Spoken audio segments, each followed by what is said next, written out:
Gates of Imagination presents Journey to the Center of the Earth by Jules Verne. Translated by Frederick Amadeus Malleson. Read by Arthur Lane. Chapter 1. The Professor and His Family. On the 24th of May, 1863, my uncle, Professor Lidenbrock, rushed into his little house, number 19 Königstrasse, one of the oldest streets in the oldest portion of the city of Hamburg. Martha must have concluded that she was very much behindhand, for the dinner had only just been put into the oven. Well now, said I to myself, if that most impatient of men is hungry, what a disturbance he will make. Monsieur Lidenbrock so soon, cried poor Martha in great alarm, half opening the dining-room door. Yes, Martha, but very likely the dinner is not half cooked, for it is not 2 yet. St. Michael's clock has only just struck 1:30. Then why has the master come home so soon? Perhaps he will tell us that himself. Here he is, Monsieur Axel. I will run and hide myself while you argue with him. And Martha retreated in safety into her own dominions. I was left alone. But how was it possible for a man of my undecided turn of mind to argue successfully with so irascible a person as the Professor? With this persuasion, I was hurrying away to my own little retreat upstairs, when the street door creaked upon its hinges. Heavy feet made the whole flight of stairs to shake, and the master of the house, passing rapidly through the dining-room, threw himself in haste into his own sanctum. But on his rapid way he had found time to fling his hazel stick into a corner, his rough broad brim upon the table, and these few emphatic words at his nephew. "Axel, follow me!" I had scarcely had time to move when the Professor was again shouting after me, "What? Not come yet?" And I rushed into my redoubtable master's study. Otto Lidenbrock had no mischief in him, I willingly allow that.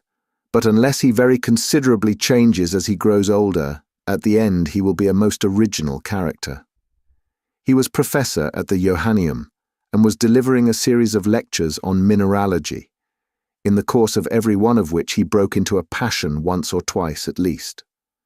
Not at all that he was over-anxious about the improvement of his class, or about the degree of attention with which they listened to him, or the success which might eventually crown his labours.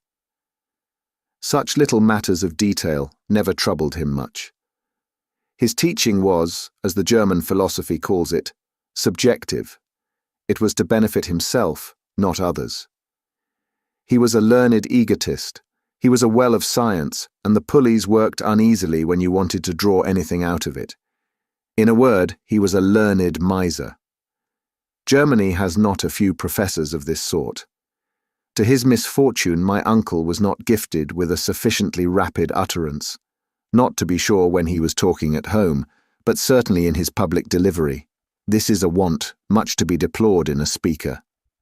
The fact is that during the course of his lectures at the Johanneum, the Professor often came to a complete standstill. He fought with willful words that refused to pass his struggling lips, such words as resist and distend the cheeks, and at last break out into the unasked-for shape of a round and most unscientific oath. Then his fury would gradually abate. Now in mineralogy, there are many half-Greek and half-Latin terms, very hard to articulate, and which would be most trying to a poet's measures. I don't wish to say a word against so respectable a science, far be that from me. True, in the august presence of rhombohedral crystals, retinosphaltic resins, galenites, facaites, molybdenites, tungstates of manganese, and titanite of zirconium, why the most facile of tongues may make a slip now and then. It therefore happened that this venial fault of my uncle's came to be pretty well understood in time, and an unfair advantage was taken of it. The students laid wait for him in dangerous places, and when he began to stumble, loud was the laughter, which is not in good taste, not even in Germans. And if there was always a full audience to honour the Lidenbrock courses, I should be sorry to conjecture how many came to make merry at my uncle's expense. Nevertheless, my good uncle was a man of deep learning, a fact I am most anxious to assert and reassert. Sometimes he might irretrievably injure a specimen by his too great ardour in handling it. But still he united the genius of a true geologist with the keen eye of the mineralogist. Armed with his hammer, his steel pointer, his magnetic needles, his blowpipe, and his bottle of nitric acid, he was a powerful man of science. He would refer any mineral to its proper place among the 600 elementary substances now enumerated, by its fracture, its appearance, its hardness, its fusibility, its sonorousness, its smell, and its taste. The name of Lidenbrock was honourably mentioned in colleges and learned societies. Humphrey Davy, Humboldt, Captain Sir John Franklin, General Sabine, never failed to call upon him on their way through Hamburg. Becquerel, Ebelman, Brewster, Dumas, Milne Edwards, Saint-Clair Deville frequently consulted him upon the most difficult problems in chemistry, a science which was indebted to him for considerable discoveries. For in 1853 there had appeared at Leipzig an imposing folio by Otto Lidenbrock, entitled A Treatise upon Transcendental Chemistry, with plates, a work, however, which failed to cover its expenses. To all these titles to honour, let me add that my uncle was the curator of the Museum of Mineralogy formed by Monsieur Struve, the Russian ambassador, a most valuable collection, the fame of which is European. Such was the gentleman who addressed me in that impetuous manner. Fancy a tall, spare man, of an iron constitution, and with a fair complexion, which took off a good 10 years from the 50 he must own to. His restless eyes were in incessant motion behind his full-size spectacles. His long, thin nose was like a knife blade. Boys have been heard to remark that that organ was magnetized and attracted iron filings. But this was merely a mischievous report. It had no attraction except for snuff, which it seemed to draw to itself in great quantities. When I have added, to complete my portrait, that my uncle walked by mathematical strides of 1.5 yards, and that in walking he kept his fists firmly closed, a sure sign of an irritable temperament, I think I shall have said enough to disenchant anyone who should by mistake have coveted much of his company. He lived in his own little house in Königstrasse, a structure half brick and half wood, with a gable cut into steps. It looked upon one of those winding canals which intersect each other in the middle of the ancient quarter of Hamburg, and which the great fire of 1842 had fortunately spared. It is true that the old house stood slightly off the perpendicular and bulged out a little towards the street. Its roof sloped a little to one side, like the cap over the left ear of a Tugendbund student. Its lines wanted accuracy, but after all, it stood firm, thanks to an old elm which buttressed it in front, and which often in spring sent its young sprays through the window panes. My uncle was tolerably well off for a German professor. The house was his own, and everything in it. The living contents were his goddaughter Grauben, a young Virlandaise of 17, Martha, and myself. As his nephew and an orphan, I became his laboratory assistant. I freely confess that I was exceedingly fond of geology and all its kindred sciences. The blood of a mineralogist was in my veins, and in the midst of my specimens I was always happy.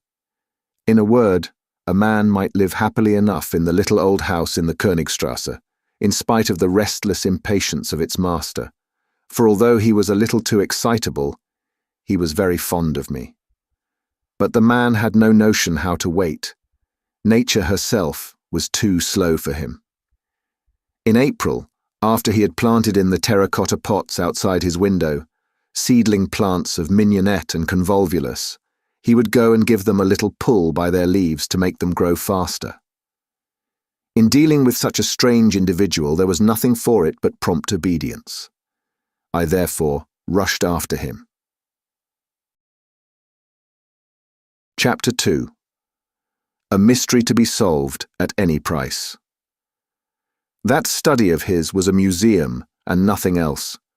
Specimens of everything known in mineralogy lay there in their places in perfect order and correctly named, divided into inflammable, metallic, and lithoid minerals. How well I knew all these bits of science. Many a time, instead of enjoying the company of lads of my own age, I had preferred dusting these graphites, anthracites, coals, lignites, and peats. And there were bitumens, resins, organic salts, to be protected from the least grain of dust, and metals, from iron to gold, metals whose current value altogether disappeared in the presence of the republican equality of scientific specimens. And stones, too, enough to rebuild entirely the house in Königstrasse, even with a handsome additional room, which would have suited me admirably. But on entering this study now, I thought of none of all these wonders. My uncle alone filled my thoughts. He had thrown himself into a velvet easy-chair and was grasping between his hands a book over which he bent, pondering with intense admiration. "Here's a remarkable book. What a wonderful book," he was exclaiming. These ejaculations brought to my mind the fact that my uncle was liable to occasional fits of bibliomania. But no old book had any value in his eyes unless it had the virtue of being nowhere else to be found, or at any rate of being illegible. "Well now, don't you see it yet? Why, I have got a priceless treasure that I found this morning in rummaging in old Hevelius's shop, the Jew." "Magnificent," I replied, with a good imitation of enthusiasm. What was the good of all this fuss about an old quarto, bound in rough calf, a yellow faded volume, with a ragged seal depending from it? But for all that there was no lull yet in the admiring exclamations of the professor. "See," he went on, both asking the questions and supplying the answers. "Isn't it a beauty? Yes, splendid. Did you ever see such a binding? Doesn't the book open easily? Yes, it stops open anywhere. But does it shut equally well? Yes. For the binding and the leaves are flush, all in a straight line and no gaps or openings anywhere. And look at its back after 700 years. Why, Bozerian, Kloss, or Purgold might have been proud of such a binding." While rapidly making these comments, my uncle kept opening and shutting the old tome.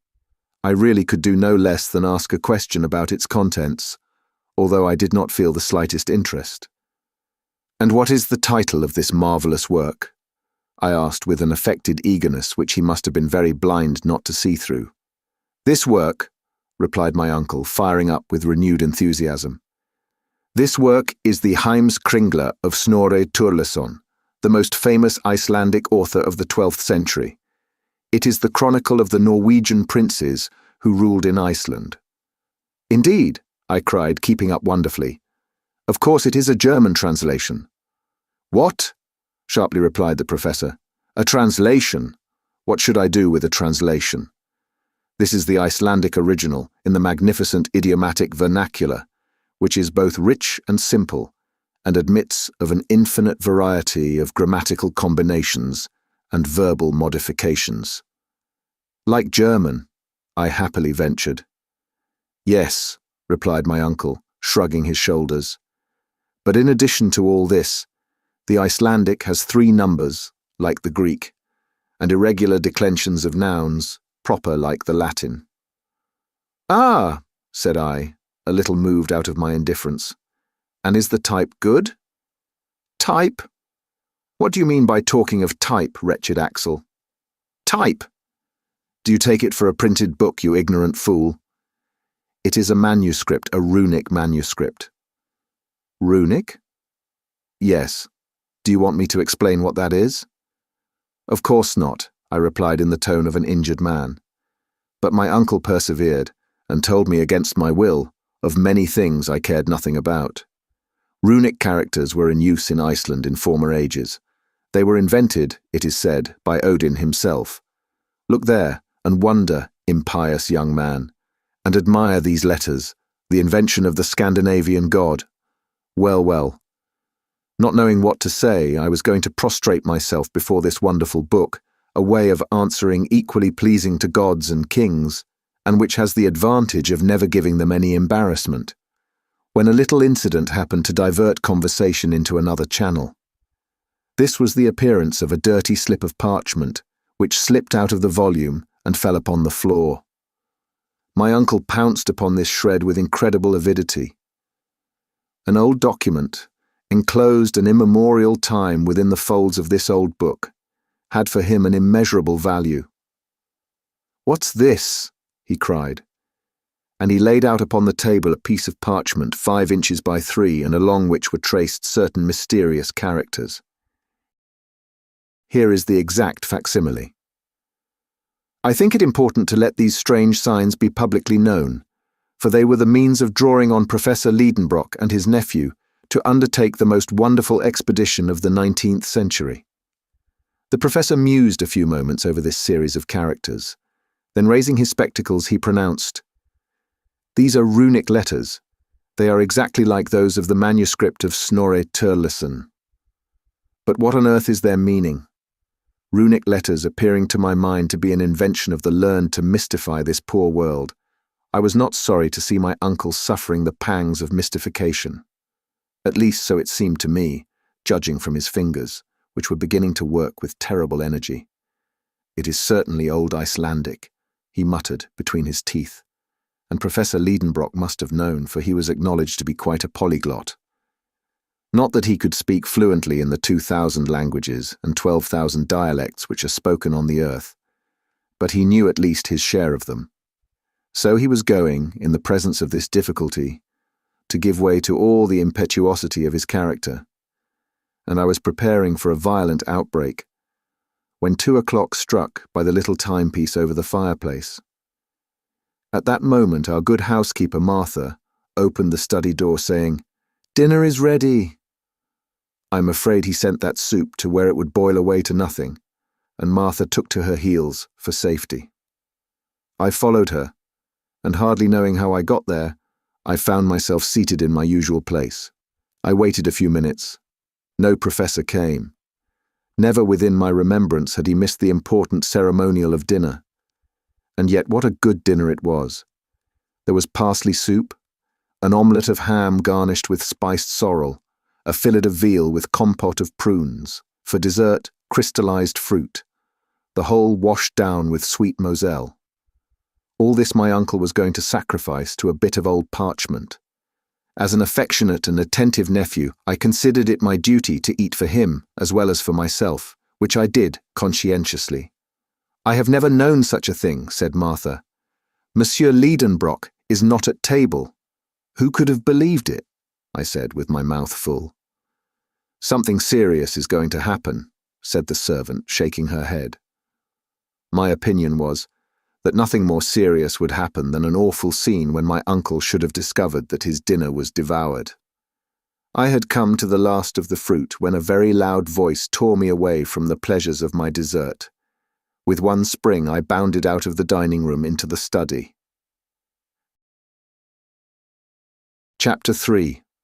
The runic writing exercises the professor. "Undoubtedly it is runic," said the professor, bending his brows. "But there is a secret in it, and I mean to discover the key." A violent gesture finished the sentence. "Sit there," he added, holding out his fist towards the table. "Sit there and write." I was seated in a trice. "Now I will dictate to you every letter of our alphabet which corresponds with each of these Icelandic characters. We will see what that will give us. But by St. Michael, if you should dare to deceive me—" The dictation commenced. I did my best. Every letter was given me one after the other. When this work was ended, my uncle tore the paper from me and examined it attentively for a long time. "What does it all mean?" he kept repeating mechanically. Upon my honor, I could not have enlightened him. Besides, he did not ask me, and he went on talking to himself. "This is what is called a cryptogram, or cipher," he said, "in which letters are purposely thrown in confusion, which, if properly arranged, would reveal their sense. Only think that under this jargon there may lie concealed the clue to some great discovery. As for me, I was of the opinion that there was nothing at all in it, though of course I took care not to say so. Then the professor took the book and the parchment and diligently compared them together. "These two writings are not by the same hand," he said. "The cipher is of later date than the book, an undoubted proof of which I see in a moment. The first letter is a double M, a letter which is not to be found in Turleson's book, and which was only added to the alphabet in the 14th century. Therefore, there are 200 years between the manuscript and the document. I admitted that this was a strictly logical conclusion. I am therefore led to imagine," continued my uncle, "that some possessor of this book wrote these mysterious letters. But who was that possessor? Is his name nowhere to be found in the manuscript?" My uncle raised his spectacles, took up a strong lens, and carefully examined the blank pages of the book. On the front of the second, the title page, he noticed a sort of stain which looked like an ink blot. But in looking at it very closely, he thought he could distinguish some half-effaced letters. My uncle at once fastened upon this as the centre of interest, and he laboured at that blot, until by the help of his microscope he ended by making out the following runic characters, which he read without difficulty. "Arne Saknussemm," he cried in triumph. "Why, that is the name of another Icelander, a savant of the 16th century, a celebrated alchemist." I gazed at my uncle with satisfactory admiration. "Those alchemists," he resumed, "Avicenna, Bacon, Lully, Paracelsus, were the real and only savants of their time. They made discoveries at which we are astonished. Has not this Saknussemm concealed under his cryptogram some surprising invention? It is so. It must be so." The professor's imagination took fire at this hypothesis. "No doubt," I ventured to reply. "But what interest would he have in thus hiding so marvellous a discovery?" "Why? Why? How can I tell? Did not Galileo do the same by Saturn? We shall see. I will get at the secret of this document, and I will neither sleep nor eat until I have found it out." My comment on this was a half-suppressed "Oh!" "Nor you either, Axel," he added. "The deuce," said I to myself. "Then it is lucky I have eaten 2 dinners today. First of all, we must find out the key to this cipher. That cannot be difficult." At these words I quickly raised my head, but my uncle went on soliloquizing. "There's nothing easier. In this document there are 132 letters, namely 77 consonants and 55 vowels. This is the proportion found in southern languages, whilst northern tongues are much richer in consonants. Therefore, this is in a southern language." These were very fair conclusions, I thought. But what language is it? Here I looked for a display of learning, but I met instead with profound analysis. "This Saknussemm," he went on, "was a very well-informed man. Now, since he was not writing in his own mother tongue, he would naturally select that which was currently adopted by the choice spirits of the 16th century, I mean Latin. If I am mistaken, I can but try Spanish, French, Italian, Greek, or Hebrew. But the savants of the 16th century generally wrote in Latin. I am therefore entitled to pronounce this, a priori, to be Latin. It is Latin." I jumped up in my chair. My Latin memories rose in revolt against the notion that these barbarous words could belong to the sweet language of Virgil. "Yes, it is Latin," my uncle went on, "but it is Latin confused and in disorder, perturbata seu inordinata, as Euclid has it." Very well, thought I. If you can bring order out of that confusion, my dear uncle, you are a clever man. "Let us examine carefully," said he again, taking up the leaf upon which I had written. "Here is a series of 132 letters in apparent disorder. There are words consisting of consonants only as knorrels. Others, on the other hand, in which vowels predominate, as for instance the 5th, unaif, or the last but one, osebo. Now this arrangement has evidently not been premeditated. It has arisen mathematically in obedience to the unknown law which has ruled in the succession of these letters. It appears to me a certainty that the original sentence was written in a proper manner, and afterwards distorted by a law which we have yet to discover. Whoever possesses the key of this cipher will read it with fluency. What is that key? Axel, have you got it? I answered not a word, and for a very good reason. My eyes had fallen upon a charming picture suspended against the wall, the portrait of Grauben. My uncle's ward was at that time at Altona, staying with a relation, and in her absence I was very downhearted. For I may confess it to you now, the pretty Virlandaise and the professor's nephew loved each other with a patience and a calmness entirely German. We had become engaged unknown to my uncle, who was too much taken up with geology to be able to enter into such feelings as ours. Grauben was a lovely blue-eyed blonde, rather given to gravity and seriousness, but that did not prevent her from loving me very sincerely. As for me, I adored her, if there is such a word in the German language. Thus it happened that the picture of my pretty Virlandaise threw me in a moment out of the world of realities into that of memory and fancy. There looked down upon me the faithful companion of my labours and my recreations. Every day she helped me to arrange my uncle's precious specimens. She and I labelled them together. Mademoiselle Grauben was an accomplished mineralogist. She could have taught a few things to a savant. She was fond of investigating abstruse scientific questions. What pleasant hours we have spent in study, and how often I envied the very stones which she handled with her charming fingers. Then, when our leisure hours came, we used to go out together and turn into the shady avenues by the Ulster and went happily side by side up to the old windmill, which forms such an improvement to the landscape at the head of the lake. On the road we chatted hand in hand. I told her amusing tales at which she laughed heartily. Then we reached the banks of the Elbe, and after having bid goodbye to the Swan, sailing gracefully amidst the white water lilies, we returned to the quay by the steamer. That is just where I was in my dream, when my uncle, with a vehement thump on the table, dragged me back to the realities of life. "Come," said he. "The very first idea which would come into anyone's head to confuse the letters of a sentence would be to write the words vertically instead of horizontally." "Indeed," said I. "Now we must see what would be the effect of that, Axel. Put down upon this paper any sentence you like, only instead of arranging the letters in the usual way, one after the other, place them in succession in vertical columns, so as to group them together in 5 or 6 vertical lines." I caught his meaning, and immediately produced literary wonder. "Good," said the professor, without reading them. "Now set down those words in a horizontal line." I obeyed. "Excellent," said my uncle, taking the paper hastily out of my hands. "This begins to look just like an ancient document.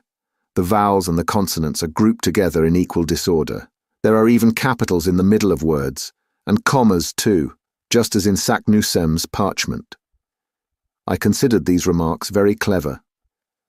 "Now," said my uncle, looking straight at me, "to read the sentence which you have just written, and with which I am wholly unacquainted, I shall only have to take the first letter of each word, then the second, the third, and so forth." And my uncle, to his great astonishment, and my much greater, read, "I love you well, my own dear Grauben." "Hallo!" cried the professor. Yes, indeed, without knowing what I was about, like an awkward and unlucky lover, I had compromised myself by writing this unfortunate sentence. "Aha, you are in love with Grauben," he said, with the right look for a guardian. "Yes, no," I stammered. "You love Grauben," he went on once or twice dreamily. "Well, let us apply the process I have suggested to the document in question." My uncle, falling back into his absorbing contemplations, had already forgotten my imprudent words. I merely say imprudent, for the great mind of so learned a man of course had no place for love affairs, and happily the grand business of the document gained me the victory. Just as the moment of the supreme experiment arrived, the professor's eyes flashed right through his spectacles. There was a quivering in his fingers as he grasped the old parchment. He was deeply moved.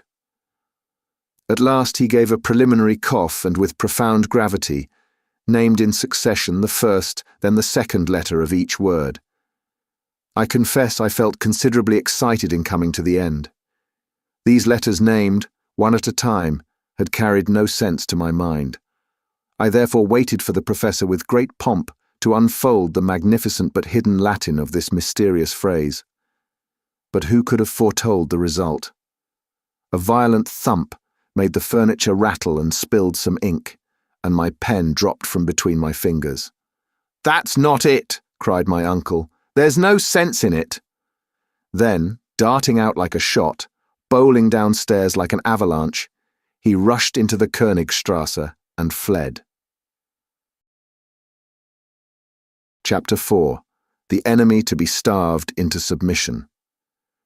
"He is gone," cried Martha, running out of her kitchen at the noise of the violent slamming of doors. "Yes," I replied, "completely gone."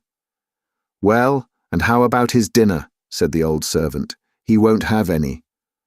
"And his supper?" "He won't have any." "What?" cried Martha, with clasped hands. "No, my dear Martha, he will eat no more. No one in the house is to eat anything at all. Uncle Lidenbrock is going to make us all fast until he has succeeded in deciphering an undecipherable scrawl." "Oh, my dear, must we then all die of hunger?" I hardly dared to confess that with so absolute a ruler as my uncle, this fate was inevitable. The old servant, visibly moved, returned to the kitchen, moaning piteously. When I was alone, I thought I would go and tell Grauben all about it. But how should I be able to escape from the house? The professor might return at any moment, and suppose he called me, and suppose he tackled me again with this logomachy, which might vainly have been set before ancient Oedipus, and if I did not obey his call, who could answer for what might happen? The wisest course was to remain where I was. A mineralogist at Besançon had just sent us a collection of siliceous nodules, which I had to classify, so I set to work. I sorted, labelled and arranged in their own glass case all these hollow specimens, in the cavity of each of which was a nest of little crystals. But this work did not succeed in absorbing all my attention. That old document kept working in my brain. My head throbbed with excitement, and I felt an undefined uneasiness. I was possessed with a presentiment of coming evil. In an hour my nodules were all arranged upon successive shelves. Then I dropped down into the old velvet armchair, my head thrown back and my hands joined over it. I lighted my long crooked pipe, with a painting on it of an idle-looking naiad. Then I amused myself watching the process of the conversion of the tobacco into carbon, which was by slow degrees making my naiad into a negress. Now and then I listened to hear whether a well-known step was on the stairs. No. Where could my uncle be at that moment? I fancied him running under the noble trees which lined the road to Altona, gesticulating, making shots with his cane, thrashing the long grass, cutting the heads off the thistles, and disturbing the contemplative stalks in their peaceful solitude. Would he return in triumph or in discouragement? Which would get the upper hand, he or the secret? I was thus asking myself questions, and mechanically taking between my fingers the sheet of paper, mysteriously disfigured with the incomprehensible succession of letters I had written down, and I repeated to myself, "What does it all mean?" I sought to group the letters so as to form words. Quite impossible. When I put them together by 2s, 3s, 5s, or 6s, nothing came of it but nonsense. To be sure, the 14th, 15th, and 16th letters made the English word ice. The 83rd and 2 following made sir. And in the midst of the document, in the second and third lines, I observed the words rots, mutabile, era, net, atra. Come now, I thought. These words seemed to justify my uncle's view about the language of the document. In the fourth line appeared the word leuco, which means a sacred wood. It is true that in the third line was the word tabiled, which looked like Hebrew, and in the last the purely French words mer, arc, mer. All this was enough to drive a poor fellow crazy. 4 different languages in this ridiculous sentence. What connection could there possibly be between such words as ice, sir, anger, cruel, sacred wood, changeable, mother, bow, and sea? The first and the last might have something to do with each other. It was not at all surprising that in a document written in Iceland there should be mention of a sea of ice. But it was quite another thing to get to the end of this cryptogram with so small a clue. So I was struggling with an insurmountable difficulty. My brain got heated, my eyes watered over that sheet of paper. Its 132 letters seemed to flutter and fly around me, like those motes of mingled light and darkness, which float in the air around the head when the blood is rushing upwards with undue violence. I was a prey to a kind of hallucination. I was stifling. I wanted air. Unconsciously, I fanned myself with the bit of paper, the back and front of which successively came before my eyes. What was my surprise when, in one of those rapid revolutions at the moment when the back was turned to me, I thought I caught sight of the Latin words craterem, terrestre, and others. A sudden light burst in upon me. These hints alone gave me the first glimpse of the truth. I had discovered the key to the cipher. To read the document, it would not even be necessary to read it through the paper. Such as it was, just such as it had been dictated to me, so it might be spelt out with ease. All those ingenious professorial combinations were coming right. He was right as to the arrangement of the letters. He was right as to the language. He had been within a hair's breadth of reading this Latin document from end to end, but that hair's breadth, chance had given it to me. You may be sure I felt stirred up. My eyes were dim. I could scarcely see. I had laid the paper upon the table. At a glance, I could tell the whole secret. At last, I became more calm. I made a wise resolve to walk twice round the room quietly and settle my nerves. And then I returned into the deep gulf of the huge armchair. "Now I'll read it," I cried, after having well distended my lungs with air. I leaned over the table. I laid my finger successively upon every letter. And without a pause, without one moment's hesitation, I read off the whole sentence aloud. Stupefaction. Terror. I sat overwhelmed as if with a sudden deadly blow. What? That which I read had actually really been done. A mortal man had had the audacity to penetrate. "Ah!" I cried, springing up. "But no, no! My uncle shall never know it. He would insist upon doing it too. He would want to know all about it. Ropes could not hold him, such a determined geologist as he is. He would start, he would, in spite of everything and everybody, and he would take me with him, and we should never get back. No, never, never." My overexcitement was beyond all description. "No, no, it shall not be," I declared energetically. "And as it is in my power to prevent the knowledge of it coming into the mind of my tyrant, I will do it. By dint of turning this document round and round, he too might discover the key. I will destroy it." There was a little fire left on the hearth. I seized not only the paper but Saknussemm's parchment. With a feverish hand I was about to fling it all upon the coals and utterly destroy and abolish this dangerous secret, when the study door opened, and my uncle appeared. Chapter 5. Famine, then victory, followed by dismay. I had only just time to replace the unfortunate document upon the table. Professor Lidenbrock seemed to be greatly abstracted. The ruling thought gave him no rest. Evidently, he had gone deeply into the matter, analytically and with profound scrutiny.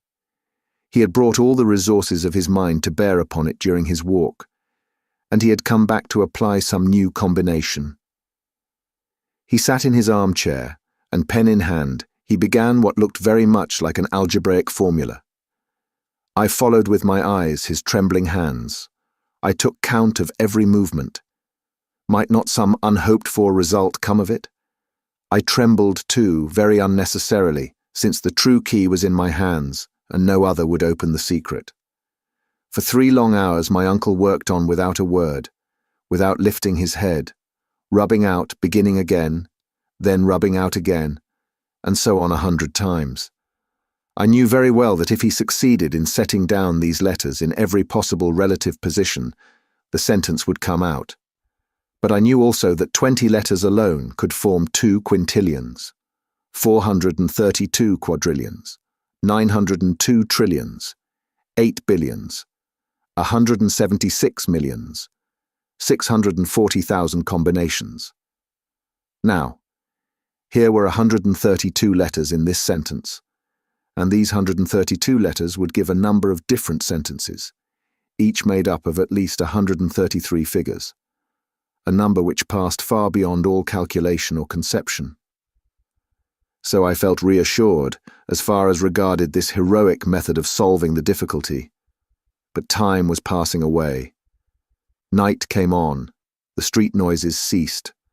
My uncle, bending over his task, noticed nothing, not even Martha half opening the door. He heard not a sound, not even that excellent woman saying, "Will not Monsieur take any supper tonight?" And poor Martha had to go away unanswered. As for me, after long resistance, I was overcome by sleep and fell off at the end of the sofa, while Uncle Lidenbrock went on calculating and rubbing out his calculations. When I awoke the next morning, that indefatigable worker was still at his post. His red eyes, his pale complexion, his hair tangled between his feverish fingers. The red spots on his cheeks revealed his desperate struggle with impossibilities, and the weariness of spirit, the mental wrestlings he must have undergone all through that unhappy night. To tell the plain truth, I pitied him. In spite of the reproaches which I considered I had a right to lay upon him, a certain feeling of compassion was beginning to gain upon me. The poor man was so entirely taken up with his one idea that he had even forgotten how to get angry. All the strength of his feelings was concentrated upon one point alone, and as their usual vent was closed, it was to be feared lest extreme tension should give rise to an explosion sooner or later. I might with a word have loosened the screw of the steel vice that was crushing his brain, but that word I would not speak. Yet I was not an ill-natured fellow. Why was I dumb at such a crisis? Why so insensible to my uncle's interests? "No, no," I repeated, "I shall not speak. He would insist upon going. Nothing on earth could stop him. His imagination is a volcano, and to do that which other geologists have never done, he would risk his life. I will preserve silence. I will keep the secret which mere chance has revealed to me. To discover it would be to kill Professor Lidenbrock. Let him find it out himself if he can. I will never have it laid to my door that I led him to his destruction." Having formed this resolution, I folded my arms and waited. But I had not reckoned upon one little incident which turned up a few hours after. When our good Martha wanted to go to market, she found the door locked. The big key was gone. Who could have taken it out? Assuredly it was my uncle when he returned the night before from his hurried walk. Was this done on purpose? Or was it a mistake? Did he want to reduce us by famine? This seemed like going rather too far. What? Should Martha and I be victims of a position of things in which we had not the smallest interest? It was a fact that a few years before this, whilst my uncle was working at his great classification of minerals, he was 48 hours without eating, and all his household were obliged to share in this scientific fast. As for me, what I remember is that I got severe cramps in my stomach, which hardly suited the constitution of a hungry, growing lad. Now it appeared to me as if breakfast was going to be wanting, just as supper had been the night before. Yet I resolved to be a hero and not to be conquered by the pangs of hunger. Martha took it very seriously, and poor woman was very much distressed. As for me, the impossibility of leaving the house distressed me a good deal more, and for a very good reason. A caged lover's feelings may easily be imagined. My uncle went on working. His imagination went off rambling into the ideal world of combinations. He was far away from earth, and really far away from earthly wants. About noon, hunger began to stimulate me severely. Martha had, without thinking any harm, cleared out the larder the night before so that now there was nothing left in the house. Still, I held out. I made it a point of honor. 2 o'clock struck. This was becoming ridiculous. Worse than that, unbearable. I began to say to myself that I was exaggerating the importance of the document, that my uncle would surely not believe in it, that he would set it down as a mere puzzle, that if it came to the worst, we should lay violent hands on him and keep him at home if he thought on venturing on the expedition. That, after all, he might himself discover the key of the cipher, and that then I should be clear at the mere expense of my involuntary abstinence. These reasons seemed excellent to me, though on the night before I should have rejected them with indignation. I even went so far as to condemn myself for my absurdity in having waited so long, and I finally resolved to let it all out. I was therefore meditating a proper introduction to the matter, so as not to seem too abrupt, when the professor jumped up, clapped on his hat, and prepared to go out. Surely he was not going out to shut us in again. No, never. "Uncle," I cried. He seemed not to hear me. "Uncle Lidenbrock," I cried, lifting up my voice. "Aye," he answered like a man suddenly waking. "Uncle, that key." "What key? The door key?" "No, no," I cried, "the key of the document." The professor stared at me over his spectacles.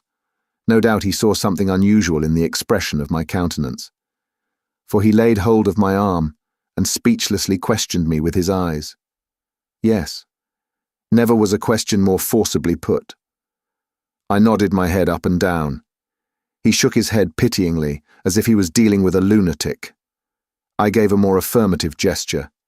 His eyes glistened and sparkled with live fire. His hand was shaken threateningly.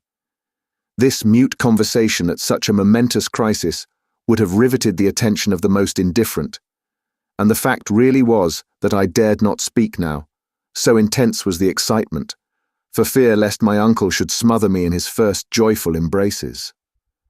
But he became so urgent that I was at last compelled to answer. "Yes, that key, chance. What is that you are saying?" he shouted with indescribable emotion. "There, read that," I said, presenting a sheet of paper on which I had written. "But there is nothing in this," he answered, crumpling up the paper. "No, nothing until you proceed to read from the end to the beginning." I had not finished my sentence when the professor broke out into a cry, nay, a roar. A new revelation burst in upon him. He was transformed. "Aha, clever Saknussemm," he cried.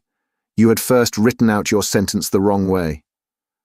And darting upon the paper, with eyes bedimmed and voice choked with emotion, he read the whole document from the last letter to the first. It was conceived in the following terms.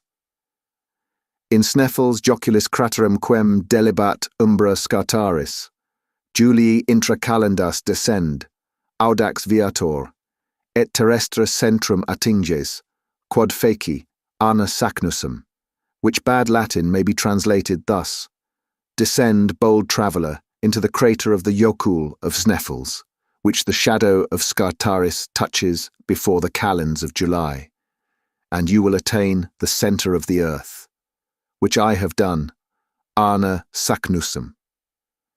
In reading this, my uncle gave a spring as if he had touched a Leyden jar. His audacity, his joy, and his convictions were magnificent to behold. He came and he went. He seized his head between both his hands. He pushed the chairs out of their places. He piled up his books. Incredible as it may seem, he rattled his precious nodules of flints together. He sent a kick here, a thump there.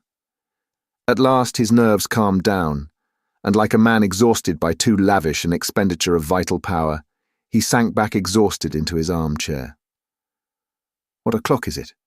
he asked after a few moments of silence. 3 o'clock, I replied. "Is it really? The dinner hour is past, and I did not know it. I am half dead with hunger. Come on, and after dinner." "Well?" "After dinner, pack up my trunk." "What?" I cried. "And yours," replied the indefatigable professor, entering the dining room. Chapter 6. Exciting discussions about an unparalleled enterprise. At these words, a cold shiver ran through me. Yet I controlled myself. I even resolved to put a good face upon it. Scientific arguments alone could have any weight with Professor Lidenbrock. Now there were good ones against the practicability of such a journey. Penetrate to the center of the earth. What nonsense. But I kept my dialectic battery in reserve for a suitable opportunity, and I interested myself in the prospect of my dinner, which was not yet forthcoming. It is no use to tell of the rage and imprecations of my uncle before the empty table. Explanations were given. Martha was set at liberty, ran off to the market, and did her part so well that in an hour afterwards my hunger was appeased, and I was able to return to the contemplation of the gravity of the situation. During all dinner time, my uncle was almost merry. He indulged in some of those learned jokes which never do anybody any harm. Dessert over, he beckoned me into his study. I obeyed.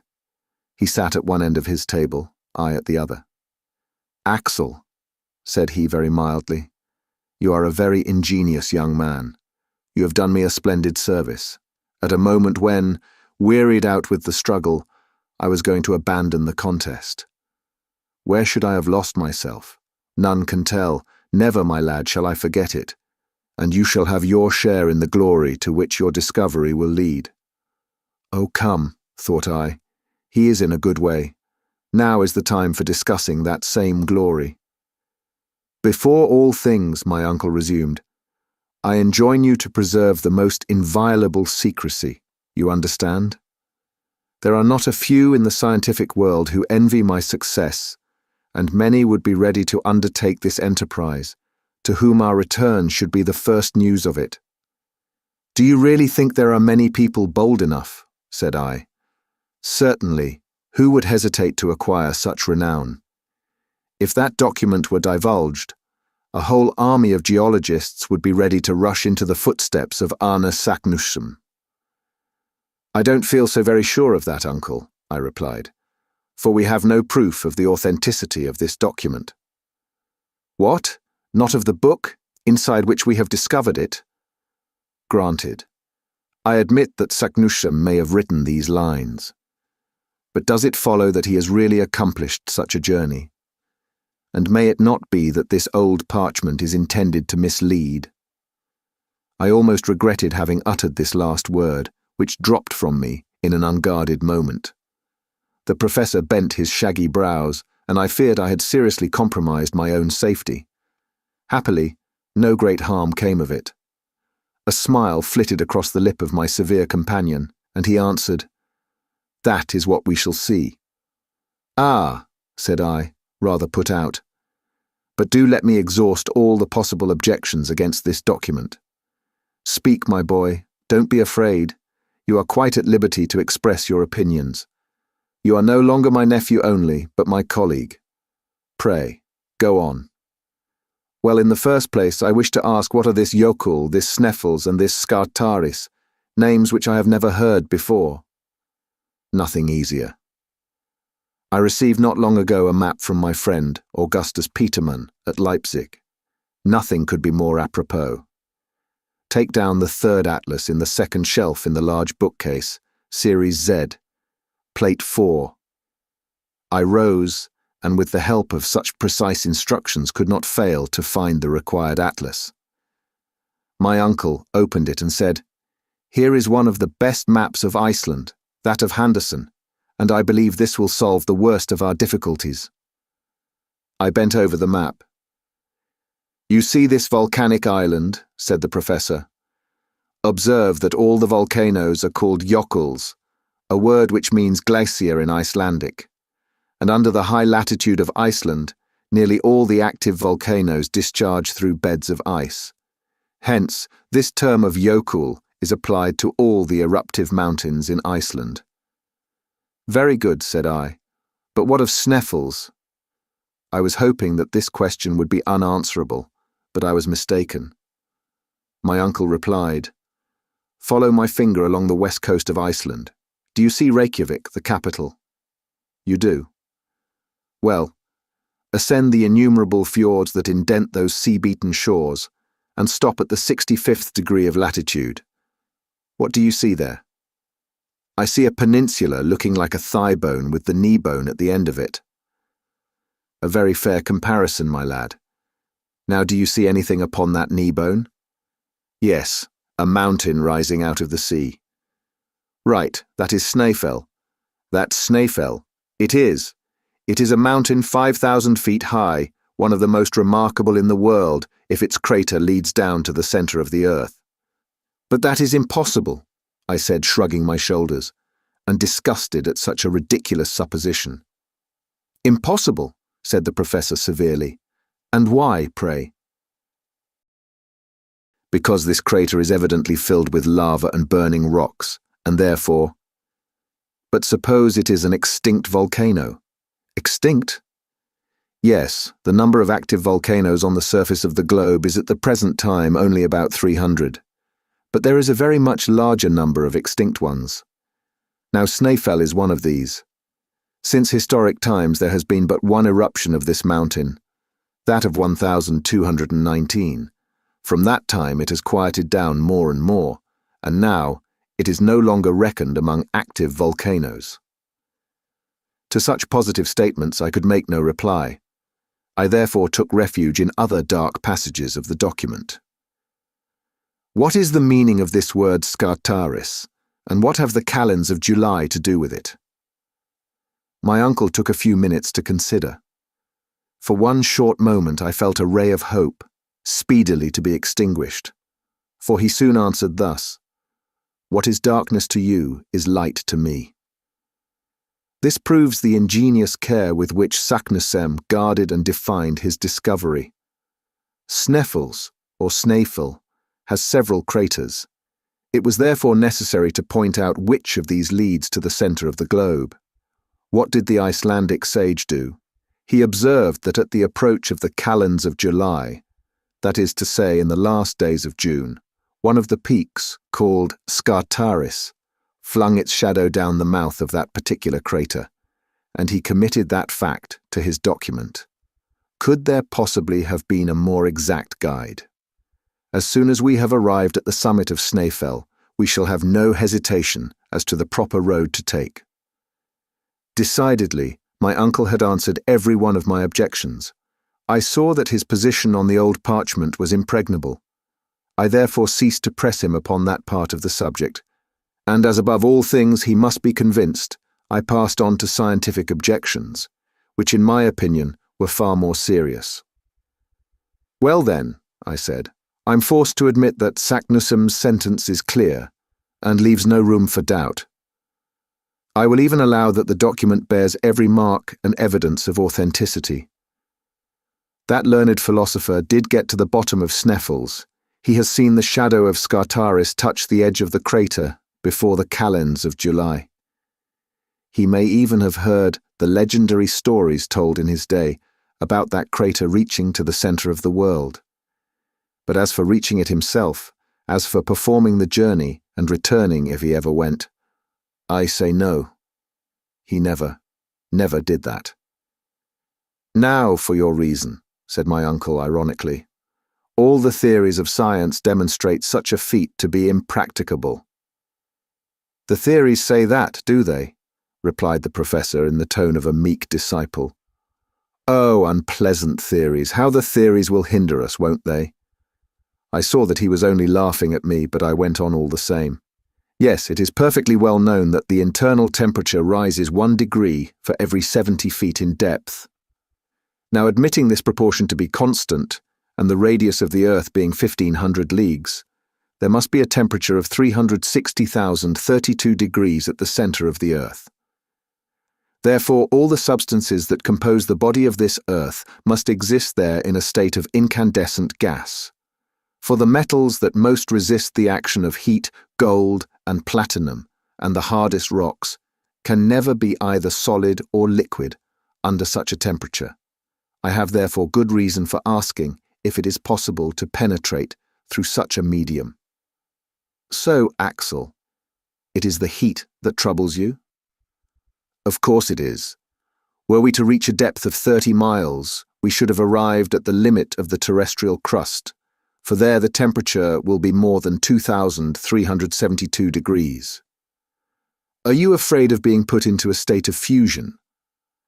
I will leave you to decide that question, I answered rather sullenly. This is my decision, replied Professor Lidenbrock, putting on one of his grandest airs. Neither you nor anybody else knows with any certainty what is going on in the interior of this globe, since not the 12,000th part of its radius is known. Science is eminently perfectible, and every new theory is soon routed by a newer. Was it not always believed until Fourier that the temperature of the interplanetary spaces decreased perpetually? And is it not known at the present time that the greatest cold of the ethereal regions is never lower than 40 degrees below 0 Fahrenheit? Why should it not be the same with the internal heat? Why should it not, at a certain depth, attain an impassable limit, instead of rising to such a point as to fuse the most infusible metals? As my uncle was now taking his stand upon hypotheses, of course there was nothing to be said. Well, I will tell you that true savants, amongst them Poisson, have demonstrated that if a heat of 360,000 degrees existed in the interior of the globe, the fiery gases arising from the fused matter would acquire an elastic force which the crust of the earth would be unable to resist, and that it would explode like the plates of a bursting boiler. That is Poisson's opinion, my uncle, nothing more.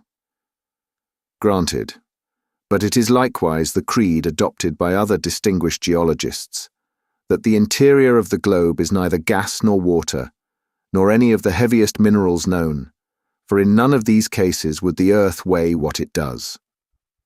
Oh, with figures you may prove anything. But is it the same with facts? Is it not known that the number of volcanoes has diminished since the first days of creation? And if there is central heat, may we not thence conclude that it is in process of diminution? My good uncle, if you will enter into the legion of speculation, I can discuss the matter no longer. But I have to tell you that the highest names have come to the support of my views. Do you remember a visit paid to me by the celebrated chemist Humphrey Davy in 1825? Not at all, for I was not born until 19 years afterwards. Well, Humphrey Davy did call upon me on his way through Hamburg. We were long engaged in discussing, amongst other problems, the hypothesis of the liquid structure of the terrestrial nucleus. We were agreed that it could not be in a liquid state, for a reason which science has never been able to confute. What is that reason? I said, rather astonished.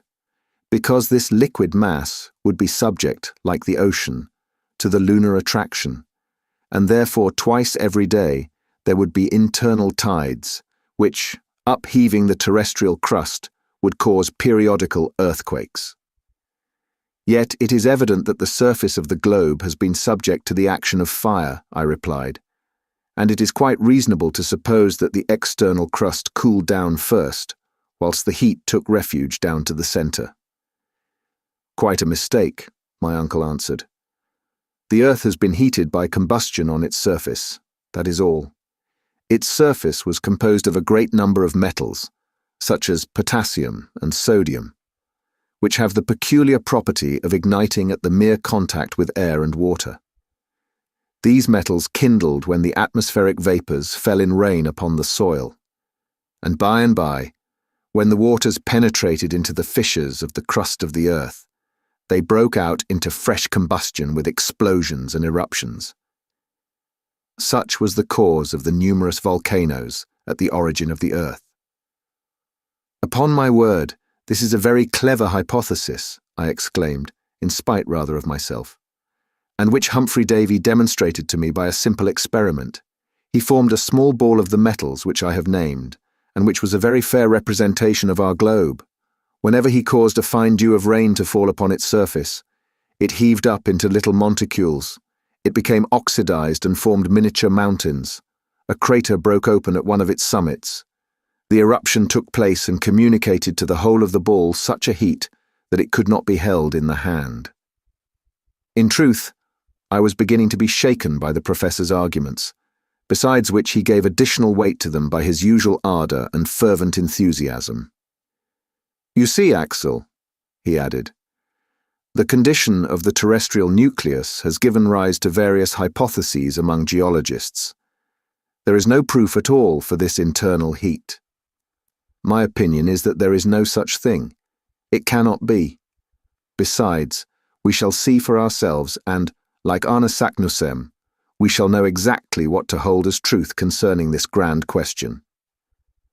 Very well, we shall see, I replied, feeling myself carried off by his contagious enthusiasm.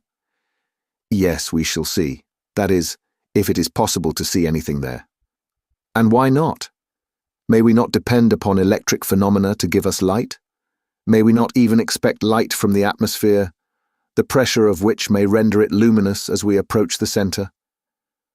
Yes, yes, said I. That is possible too. It is certain, exclaimed my uncle in a tone of triumph. But silence, do you hear me? Silence upon the whole subject, and let no one get before us in this design of discovering the center of the earth. Chapter 7. A Woman's Courage. Thus ended this memorable séance. That conversation threw me into a fever. I came out of my uncle's study as if I had been stunned, and as if there was not air enough in all the streets of Hamburg to put me right again. I therefore made for the banks of the Elbe, where the steamer lands her passengers, which forms the communication between the city and the Hamburg railway. Was I convinced of the truth of what I had heard? Had I not bent under the iron rule of Professor Lidenbrock? Was I to believe him in earnest in his intention to penetrate to the center of this massive globe? Had I been listening to the mad speculations of a lunatic, or to the scientific conclusions of a lofty genius? Where did truth stop? Where did error begin? I was all adrift amongst 1,000 contradictory hypotheses, but I could not lay hold of one. Yet I remembered that I had been convinced, although now my enthusiasm was beginning to cool down. But I felt a desire to start at once, and not to lose time and courage by calm reflection. I had at that moment quite courage enough to strap my knapsack to my shoulders and start. But I must confess that in another hour this unnatural excitement abated, my nerves became unstrung, and from the depths of the abysses of this earth, I ascended to its surface again. "It is quite absurd," I cried. "There is no sense about it. No sensible young man should for a moment entertain such a proposal. The whole thing is non-existent. I have had a bad night, I have been dreaming of horrors." But I had followed the banks of the Elbe and passed the town. After passing the port, too, I had reached the Altona road. I was led by a presentiment soon to be realized, for shortly I espied my little Grauben, bravely returning with her light step to Hamburg. "Grauben," I cried from afar off.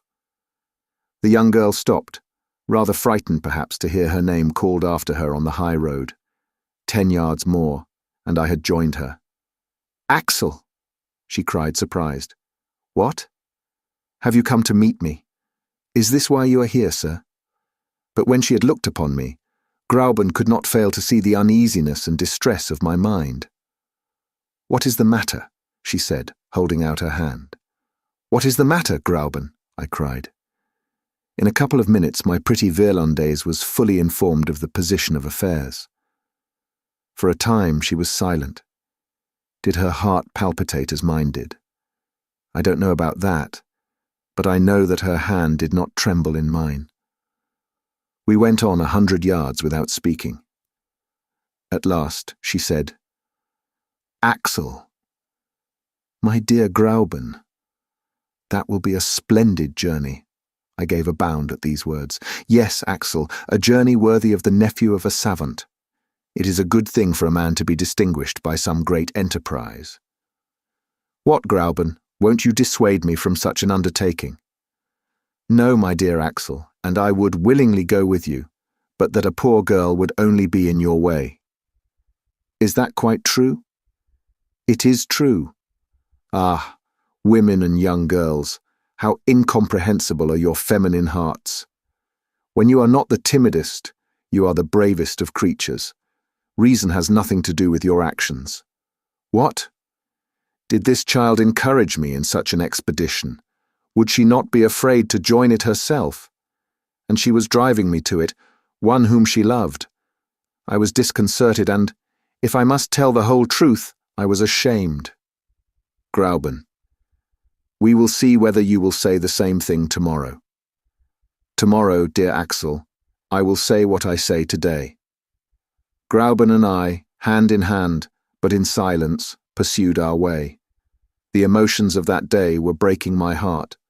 After all, I thought, the calends of July are a long way off, and between this and then many things may take place which will cure my uncle of his desire to travel underground. It was night when we arrived at the house in Königstrasse. I expected to find all quiet there, my uncle in bed as was his custom, and Martha giving her last touches with the feather brush.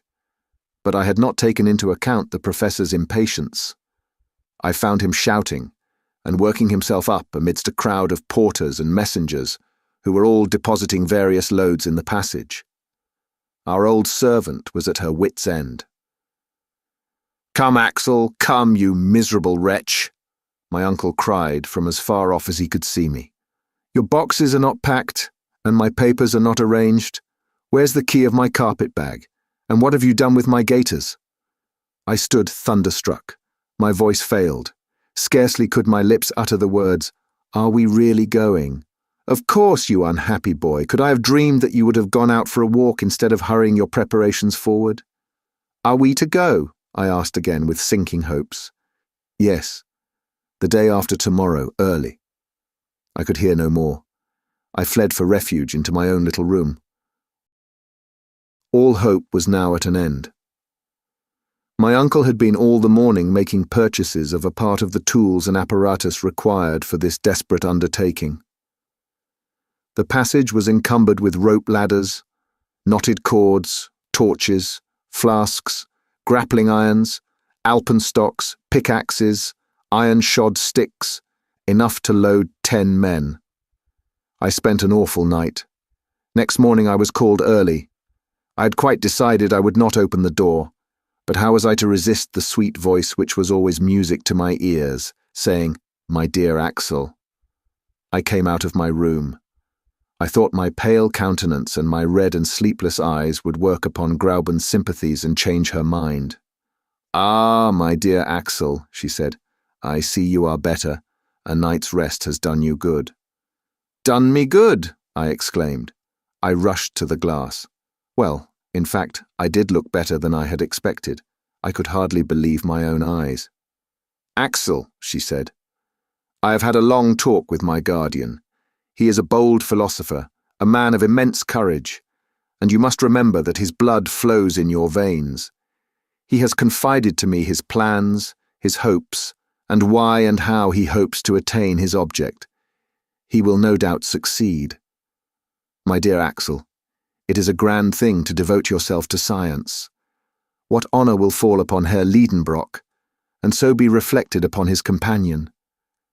When you return, Axel, you will be a man, his equal, free to speak and to act independently, and free to—" The dear girl only finished this sentence by blushing. Her words revived me, yet I refused to believe we should start. I drew Grauben into the professor's study. "Uncle, is it true that we are to go?" "Why do you doubt?" "Well, I don't doubt," I said, not to vex him. "But I ask, what need is there to hurry? Time, flying with irreparable rapidity. But it is only the 16th of May, and until the end of June." "What, you monument of ignorance? Do you think you can get to Iceland in a couple of days?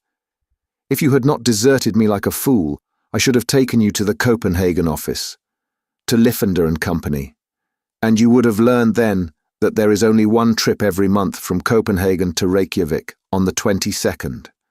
Well, if we waited for the 22nd of June, we should be too late to see the shadow of Skartaris touch the crater of Snaefell. Therefore, we must get to Copenhagen as fast as we can to secure our passage, go and pack up." There was no reply to this. I went up to my room. Grauben followed me. She undertook to pack up all things necessary for my voyage. She was no more moved than if I had been starting for a little trip to Lübeck or Heligoland. Her little hands moved without haste. She talked quietly. She supplied me with sensible reasons for our expedition. She delighted me, and yet I was angry with her. Now and then I felt I ought to break out into a passion, but she took no notice and went on her way as methodically as ever. Finally, the last strap was buckled. I came downstairs. All that day, the philosophical instrument makers and the electricians kept coming and going. Martha was distracted. "Is Master mad?" she asked. I nodded my head. "And is he going to take you with him?" I nodded again. "Where to?" I pointed with my finger downward. "Down into the cellar," cried the old servant. "No," I said. "Lower down than that." Night came, but I knew nothing about the lapse of time. "Tomorrow morning at 6 precisely," my uncle decreed, "we start." At 10 o'clock I fell upon my bed, a dead lump of inert matter. All through the night terror had hold of me. I spent it dreaming of abysses. I was a prey to delirium. I felt myself grasped by the professor's sinewy hand, dragged along, hurled down, shattered into little bits. I dropped down unfathomable precipices with the accelerating velocity of bodies falling through space. My life had become an endless fall. I awoke at 5 with shattered nerves, trembling and weary. I came downstairs. My uncle was at table, devouring his breakfast. I stared at him with horror and disgust. But dear Grauben was there, so I said nothing, and could eat nothing. At 5:30 there was a rattle of wheels outside. A large carriage was there to take us to the Altona railway station. It was soon piled up with my uncle's multifarious preparations. "Where's your box?" he cried. "It is ready," I replied with faltering voice. "Then make haste down, or we shall lose the train." It was now manifestly impossible to maintain the struggle against destiny.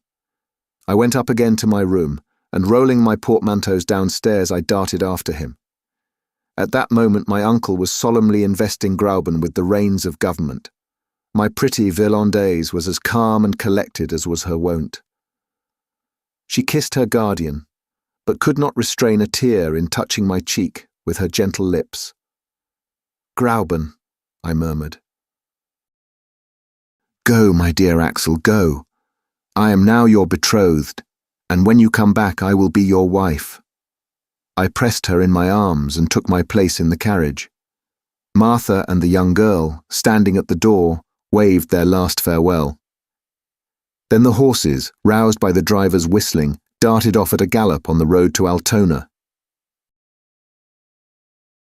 Chapter 8. Serious preparations for vertical descent. Altona, which is but a suburb of Hamburg, is the terminus of the Kiel Railway, which was to carry us to the Belts. In 20 minutes we were in Holstein. At 6:30 the carriage stopped at the station. My uncle's numerous packages, his voluminous impedimenta, were unloaded, removed, labelled, weighed, put into the luggage vans, and at 7 we were seated face to face in our compartment. The whistle sounded, the engine started, we were off. Was I resigned? No, not yet. Yet the cool morning air and the scenes on the road, rapidly changed by the swiftness of the train, drew me away somewhat from my sad reflections. As for the professor's reflections, they went far in advance of the swiftest express. We were alone in the carriage, but we sat in silence. My uncle examined all his pockets and his travelling bag with the minutest care. I saw that he had not forgotten the smallest matter of detail. Amongst other documents, a sheet of paper, carefully folded, bore the heading of the Danish consulate with the signature of W. Christiansen, consul at Hamburg and the professor's friend. With this, we possessed the proper introductions to the governor of Iceland. I also observed the famous document most carefully laid up in a secret pocket in his portfolio. I bestowed a malediction upon it, and then proceeded to examine the country. It was a very long succession of uninteresting, loamy and fertile flats, a very easy country for the construction of railways, and propitious for the laying down of these direct level lines so dear to railway companies. I had no time to get tired of the monotony, for in 3 hours we stopped at Kiel, close to the sea. The luggage being labelled for Copenhagen, we had no occasion to look after it. Yet the professor watched every article with jealous vigilance until all were safe on board. There they disappeared in the hold. My uncle, notwithstanding his hurry, had so well calculated the relations between the train and the steamer that we had a whole day to spare. The steamer Eleonora did not start until night. Thence sprang a feverish state of excitement in which the impatient, irascible traveller devoted to perdition the railway directors and the steamboat companies and the governments which allowed such intolerable slowness. I was obliged to act chorus to him when he attacked the captain of the Eleonora upon this subject. The captain disposed of us summarily. At Kiel, as elsewhere, we must do something to while away the time. What with walking on the verdant shores of the bay within which nestles the little town, exploring the thick woods which make it look like a nest embowered amongst thick foliage, admiring the villas, each provided with a little bathing house, and moving about and grumbling, at last 10 o'clock came. The heavy coils of smoke from the Eleonora's funnel unrolled in the sky. The bridge shook with the quivering of the struggling steam. We were on board, and owners for the time of 2 berths, one over the other, in the only saloon cabin on board. At 1:15 the moorings were loosed, and the throbbing steamer pursued her way over the dark waters of the great belt. The night was dark. There was a sharp breeze and a rough sea. A few lights appeared on shore through the thick darkness. Later on, I cannot tell when, a dazzling light from some lighthouse threw a bright stream of fire along the waves, and this is all I can remember of this first portion of our sail. At 7 in the morning, we landed at Korsør, a small town on the west coast of Zealand. There we were transferred from the boat to another line of railway, which took us by just as flat a country as the plain of Holstein. 3 hours' travelling brought us to the capital of Denmark. My uncle had not shut his eyes all night. In his impatience, I believe he was trying to accelerate the train with his feet. At last he discerned a stretch of sea. "The sound!" he cried. At our left was a huge building that looked like a hospital. "That's a lunatic asylum," said one of our travelling companions. "Very good," thought I. "Just the place we want to end our days in, and great as it is, that asylum is not big enough to contain all Professor Lidenbrock's madness." At 10 in the morning, at last, we set our feet in Copenhagen. The luggage was put upon a carriage and taken with ourselves to the Phoenix Hotel in Breda Gate. This took half an hour, for the station is out of the town. Then my uncle, after a hasty toilet, dragged me after him.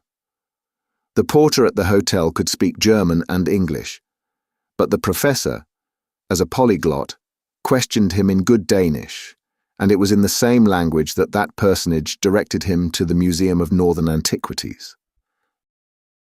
The curator of this curious establishment, in which wonders are gathered together, out of which the ancient history of the country might be reconstructed by means of its stone weapons, its cups and its jewels, was a learned savant, the friend of the Danish consul at Hamburg, Professor Thomsen. My uncle had a cordial letter of introduction to him. As a general rule, one savant greets another with coolness.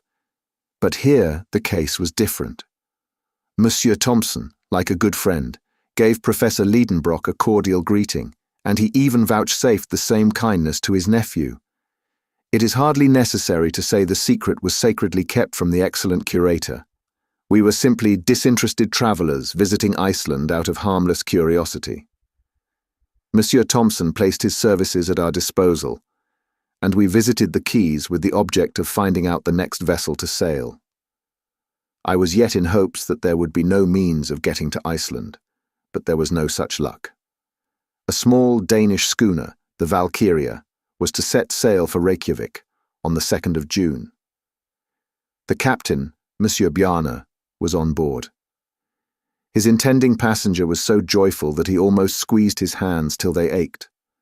That good man was rather surprised at his energy. To him it seemed a very simple thing to go to Iceland, as that was his business. But to my uncle, it was sublime. The worthy captain took advantage of his enthusiasm to charge double fares, but we did not trouble ourselves about mere trifles. "You must be on board on Tuesday at 7 in the morning," said Captain Bjarne, after having pocketed more dollars than were his due. Then we thanked Monsieur Thompson for his kindness, and we returned to the Phoenix Hotel. It's all right," my uncle repeated. "How fortunate we are to have found this boat ready for sailing. Now, let us have some breakfast and go about the town." We went first to Kongens Nye Torv, an irregular square in which are two innocent-looking guns which need not alarm anyone. Close by, at number 5, there was a French restaurant, kept by a cook of the name of Vincent, where we had an ample breakfast for 4 marks each, 2 shillings and 4 pence.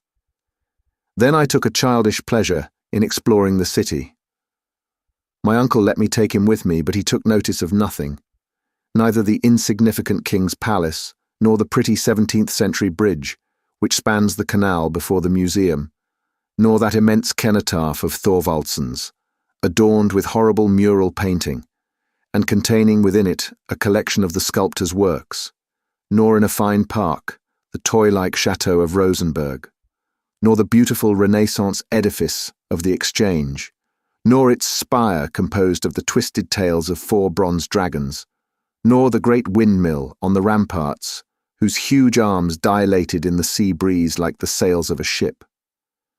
What delicious walks we should have had together, my pretty Virlandaise and I, along the harbour where the 2-deckers and the frigate slept peaceably by the red roofing of the warehouse, by the green banks of the strait, through the deep shades of the trees amongst which the fort is half concealed, where the guns are thrusting out their black throats between branches of alder and willow. But alas, Grauben was far away, and I never hoped to see her again. But if my uncle felt no attraction towards these romantic scenes, he was very much struck with the aspect of a certain church spire situated in the island of Amak, which forms the southwest quarter of Copenhagen. I was ordered to direct my feet that way. I embarked on a small steamer which plies on the canals, and in a few minutes she touched the quay of the dockyard. After crossing a few narrow streets where some convicts, in trousers half yellow and half grey, were at work under the orders of the gangers, we arrived at the Vor Frelsers Kirke. There was nothing remarkable about the church, but there was a reason why its tall spire had attracted the professor's attention.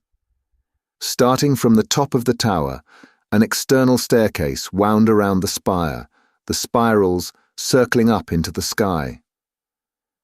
"Let us get to the top," said my uncle. "I shall be dizzy," I said.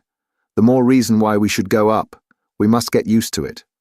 But, come, I tell you, don't waste our time." I had to obey.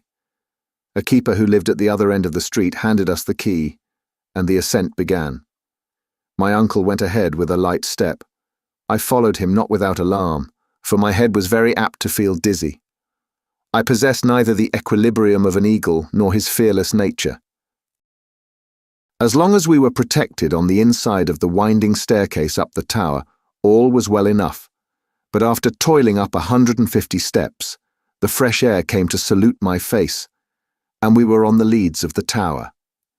There the aerial staircase began its gyrations, only guarded by a thin iron rail, and the narrowing steps seemed to ascend into infinite space. "Never shall I be able to do it," I said. "Don't be a coward." "Come up, sir," said my uncle with the coldest cruelty. I had to follow, clutching at every step. The keen air made me giddy. I felt the spire rocking with every gust of wind. My knees began to fail. Soon I was crawling on my knees, then creeping on my stomach. I closed my eyes. I seemed to be lost in space. At last I reached the apex, with the assistance of my uncle dragging me up by the collar. "Look down," he cried. "Look down well. You must take a lesson in abysses." I opened my eyes. I saw houses squashed flat as if they had all fallen down from the skies. A smoke fog seemed to drown them. Over my head, ragged clouds were drifting past, and by an optical inversion they seemed stationary, while the steeple, the ball, and I were all spinning along with fantastic speed. Far away on one side was the green country. On the other, the sea sparkled, bathed in sunlight. The Sound stretched away to Elsinore, dotted with a few white sails like seagulls' wings. And in the misty east and away to the northeast lay outstretched the faintly shadowed shores of Sweden. All this immensity of space whirled and wavered, fluctuating beneath my eyes. But I was compelled to rise, to stand up, to look. My first lesson in dizziness lasted an hour. When I got permission to come down and feel the solid street pavements, I was afflicted with severe lumbago. "Tomorrow we will do it again," said the professor. And it was so. For 5 days in succession, I was obliged to undergo this anti-vertiginous exercise. And whether I would or not, I made some improvement in the art of lofty contemplations. Chapter 9. Iceland. But what next? The day for our departure arrived. The day before it, our kind friend Monsieur Thompson brought us letters of introduction to Count Tramp, the governor of Iceland, Monsieur Pictursen, the bishop's suffragan, and Monsieur Finsen, mayor of Reykjavik. My uncle expressed his gratitude by tremendous compressions of both his hands. On the 2nd, at 6 in the evening, all our precious baggage being safely on board the Valkyria, the captain took us into a very narrow cabin. "Is the wind favourable?" my uncle asked. "Excellent," replied Captain Bjarne, "a Sioux easter. We shall pass down the Sound full speed with all sails set." In a few minutes the schooner, under her mizzen, brigantine, topsail and topgallant sail, loosed from her moorings and made full sail through the straits. In an hour the capital of Denmark seemed to sink below the distant waves, and the Valkyria was skirting the coast by Elsinore. In my nervous frame of mind, I expected to see the ghost of Hamlet wandering on the legendary castle terrace. "Sublime madman," I said, "no doubt you would approve of our expedition. Perhaps you would keep us company to the centre of the globe, to find the solution of your eternal doubts."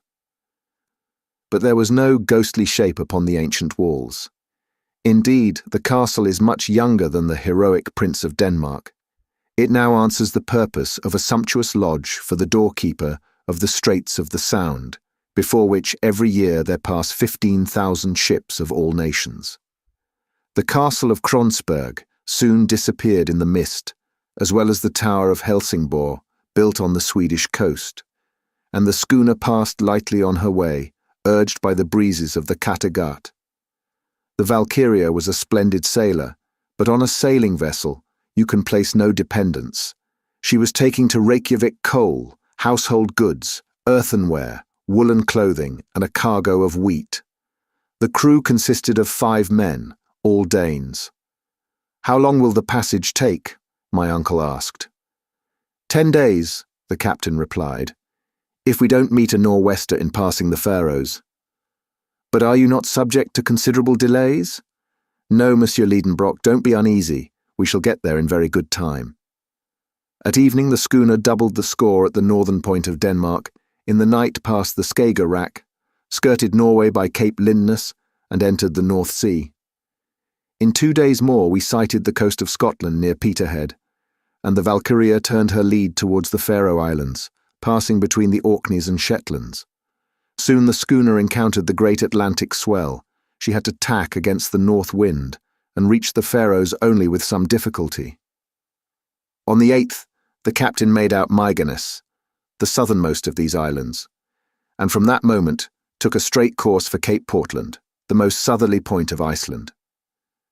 The passage was marked by nothing unusual. I bore the troubles of the sea pretty well. My uncle, to his own intense disgust and his greater shame, was ill all through the voyage. He therefore was unable to converse with the captain about Snaefell, the way to get to it, the facilities for transport. He was obliged to put off these inquiries until his arrival, and spent all his time at full length in his cabin, of which the timbers creaked and shook with every pitch she took. It must be confessed he was not undeserving of his punishment. On the 11th, we reached Cape Portland.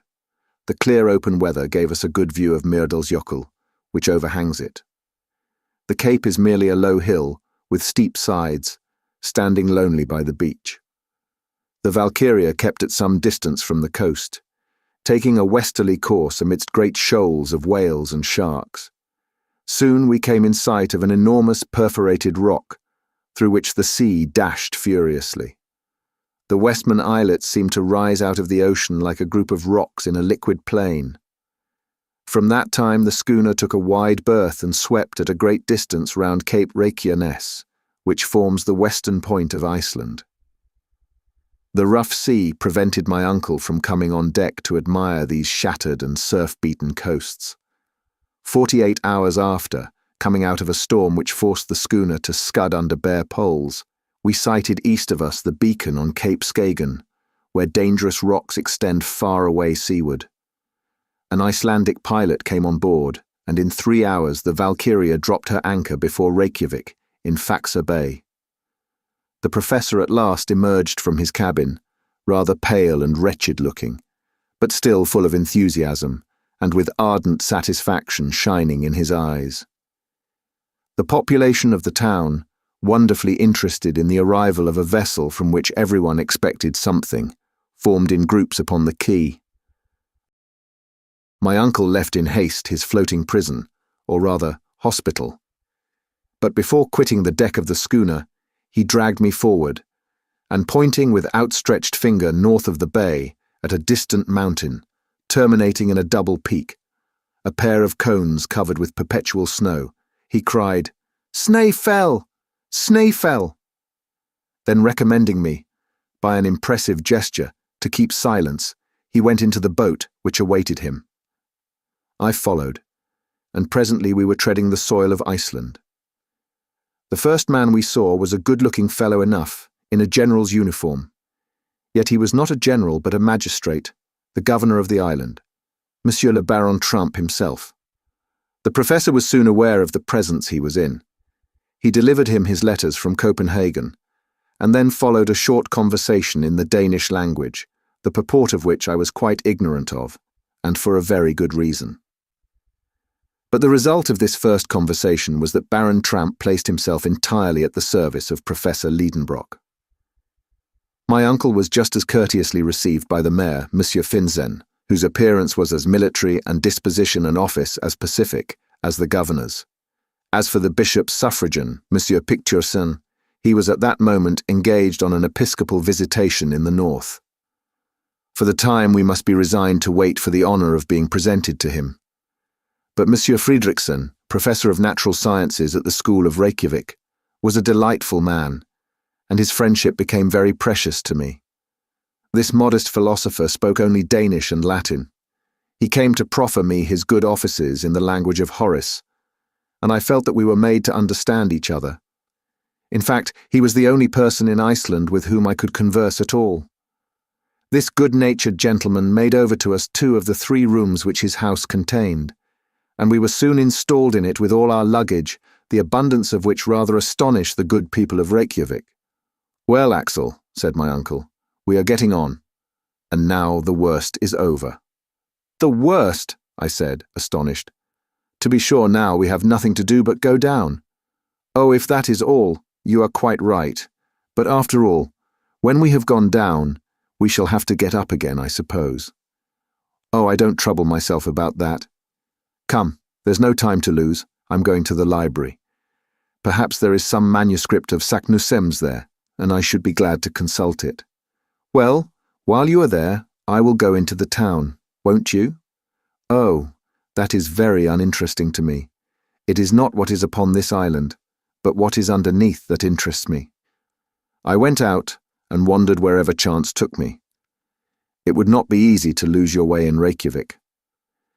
I was therefore under no necessity to inquire the road, which exposes one to mistakes when the only medium of intercourse is gesture. The town extends along a low and marshy level, between 2 hills. An immense bed of lava bounds it on one side and falls gently towards the sea.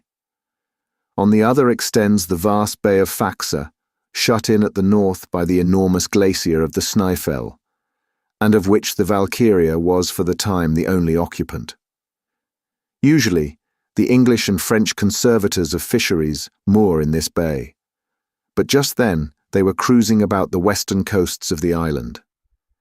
The longest of the only 2 streets that Reykjavik possesses was parallel with the beach.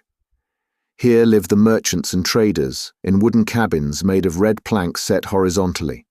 The other street, running west, ends at the little lake between the house of the bishop and other non-commercial people. I had soon explored these melancholy ways. Here and there I got a glimpse of faded turf, looking like a worn-out bit of carpet, or some appearance of a kitchen garden, the sparse vegetables of which, potatoes, cabbages, and lettuces, would have figured appropriately upon a Lilliputian table. A few sickly wallflowers were trying to enjoy the air and sunshine. About the middle of the thin commercial street, I found the public cemetery, enclosed with a mud wall, and where there seemed plenty of room. Then a few steps brought me to the governor's house, but compared with the town hall of Hamburg, a palace in comparison with the cabins of the Icelandic population. Between the little lake and the town, the church is built in the Protestant style, of calcined stones extracted out of the volcanoes by their own labour and at their own expense. In high westerly winds, it was manifest that the red tiles of the roof would be scattered in the air, to the great danger of the faithful worshippers. On a neighbouring hill, I perceived the national school, where, as I was informed later by our host, were taught Hebrew, English, French, and Danish, 4 languages of which, with shame I confess it, I don't know a single word. After an examination, I should have had to stand last of the 40 scholars educated at this little college, and I should have been held unworthy to sleep along with them in one of those little double closets, where more delicate youths would have died of suffocation the very first night. In 3 hours, I had seen not only the town, but its environs. The general aspect was wonderfully dull. No trees and scarcely any vegetation. Everywhere bare rocks, signs of volcanic action. The Icelandic huts are made of earth and turf, and the walls slope inward. They rather resemble roofs placed on the ground. But then, these roofs are meadows of comparative fertility. Thanks to the internal heat, the grass grows on them to some degree of perfection. It is carefully mown in the hay season. If it were not, the horses would come to pasture on these green abodes. In my excursion, I met but few people. On returning to the main street, I found the greater part of the population busied in drying, salting, and putting on board codfish, their chief export. The men looked like robust but heavy, blonde Germans with pensive eyes, conscious of being far removed from their fellow creatures, poor exiles relegated to this land of ice, poor creatures who should have been Eskimos, since nature had condemned them to live only just outside the Arctic Circle. In vain did I try to detect a smile upon their lips. Sometimes, by a spasmodic and involuntary contraction of the muscles, they seemed to laugh, but they never smiled. Their costume consisted of a coarse jacket of black woolen cloth, called in Scandinavian lands a vadmel, a hat with a very broad brim, trousers with a narrow edge of red, and a bit of leather rolled round the foot for shoes. The women looked as sad and as resigned as the men. Their faces were agreeable but expressionless, and they wore gowns and petticoats of dark vadmel. As maidens, they wore over their braided hair a little knitted brown cap. When married, they put around their heads a coloured handkerchief crowned with a peak of white linen. After a good walk, I returned to Monsieur Friedrichsen's house, where I found my uncle already in his host's company. Chapter 10. Interesting Conversations with Icelandic Savants. Dinner was ready. Professor Lidenbrock devoured his portion voraciously, for his compulsory fast on board had converted his stomach into a vast, unfathomable gulf. There was nothing remarkable in the meal itself, but the hospitality of our host, more Danish than Icelandic, reminded me of the heroes of old. It was evident that we were more at home than he was himself. The conversation was carried on in the vernacular tongue, which my uncle mixed with German and Monsieur Friedrichsen with Latin for my benefit. It turned upon scientific questions as befits philosophers, but Professor Lidenbrock was excessively reserved, and at every sentence spoke to me with his eyes, enjoining the most absolute silence upon our plans. In the first place, Monsieur Friedrichsen wanted to know what success my uncle had had at the library. "Your library? Why, there is nothing but a few tattered books upon almost deserted shelves." "Indeed," replied Monsieur Friedrichsen. "Why, we possess 8,000 volumes, many of them valuable and scarce, works in the old Scandinavian language, and we have all the novelties that Copenhagen sends us every year." "Where do you keep your 8,000 volumes? For my part—" "Oh, Monsieur Lidenbrock, they are all over the country. In this icy region we are fond of study. There is not a farmer nor a fisherman that cannot read and does not read. Our principle is that books, instead of growing mouldy behind an iron grating, should be worn out under the eyes of many readers. Therefore, these volumes are passed from one to another, read over and over, referred to again and again, and it often happens that they find their way back to their shelves only after an absence of a year or two. And in the meantime," said my uncle rather spitefully, "strangers. Well, what would you have? Foreigners have their libraries at home, and the first essential for labouring people is that they should be educated. I repeat to you, the love of reading runs in Icelandic blood. In 1816 we founded a prosperous literary society. Learned strangers think themselves honoured in becoming members of it. It publishes books which educate our fellow countrymen and do the country great service. If you will consent to be a corresponding member, Herr Lidenbrock, you will be giving us great pleasure." My uncle, who had already joined about 100 learned societies, accepted with a grace that evidently touched Monsieur Friedrichsen. "Now," said he, "will you be kind enough to tell me what books you hope to find in our library, and I may perhaps enable you to consult them?" My uncle's eyes and mine met. He hesitated. This direct question went to the root of the matter, but after a moment's reflection, he decided on speaking. "Monsieur Friedrichsen, I wish to know if amongst your ancient books you possessed any of the works of Arne Saknussemm?" "Arne Saknussemm," replied the Reykjavik professor. "You mean that learned 16th century savant, a naturalist, a chemist, and a traveller?" "Just so. One of the glories of Icelandic literature and science. That's the man, an illustrious man anywhere." "Quite so. And whose courage was equal to his genius. I see that you know him well." My uncle was bathed in delight at hearing his hero thus described. He feasted his eyes upon Monsieur Friedrichsen's face. "Well," he cried, "where are his works?" "His works, we have them not." "What, not in Iceland?" "They are neither in Iceland nor anywhere else." "Why is that?"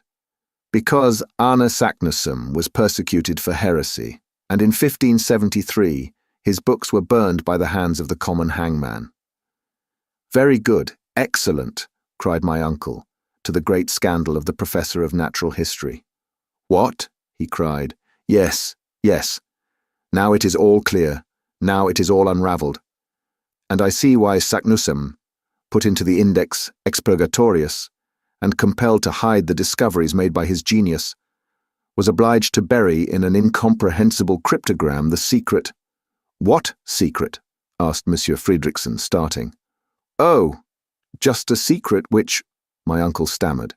"Have you some private document in your possession?" asked our host. "No, I was only supposing a case." "Oh, very well," answered Monsieur Friedrichsen, who was kind enough not to pursue the subject when he had noticed the embarrassment of his friend. "I hope you will not leave our island until you have seen some of its mineralogical wealth." "Certainly," replied my uncle, "but I am rather late, or have not others been here before me?" "Yes, Herr Lidenbrock, the labours of Messieurs Olafsen and Povelsen, pursued by order of the king, the researches of Troil, The scientific mission of Messieurs Gaimard and Robert on the French corvette La Recherche, and lately the observations of scientific men who came in the Reine Hortense have added materially to our knowledge of Iceland. But I assure you there is plenty left. Do you think so? Said my uncle, pretending to look very modest and trying to hide the curiosity that was flashing out of his eyes. Oh yes, how many mountains, glaciers and volcanoes there are to study, which are as yet but imperfectly known. Then, without going any further, that mountain on the horizon. That is Snaefell. Ah, said my uncle, as coolly as he was able. Is that Snaefell? Yes, one of the most curious volcanoes, and the crater of which has scarcely ever been visited. Is it extinct? Oh yes, more than 500 years. Well, replied my uncle, who was frantically locking his legs together to keep himself from jumping up in the air. That is where I mean to begin my geological studies. There on that Snaefell, Fessel, what do you call it? Snaefell, replied the excellent Monsieur Friedrichsen. This part of the conversation was in Latin. I had understood every word of it, and I could hardly conceal my amusement at seeing my uncle trying to keep down the excitement and satisfaction which were brimming over in every limb and every feature. He tried hard to put on an innocent little expression of simplicity, but it looked like a diabolical grin. Yes, said he, your words decide me. We will try to scale that Snaefell. Perhaps even we may pursue our studies in its crater. I am very sorry, said Monsieur Friedrichsen, that my engagements will not allow me to absent myself, or I would have accompanied you myself with both pleasure and profit. Oh no, no, replied my uncle with great animation. We would not disturb anyone for the world, Monsieur Friedrichsen. Still, I thank you with all my heart. The company of such a talented man would have been very serviceable. But the duties of your profession— I am glad to think that our host, in the innocence of his Icelandic soul, was blind to the transparent artifices of my uncle. I very much approve of your beginning with that volcano, Monsieur Lidenbrock. You will gather a harvest of interesting observations. But tell me, how do you expect to get to the peninsula of Snaefell? By sea, crossing the bay. That's the most direct way. No doubt, but it is impossible. Why? Because we don't possess a single boat at Reykjavik. You don't mean to say so. You will have to go by land, following the shore. It will be longer, but more interesting. Very well then, and now I shall have to see about a guide. I have one to offer you, a safe, intelligent man. Yes, an inhabitant of that peninsula. He is an eider-down hunter, and very clever. He speaks Danish perfectly. When can I see him? Tomorrow, if you like. Why not today? Because he won't be here till tomorrow. Tomorrow then, added my uncle with a sigh. This momentous conversation ended in a few minutes with warm acknowledgments paid by the German to the Icelandic professor.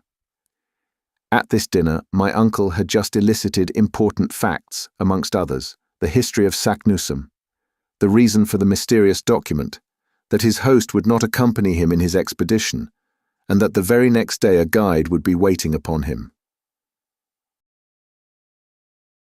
Chapter 11. A guide found to the center of the earth.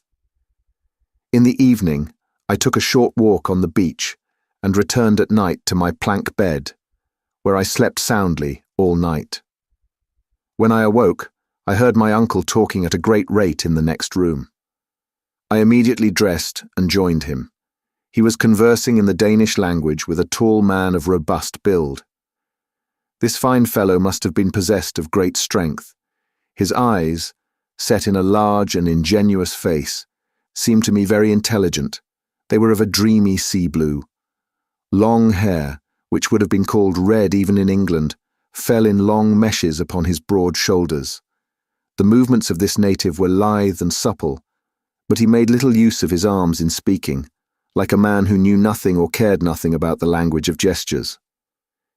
His whole appearance bespoke perfect calmness and self-possession, not indolence but tranquility.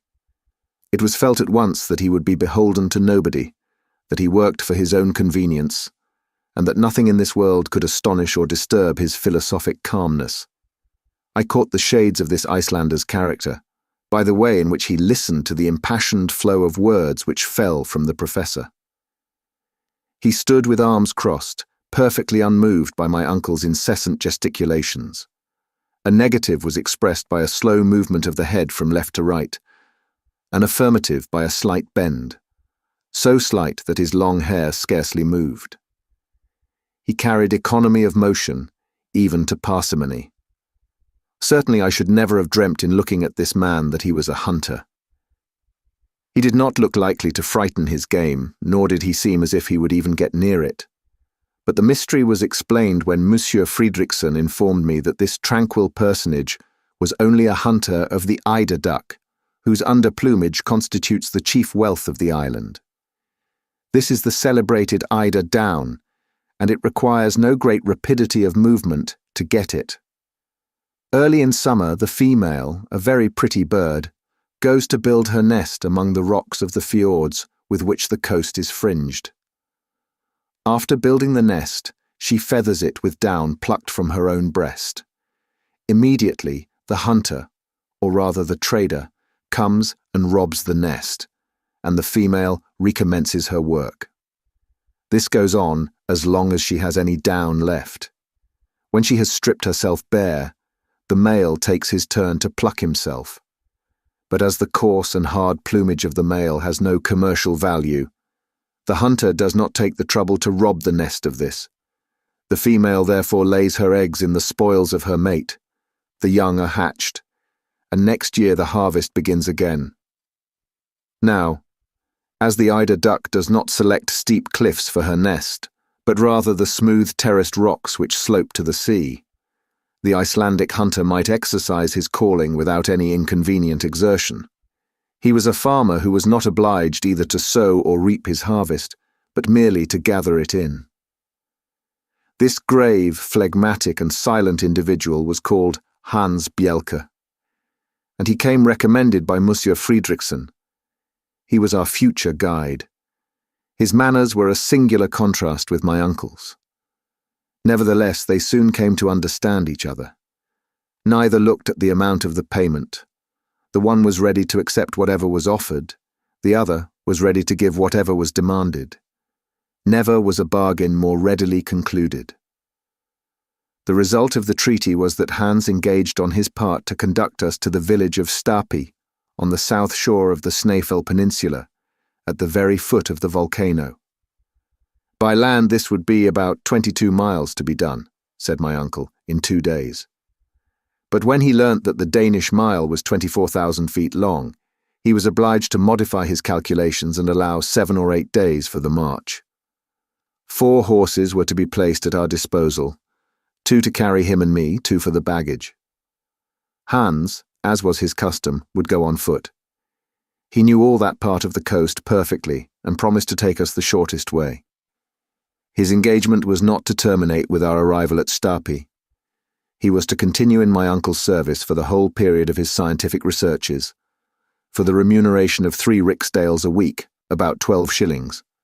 But it was an express article of the covenant that his wages should be counted out to him every Saturday at 6 o'clock in the evening, which according to him was one indispensable part of the engagement. The start was fixed for the 16th of June. My uncle wanted to pay the hunter a portion in advance, but he refused with one word. "Efter," said he. "After," said the professor for my edification. The treaty concluded, Hans silently withdrew. "A famous fellow," cried my uncle, "but he little thinks of the marvellous part he has to play in the future. So he is to go with us as far as the centre of the earth, Axel." 48 hours were left before our departure. To my great regret, I had to employ them in preparations, for all our ingenuity was required to pack every article to the best advantage. Instruments here, arms there, tools in this package, provisions in that, 4 sets of packages in all. The instruments were 1. An Eigel's centigrade thermometer, graduated up to 150 degrees, 302 degrees Fahrenheit, which seemed to me too much or too little. Too much if the internal heat was to rise so high, for in this case we should be baked, not enough to measure the temperature of springs or any matter in a state of fusion. 2. An aneroid barometer, to indicate extreme pressures of the atmosphere. An ordinary barometer would not have answered the purpose, as the pressure would increase during our descent to a point which the mercurial barometer would not register. 3. A chronometer made by Boissonnas, Jr. of Geneva, accurately set to the meridian of Hamburg. 4. 2 compasses, namely a common compass and a dipping needle. 5. A night glass. 6. 2 of Ruhmkorff's apparatus, which by means of an electric current supplied a safe and handy portable light. The arms consisted of 2 of Purdy's rifles and 2 brace of pistols. But what did we want arms for? We had neither savages nor wild beasts to fear, I supposed. But my uncle seemed to believe in his arsenal, as in his instruments, and more especially in a considerable quantity of gun-cotton, which is unaffected by moisture, and the explosive force of which exceeds that of gunpowder. The tools comprised 2 pickaxes, 2 spades, a silk rope ladder, 3 iron-tipped sticks, a hatchet, a hammer, a dozen wedges and iron spikes, and a long, knotted rope.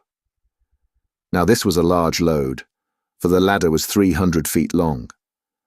And there were provisions too. This was not a large parcel, but it was comforting to know that of essence of beef and biscuits there were 6 months' consumption.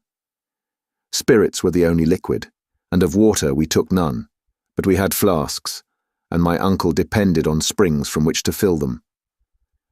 Whatever objections I hazarded as to their quality, temperature, and even absence remained ineffectual.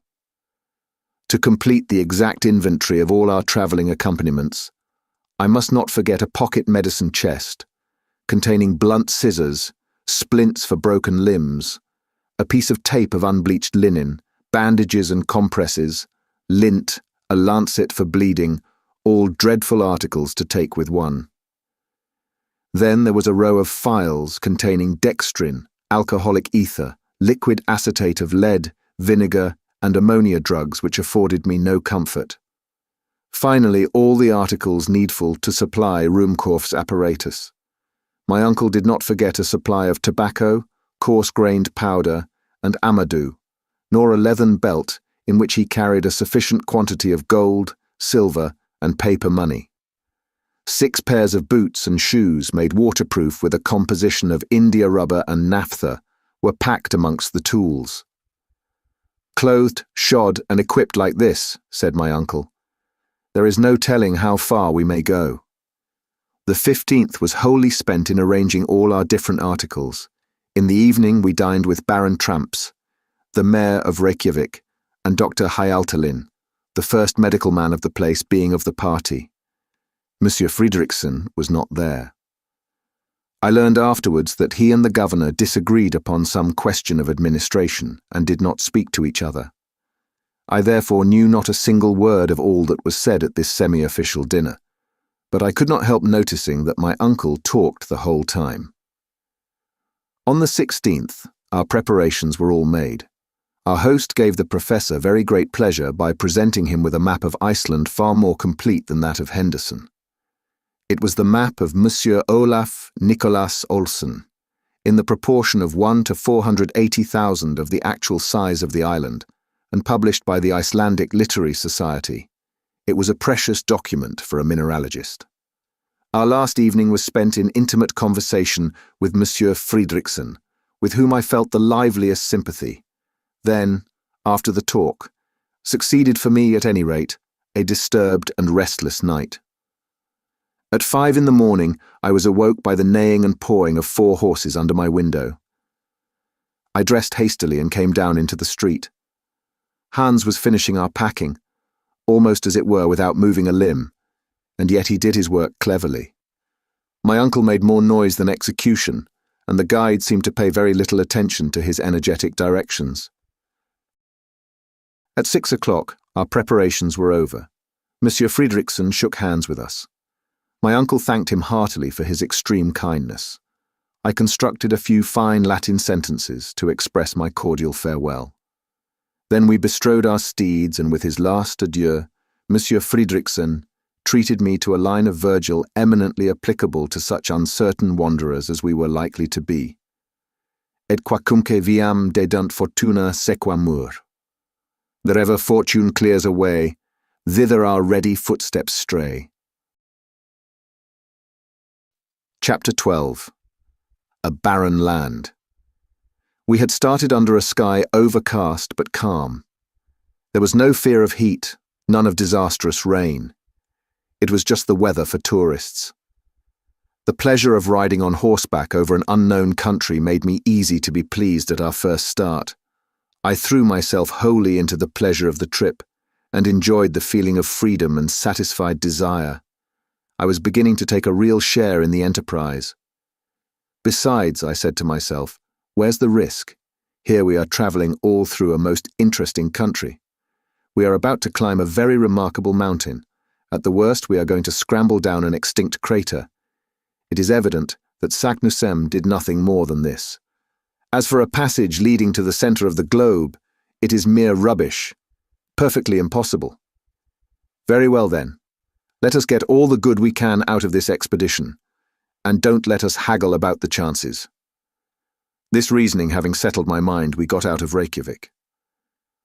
Hans moved steadily on, keeping ahead of us, at an even, smooth and rapid pace. The baggage horses followed him without giving any trouble. Then came my uncle and myself, looking not so very ill-mounted on our small but hardy animals. Iceland is one of the largest islands in Europe. Its surface is 14,000 square miles, and it contains but 16,000 inhabitants. Geographers have divided it into 4 quarters, and we were crossing diagonally the southwest quarter, called the Sudvester Fjordunga. On leaving Reykjavik, Hans took us by the seashore. We passed lean pastures, which were trying very hard, but in vain, to look green. Yellow came out best. The rugged peaks of the trachyte rocks presented faint outlines on the eastern horizon. At times, a few patches of snow, concentrating the vague light, glittered upon the slopes of the distant mountains. Certain peaks, boldly uprising, passed through the grey clouds and reappeared above the moving mists, like breakers emerging in the heavens. Often these chains of barren rocks made a dip towards the sea and encroached upon the scanty pasturage, but there was always enough room to pass. Besides, our horses instinctively chose the easiest places without ever slackening their pace. My uncle was refused even the satisfaction of stirring up his beast with whip or voice. He had no excuse for being impatient. I could not help smiling to see so tall a man on so small a pony. And as his long legs nearly touched the ground, he looked like a 6-legged centaur.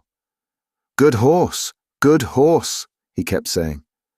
"You will see, Axel, that there is no more sagacious animal than the Icelandic horse. He is stopped by neither snow, nor storm, nor impassable roads, nor rocks, glaciers, or anything. He is courageous, sober, and sure-footed. He never makes a false step, never shies. If there is a river or fjord to cross, and we shall meet with many, you will see him plunge in at once, just as if he were amphibious, and gain the opposite bank. But we must not hurry him, we must let him have his way, and we shall get on at the rate of 30 miles a day.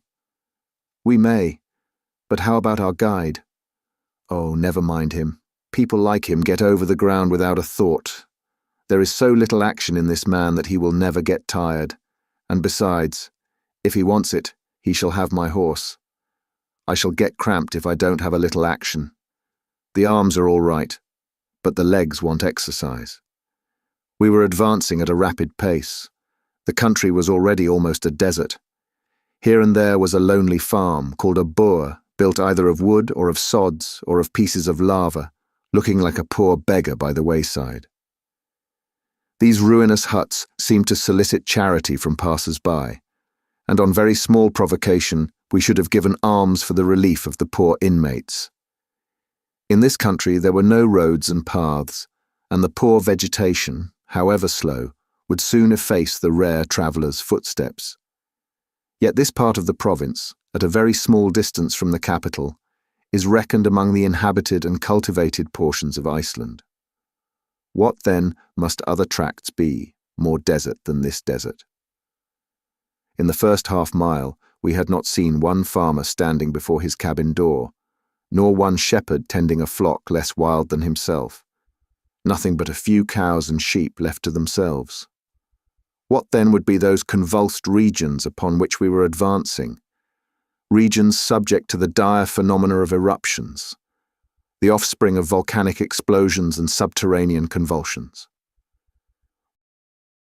We were to know them before long, but on consulting Olsen's map, I saw that they would be avoided by winding along the seashore. In fact, the great plutonic action is confined to the central portion of the island.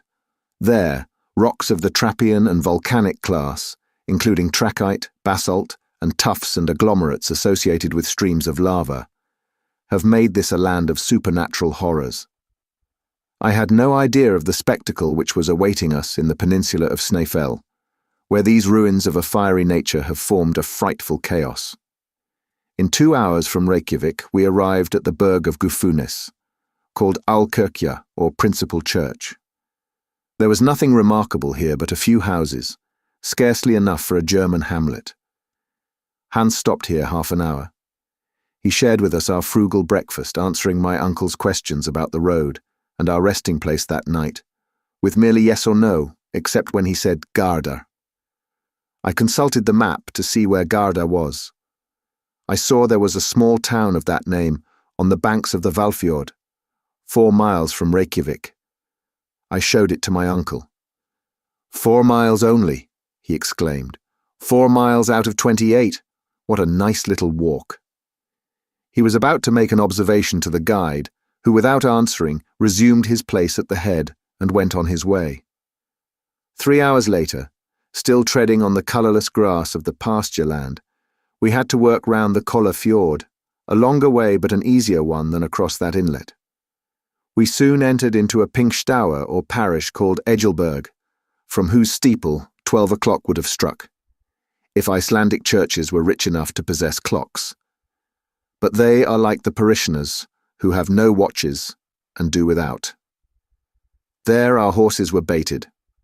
Then, taking the narrow path to the left between a chain of hills and the sea, they carried us to our next stage, the Aulkirkja of Brantar, and 1 mile farther on, to Sauboer Annexia, a chapel of ease built on the south shore of the Hvalfjord.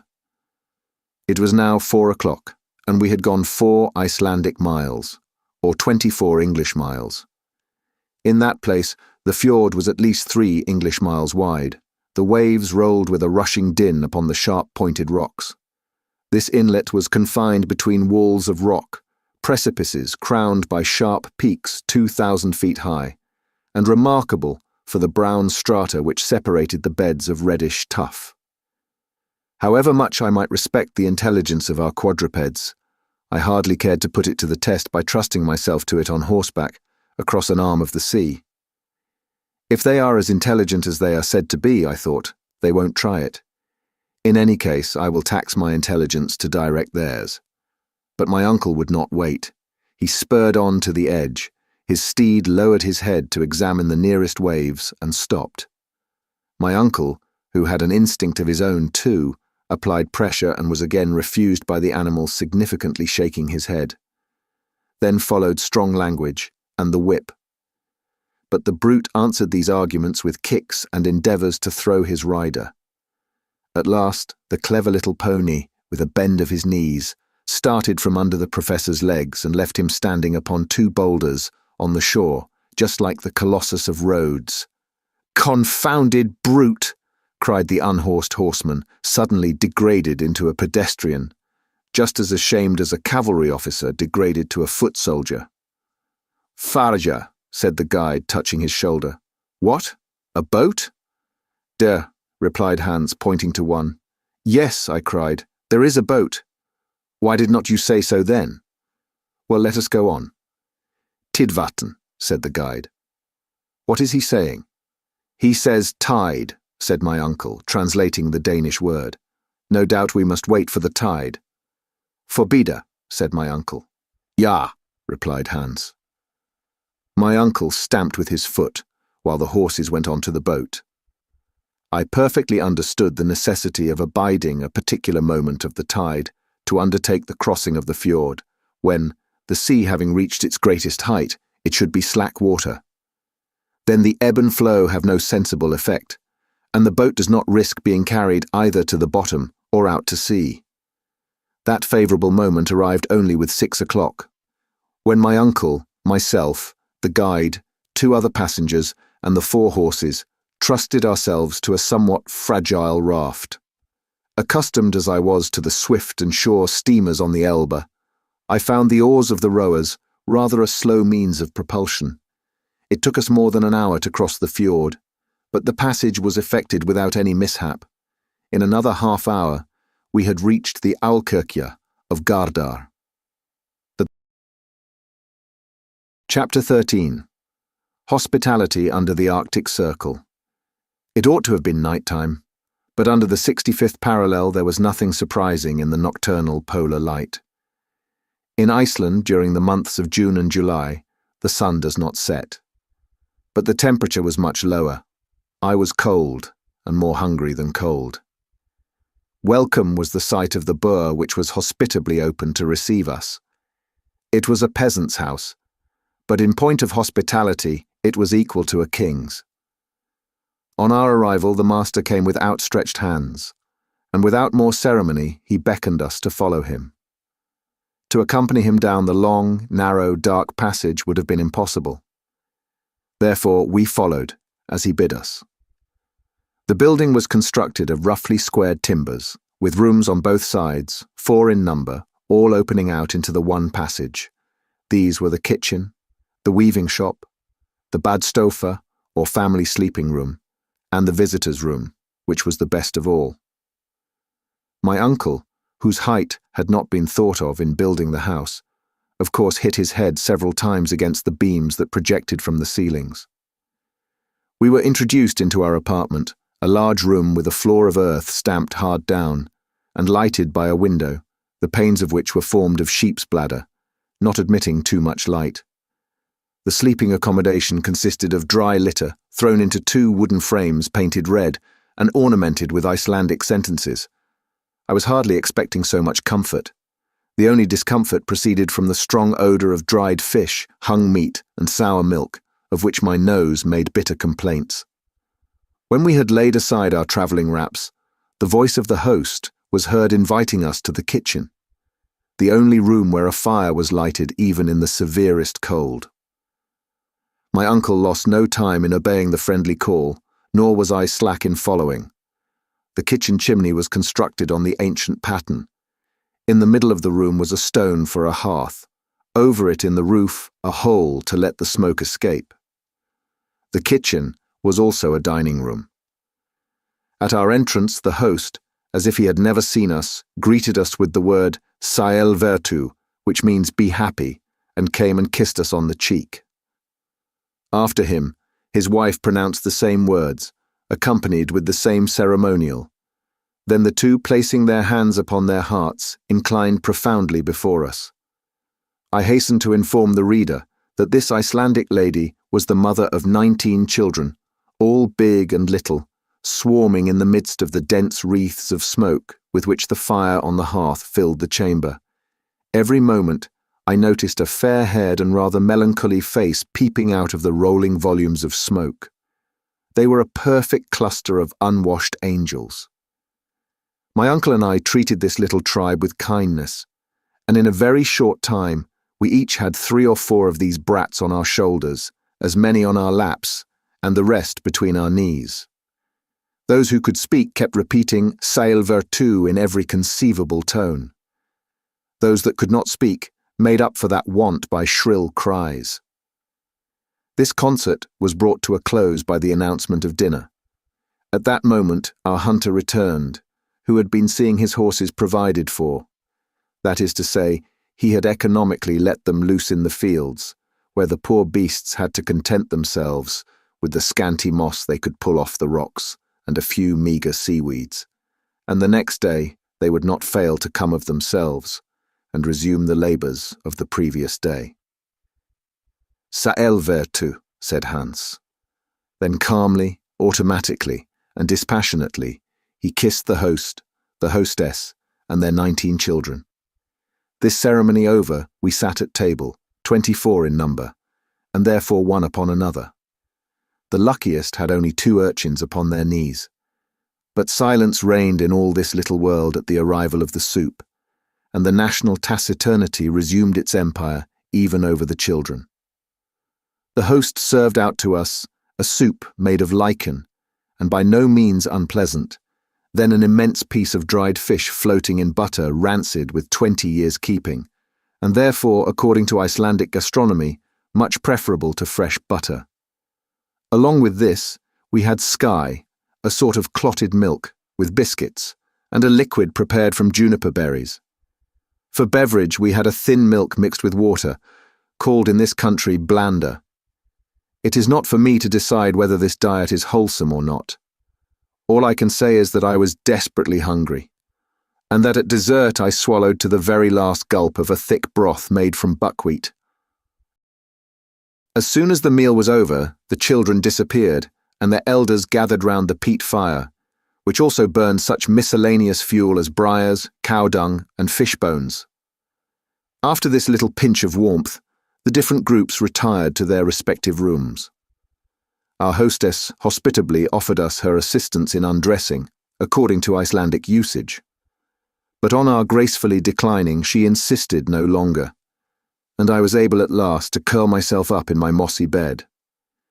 At 5 next morning, we bade our host farewell, my uncle with difficulty persuading him to accept a proper remuneration, and Hans signalled the start. At 100 yards from Gardar, the soil began to change its aspect. It became boggy and less favourable to progress. On our right, the chain of mountains was indefinitely prolonged, like an immense system of natural fortifications, of which we were following the counterscarp or lesser steep. Often we were met by streams, which we had to ford with great care, not to wet our packages. The desert became wider and more hideous, yet from time to time we seemed to descry a human figure that fled at our approach. Sometimes a sharp turn would bring us suddenly within a short distance of one of these spectres, and I was filled with loathing at the sight of a huge deformed head, the skin shining and hairless, and repulsive sores visible through the gaps in the poor creature's wretched rags. The unhappy being forbore to approach us and offer his misshapen hand. He fled away, but not before Hans had saluted him with the customary XVIII. "Spatelsk," said he. "A leper," my uncle repeated. This word produced a repulsive effect. The horrible disease of leprosy is too common in Iceland. It is not contagious, but hereditary, and lepers are forbidden to marry. These apparitions were not cheerful, and did not throw any charm over the less and less attractive landscapes. The last tufts of grass had disappeared from beneath our feet. Not a tree was to be seen, unless we except a few dwarf birches as low as brushwood. Not an animal, but a few wandering ponies that their owners would not feed. Sometimes we could see a hawk balancing himself on his wings under the grey cloud, and then darting away south with rapid flight.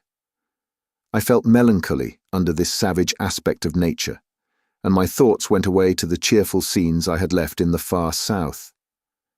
We had to cross a few narrow fjords, and at last quite a wide gulf. The tide, then high, allowed us to pass over without delay, and to reach the hamlet of XVIII 1 mile beyond. That evening, after having forded 2 rivers full of trout and pike, called Alpha and Hetta, we were obliged to spend the night in a deserted building worthy to be haunted by all the elfins of Scandinavia. The Ice King certainly held court here and gave us all night-long samples of what he could do. No particular event marked the next day. Bogs, dead levels, melancholy desert tracks, wherever we travelled. By nightfall we had accomplished half our journey, and we lay at Krosolpt.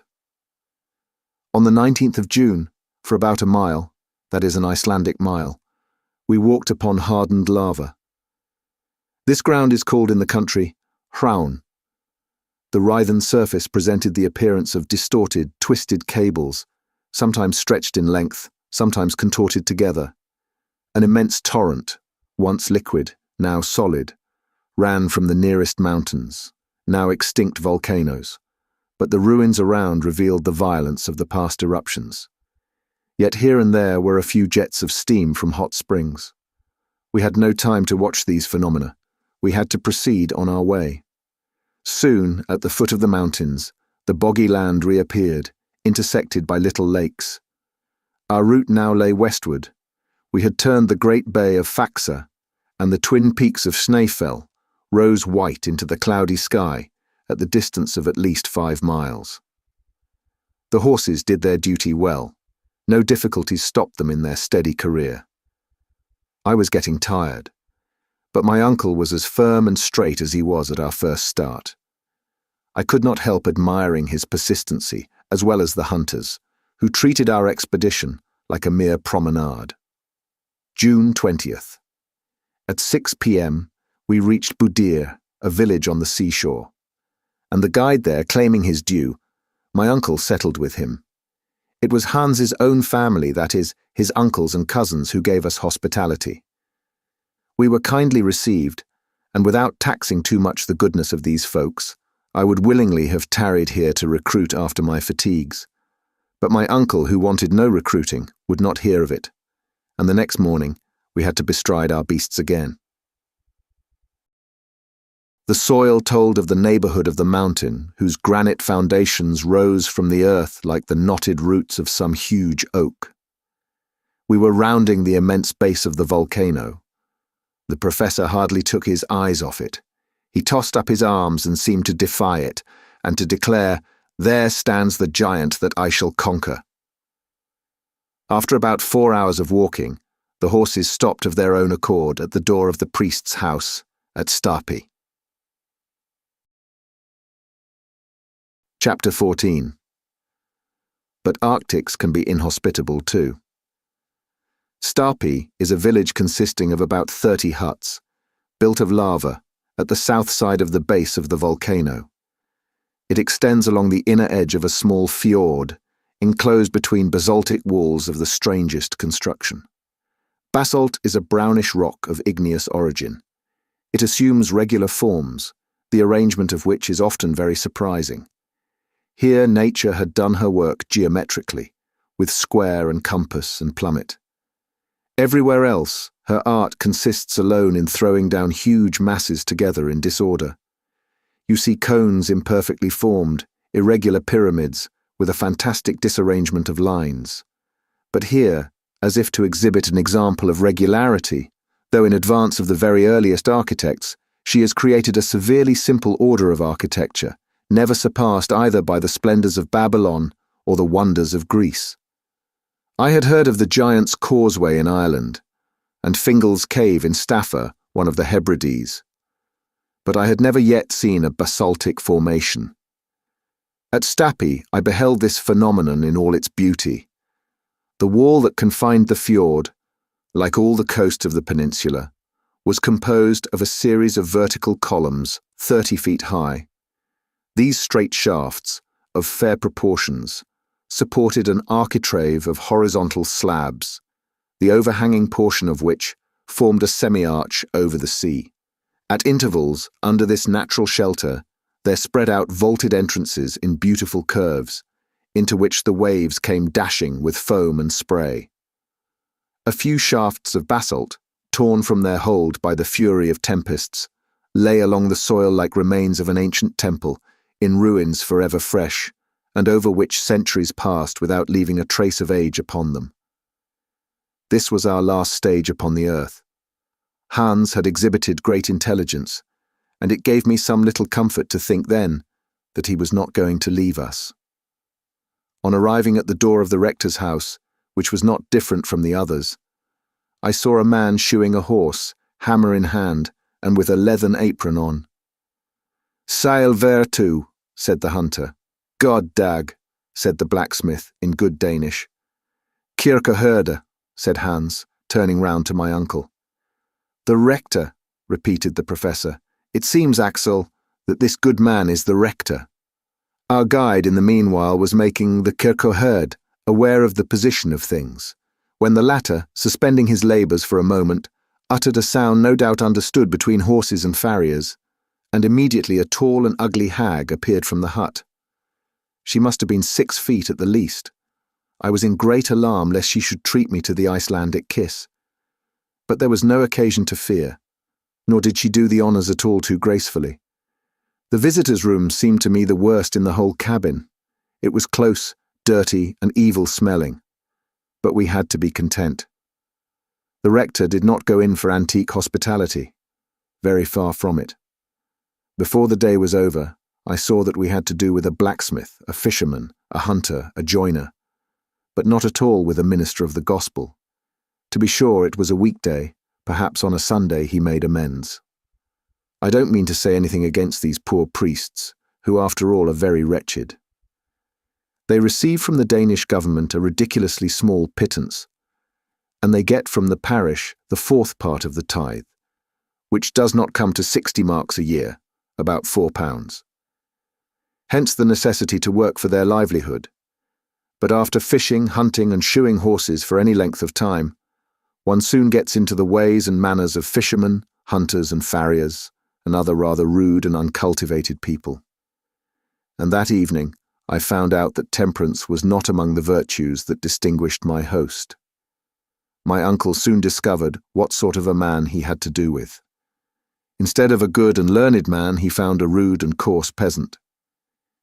He therefore resolved to commence the grand expedition at once, and to leave this inhospitable parsonage.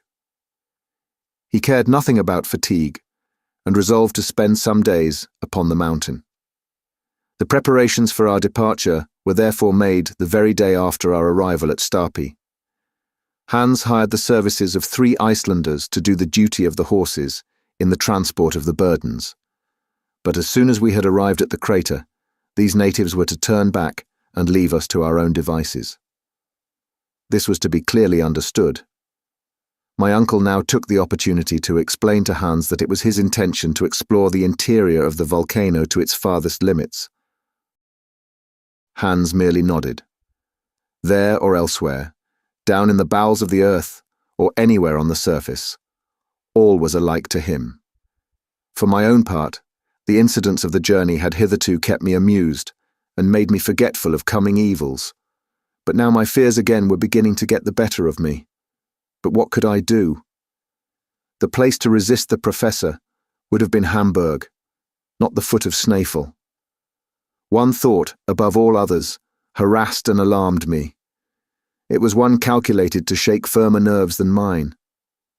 Now, thought I, here we are, about to climb Snaefell. Very good, we will explore the crater. Very good, too. Others have done as much without dying for it. But that is not all. If there is a way to penetrate into the very bowels of the island, if that ill-advised Saknussemm has told a true tale, we shall lose our way amidst the deep subterranean passages of this volcano. Now, there is no proof that Snaefell is extinct. Who can assure us that an eruption is not brewing at this very moment? Does it follow that because the monster has slept since 1229 he must therefore never awake again? And if he wakes up presently, where shall we be? It was worthwhile debating this question, and I did debate it. I could not sleep for dreaming about eruptions. Now, the part of ejected scoriae and ashes seemed to my mind a very rough one to act. So at last, when I could hold out no longer, I resolved to lay the case before my uncle as prudently and as cautiously as possible, just under the form of an almost impossible hypothesis. I went to him. I communicated my fears to him, and drew back a step to give him room for the explosion which I knew must follow. But I was mistaken. I was thinking of that, he replied with great simplicity. What could those words mean? Was he actually going to listen to reason? Was he contemplating the abandonment of his plans? This was too good to be true. After a few moments' silence, during which I dared not question him, he resumed. I was thinking of that. Ever since we arrived at Stapi, I have been occupied with the important question you have just opened, for we must not be guilty of imprudence." "No, indeed," I replied with forcible emphasis. "For 600 years, Snaefell has been dumb, but he may speak again. Now, eruptions are always preceded by certain well-known phenomena. I have therefore examined the natives, I have studied external appearances, and I can assure you, Axel, that there will be no eruption." At this positive affirmation, I stood amazed and speechless. "You don't doubt my word," said my uncle. "Well, follow me." I obeyed like an automaton. Coming out from the priest's house, the professor took a straight road, which, through an opening in the basaltic wall, led away from the sea.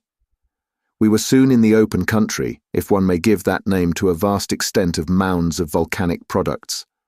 This tract seemed crushed under a rain of enormous ejected rocks of trap, basalt, granite, and all kinds of igneous rocks.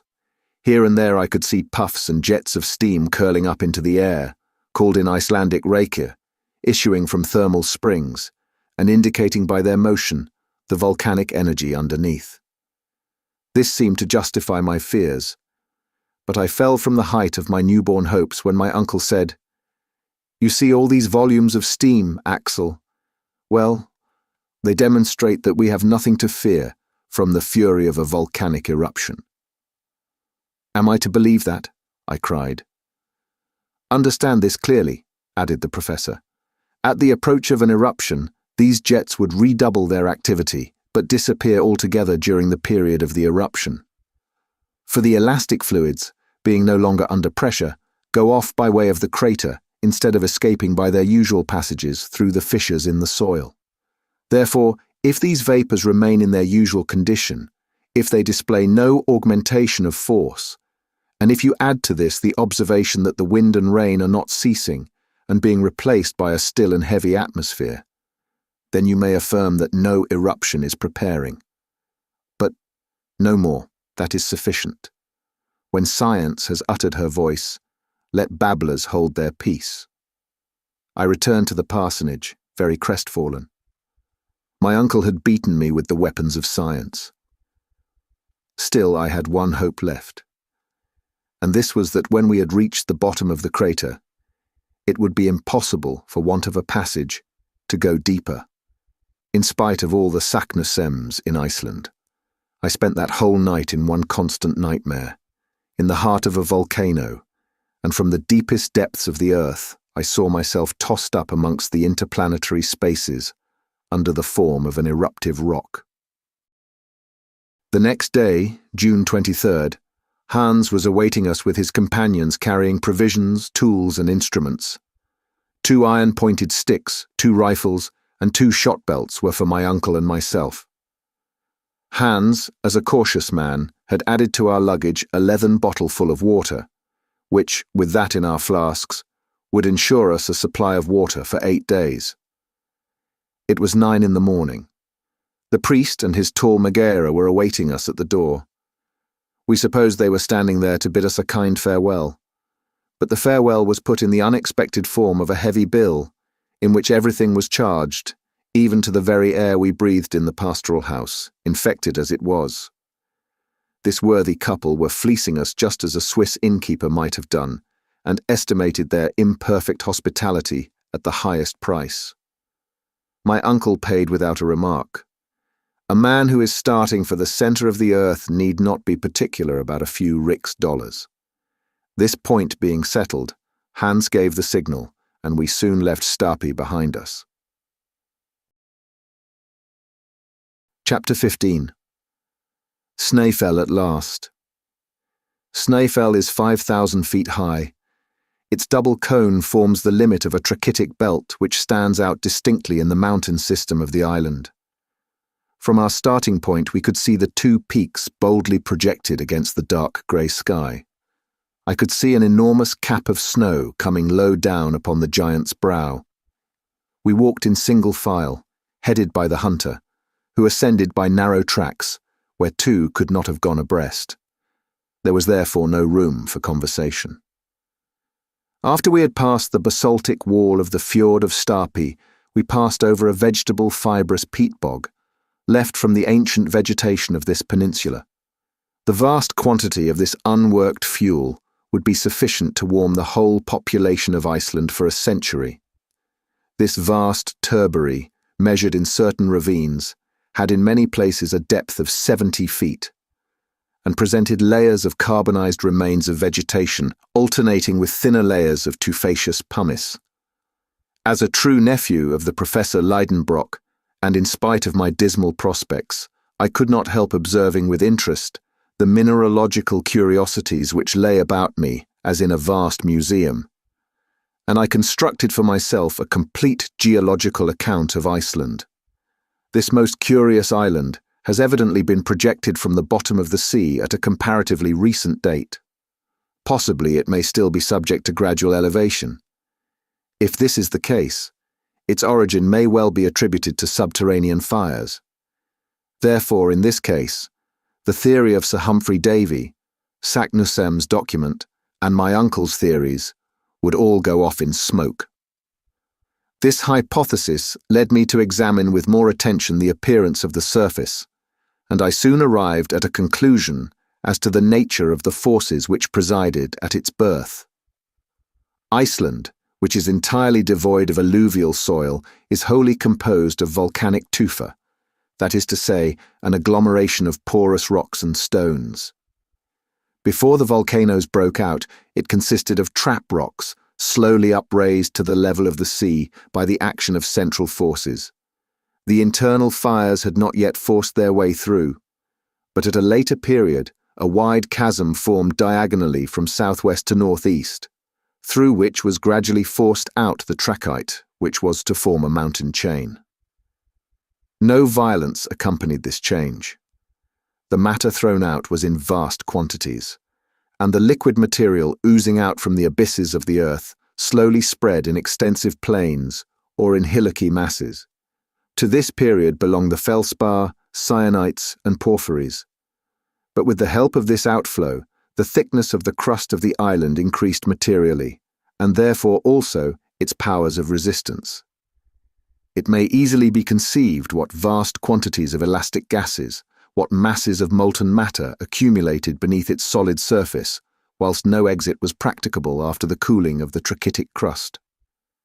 Therefore, a time would come when the elastic and explosive forces of the imprisoned gases would upheave this ponderous cover and drive out for themselves openings through tall chimneys. Hence then the volcano would distend and lift up the crust, and then burst through a crater suddenly formed at the summit or thinnest part of the volcano. To the eruption succeeded other volcanic phenomena. Through the outlets now made, first escaped the ejected basalt, of which the plain we had just left presented such marvellous specimens. We were moving over grey rocks of dense and massive formation, which in cooling had formed into hexagonal prisms. Everywhere around us we saw truncated cones, formerly so many fiery mouths. After the exhaustion of the basalt, the volcano, the power of which grew by the extinction of the lesser craters, supplied an egress to lava, ashes, and scoriae, of which I could see lengthened screes streaming down the sides of the mountain like flowing hair.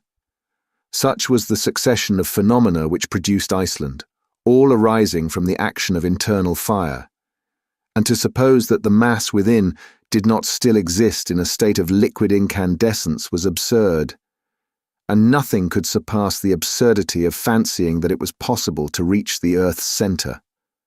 So I felt a little comforted as we advanced to the assault of Snaefell. The way was growing more and more arduous, the ascent steeper and steeper. The loose fragments of rock trembled beneath us, and the utmost care was needed to avoid dangerous falls. Hans went on as quietly as if he were on level ground. Sometimes he disappeared altogether behind the huge blocks. Then a shrill whistle would direct us on our way to him. Sometimes he would halt, pick up a few bits of stone, build them up into a recognizable form, and thus made landmarks to guide us on our way back. A very wise precaution in itself, but, as things turned out, quite useless. 3 hours' fatiguing march had only brought us to the base of the mountain. There Hans bid us come to a halt, and a hasty breakfast was served out. My uncle swallowed 2 mouthfuls at a time to get on faster. But whether he liked it or not, this was a rest as well as a breakfast hour, and he had to wait till it pleased our guide to move on, which came to pass in an hour. The 3 Icelanders, just as taciturn as their comrade the hunter, never spoke, and ate their breakfasts in silence.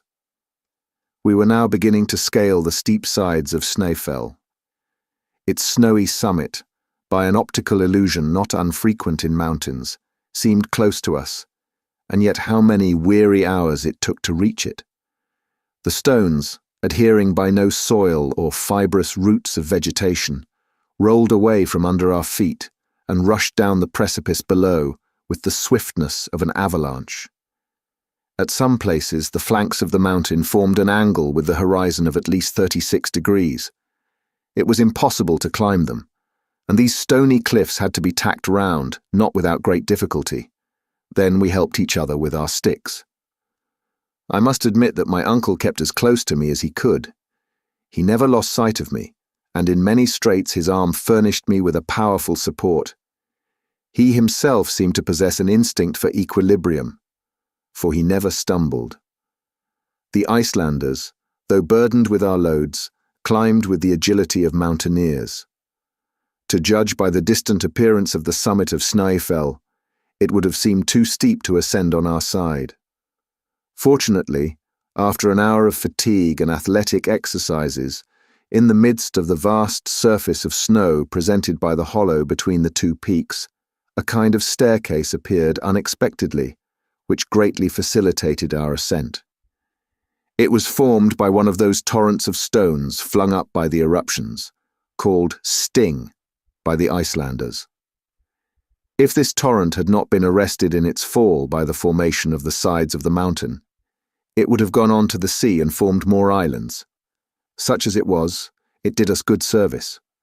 The steepness increased, but these stone steps allowed us to rise with facility, and even with such rapidity, that having rested for a moment while my companions continued their ascent, I perceived them already reduced by distance to microscopic dimensions. At 7 we had ascended the 2,000 steps of this grand staircase, and we had attained a bulge in the mountain, a kind of bed on which rested the cone proper of the crater. 3,200 feet below us stretched the sea. We had passed the limit of perpetual snow, which on account of the moisture of the climate is at a greater elevation in Iceland than the high latitude would give reason to suppose. The cold was excessively keen. The wind was blowing violently. I was exhausted. The professor saw that my limbs were refusing to perform their office, and in spite of his impatience he decided on stopping. He therefore spoke to the hunter, who shook his head, saying, "Ofan for." "It seems we must go higher," said my uncle. Then he asked Hans for his reason. "Mistur," replied the guide. "Ja, mistur," said one of the Icelanders in a tone of alarm. "What does that word mean?" I asked uneasily. "Look," said my uncle. I looked down upon the plain. An immense column of pulverized pumice, sand and dust was rising with a whirling circular motion like a waterspout. The wind was lashing it onto that side of Snaefell where we were holding on. This dense veil hung across the sun, threw a deep shadow over the mountain. If that huge revolving pillar sloped down, it would involve us in its whirling eddies. This phenomenon, which is not unfrequent when the wind blows from the glaciers, is called in Icelandic mistur. "Hastigt! Hastigt!" cried our guide. Without knowing Danish, I understood at once that we must follow Hans at the top of our speed. He began to circle round the cone of the crater, but in a diagonal direction so as to facilitate our progress. Presently the dust storm fell upon the mountain, which quivered under the shock. The loose stones, caught with the irresistible blasts of wind, flew about in a perfect hail, as in an eruption. Happily we were on the opposite side, and sheltered from all harm. But for the precaution of our guide, our mangled bodies, torn and pounded into fragments, would have been carried afar, like the ruins hurled along by some unknown meteor. Yet Hans did not think it prudent to spend the night upon the sides of the cone. We continued our zigzag climb. The 1,500 remaining feet took us 5 hours to clear. The circuitous route, the diagonal and the counter marches must have measured at least 3 leagues. I could stand it no longer. I was yielding to the effects of hunger and cold. The rarefied air scarcely gave play to the action of my lungs. At last, at 11 in the sunlight night, the summit of Snaefell was reached, and before going in for shelter into the crater, I had time to observe the midnight sun at its lowest point, gilding with its pale rays the island that slept at my feet. Chapter 16. Boldly down the crater. Supper was rapidly devoured, and the little company housed themselves as best they could. The bed was hard, the shelter not very substantial, and our position an anxious one, at 5,000 feet above sea level. Yet I slept particularly well. It was one of the best nights I had ever had, and I did not even dream. Next morning, we awoke half frozen by the sharp, keen air, but with the light of a splendid sun. I rose from my granite bed and went out to enjoy the magnificent spectacle that lay unrolled before me. I stood on the very summit of the southernmost of Snaefell's peaks. The range of the eye extended over the whole island. By an optical law which obtains at all great heights, the shores seemed raised and the centre depressed. It seemed as if one of Helbesmer's raised maps lay at my feet. I could see deep valleys intersecting each other in every direction, precipices like low walls, lakes reduced to ponds, rivers abbreviated into streams. On my right were numberless glaciers and innumerable peaks, some plumed with feathery clouds of smoke. The undulating surface of these endless mountains, crested with sheets of snow, reminded one of a stormy sea. If I looked westward, there the ocean lay spread out in all its magnificence, like a mere continuation of those flock-like summits. The eye could hardly tell where the snowy ridges ended and the foaming waves began. I was thus steeped in the marvellous ecstasy which all high summits develop in the mind, and now without giddiness, for I was beginning to be accustomed to these sublime aspects of nature. My dazzled eyes were bathed in the bright flood of the solar rays. I was forgetting where and who I was, to live the life of elves and sylphs, the fanciful creation of Scandinavian superstitions. I felt intoxicated with the sublime pleasure of lofty elevations, without thinking of the profound abysses into which I was shortly to be plunged. But I was brought back to the realities of things by the arrival of Hans and the Professor, who joined me on the summit.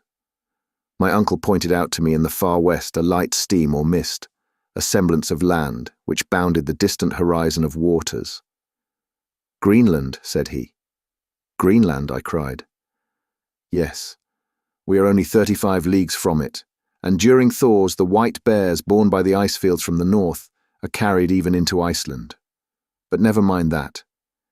Here we are at the top of Snaefell, and here are 2 peaks, one north and one south. Hans will tell us the name of that on which we are now standing."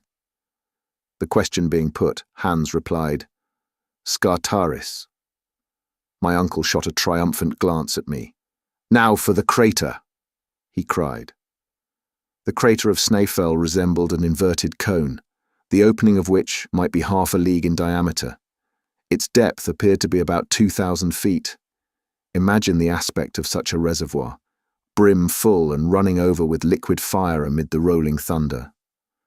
The bottom of the funnel was about 250 feet in circuit, so that the gentle slope allowed its lower brim to be reached without much difficulty. Involuntarily I compared the whole crater to an enormous erected mortar, and the comparison put me in a terrible fright. What madness, I thought, to go down into a mortar, perhaps a loaded mortar, to be shot up into the air at a moment's notice. But I did not try to back out of it. Hans, with perfect coolness, resumed the lead, and I followed him without a word. In order to facilitate the descent, Hans wound his way down the cone by a spiral path. Our route lay amidst eruptive rocks, some of which, shaken out of their loosened beds, rushed bounding down the abyss, and in their fall awoke echoes remarkable for their loud and well-defined sharpness. In certain parts of the cone, there were glaciers. Here, Hans advanced only with extreme precaution, sounding his way with his iron-pointed pole to discover any crevasses in it. At particularly dubious passages, we were obliged to connect ourselves with each other by a long cord, in order that any man who missed his footing might be held up by his companions. This solid formation was prudent, but did not remove all danger. Yet notwithstanding the difficulties of the descent, down steeps unknown to the guide, the journey was accomplished without accidents, except the loss of a coil of rope, which escaped from the hands of an Icelander and took the shortest way to the bottom of the abyss. At midday, we arrived. I raised my head and saw straight above me the upper aperture of the cone, framing a bit of sky of very small circumference, but almost perfectly round. Just upon the edge appeared the snowy peak of Saris, standing out sharp and clear against endless space. At the bottom of the crater were 3 chimneys, through which, in its eruptions, Snaefell had driven forth fire and lava from its central furnace. Each of these chimneys was 100 feet in diameter. They gaped before us, right in our path. I had not the courage to look down either of them, but Professor Lidenbrock had hastily surveyed all 3. He was panting, running from one to the other, gesticulating and uttering incoherent expressions. Hans and his comrades, seated upon loose lava rocks, looked at him with as much wonder as they knew how to express, and perhaps took him for an escaped lunatic. Suddenly, my uncle uttered a cry. I thought his foot must have slipped, and that he had fallen down one of the holes. But no.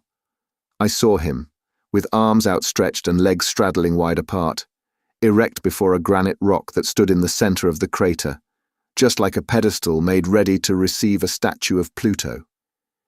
He stood like a man stupefied, but the stupefaction soon gave way to delirious rapture.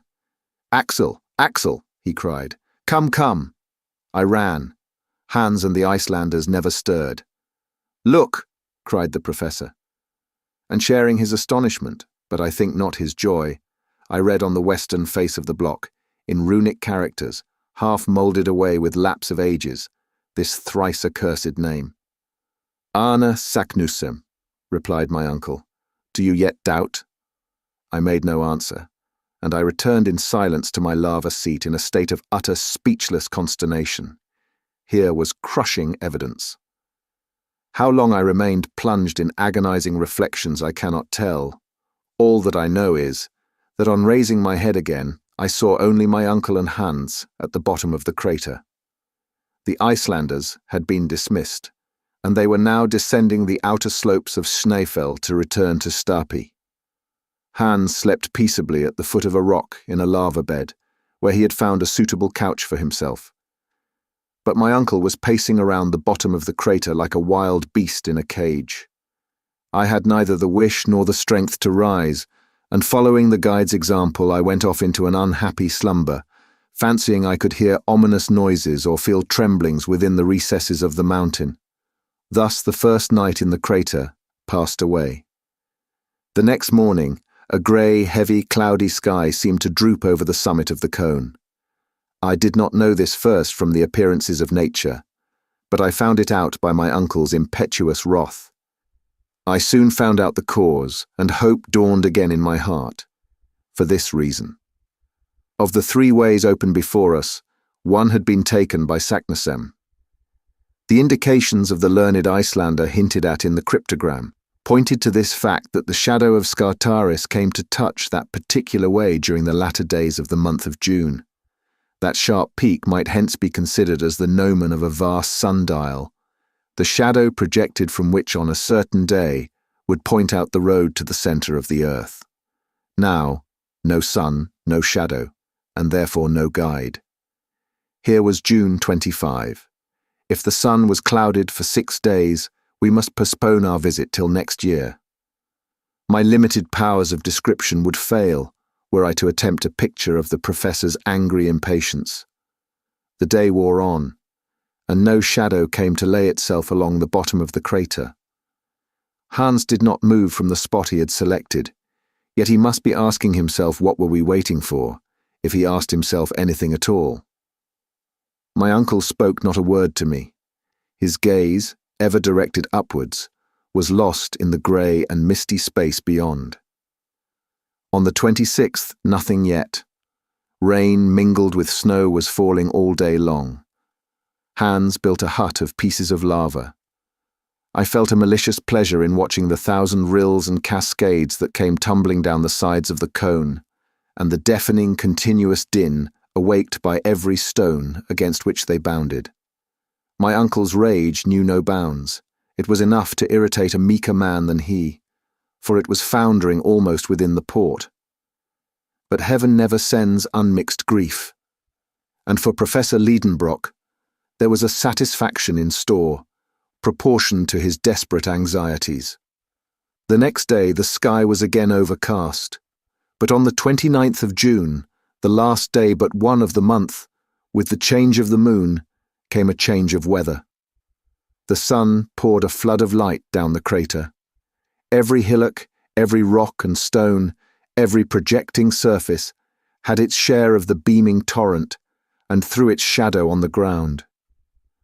Amongst them all, Scartaris laid down his sharp-pointed angular shadow, which began to move slowly in the opposite direction to that of the radiant orb. My uncle turned too, and followed it. At noon, being at its least extent, it came and softly fell upon the edge of the middle chimney. There it is, shouted the professor. Now for the centre of the globe, he added in Danish. I looked at Hans to hear what he would say. Forut, was his tranquil answer. Forward, replied my uncle. It was 13 minutes past 1. Chapter 17. Vertical Descent. Now began our real journey. Hitherto our toil had overcome all difficulties. Now difficulties would spring up at every step. I had not yet ventured to look down the bottomless pit into which I was about to take a plunge. The supreme hour had come. I might now either share in the enterprise or refuse to move forward.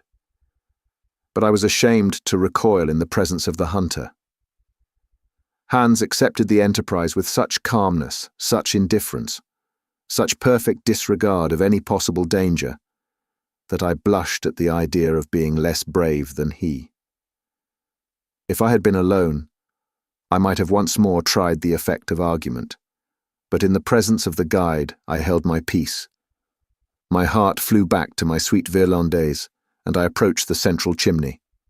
I have already mentioned that it was 100 feet in diameter and 300 feet round. I bent over a projecting rock and gazed down. My hair stood on end with terror. The bewildering feeling of vacuity laid hold upon me. I felt my centre of gravity shifting its place, and giddiness mounting into my brain like drunkenness. There is nothing more treacherous than this attraction down deep abysses. I was just about to drop down when a hand laid hold of me. It was that of Hans. I suppose I'd not taken as many lessons on gulf exploration as I ought to have done in the Frelsers Kirk at Copenhagen. But however short was my examination of this well, I had taken some account of its conformation. Its almost perpendicular walls were bristling with innumerable projections which would facilitate the descent. But if there was no want of steps, still there was no rail. A rope fastened to the edge of the aperture might have helped us down. But how were we to unfasten it when arrived at the other end? My uncle employed a very simple expedient to obviate this difficulty. He uncoiled a cord of the thickness of a finger and 400 feet long. First he dropped half of it down, then he passed it round a lava block that projected conveniently and threw the other half down the chimney. Each of us could then descend by holding with the hand both halves of the rope, which would not be able to unroll itself from its hold. When 200 feet down, it would be easy to get possession of the whole of the rope by letting one end go and pulling down by the other. Then the exercise would go on again ad infinitum. "Now," said my uncle, after having completed these preparations, "now let us look to our loads. I will divide them into 3 lots. Each of us will strap one upon his back. I mean only fragile articles." Of course, we were not included under that head. "Hans," said he, "will take charge of the tools and a portion of the provisions. You, Axel, will take another third of the provisions and the arms, and I will take the rest of the provisions and the delicate instruments." "But," said I, "the clothes and that mass of ladders and ropes, what is to become of them?" "They will go down by themselves." "How so?" I asked. "You will see presently." My uncle was always willing to employ magnificent resources. Obeying orders, Hans tied all the non-fragile articles in one bundle, corded them firmly, and sent them bodily down the gulf before us. I listened to the dull thuds of the descending bale. My uncle, leaning over the abyss, followed the descent of the luggage with a satisfied nod, and only rose erect when he had quite lost sight of it. "Very well. Now, it is our turn." Now I ask any sensible man if it was possible to hear those words without a shudder. The professor fastened his package of instruments upon his shoulders. Hans took the tools. I took the arms, and the descent commenced in the following order: Hans, my uncle, and myself. It was effected in profound silence, broken only by the descent of loosened stones down the dark gulf. I dropped, as it were, frantically clutching the double cord with one hand and buttressing myself from the wall with the other by means of my stick. One idea overpowered me almost: fear lest the rock should give way from which I was hanging. This cord seemed a fragile thing for 3 persons to be suspended from.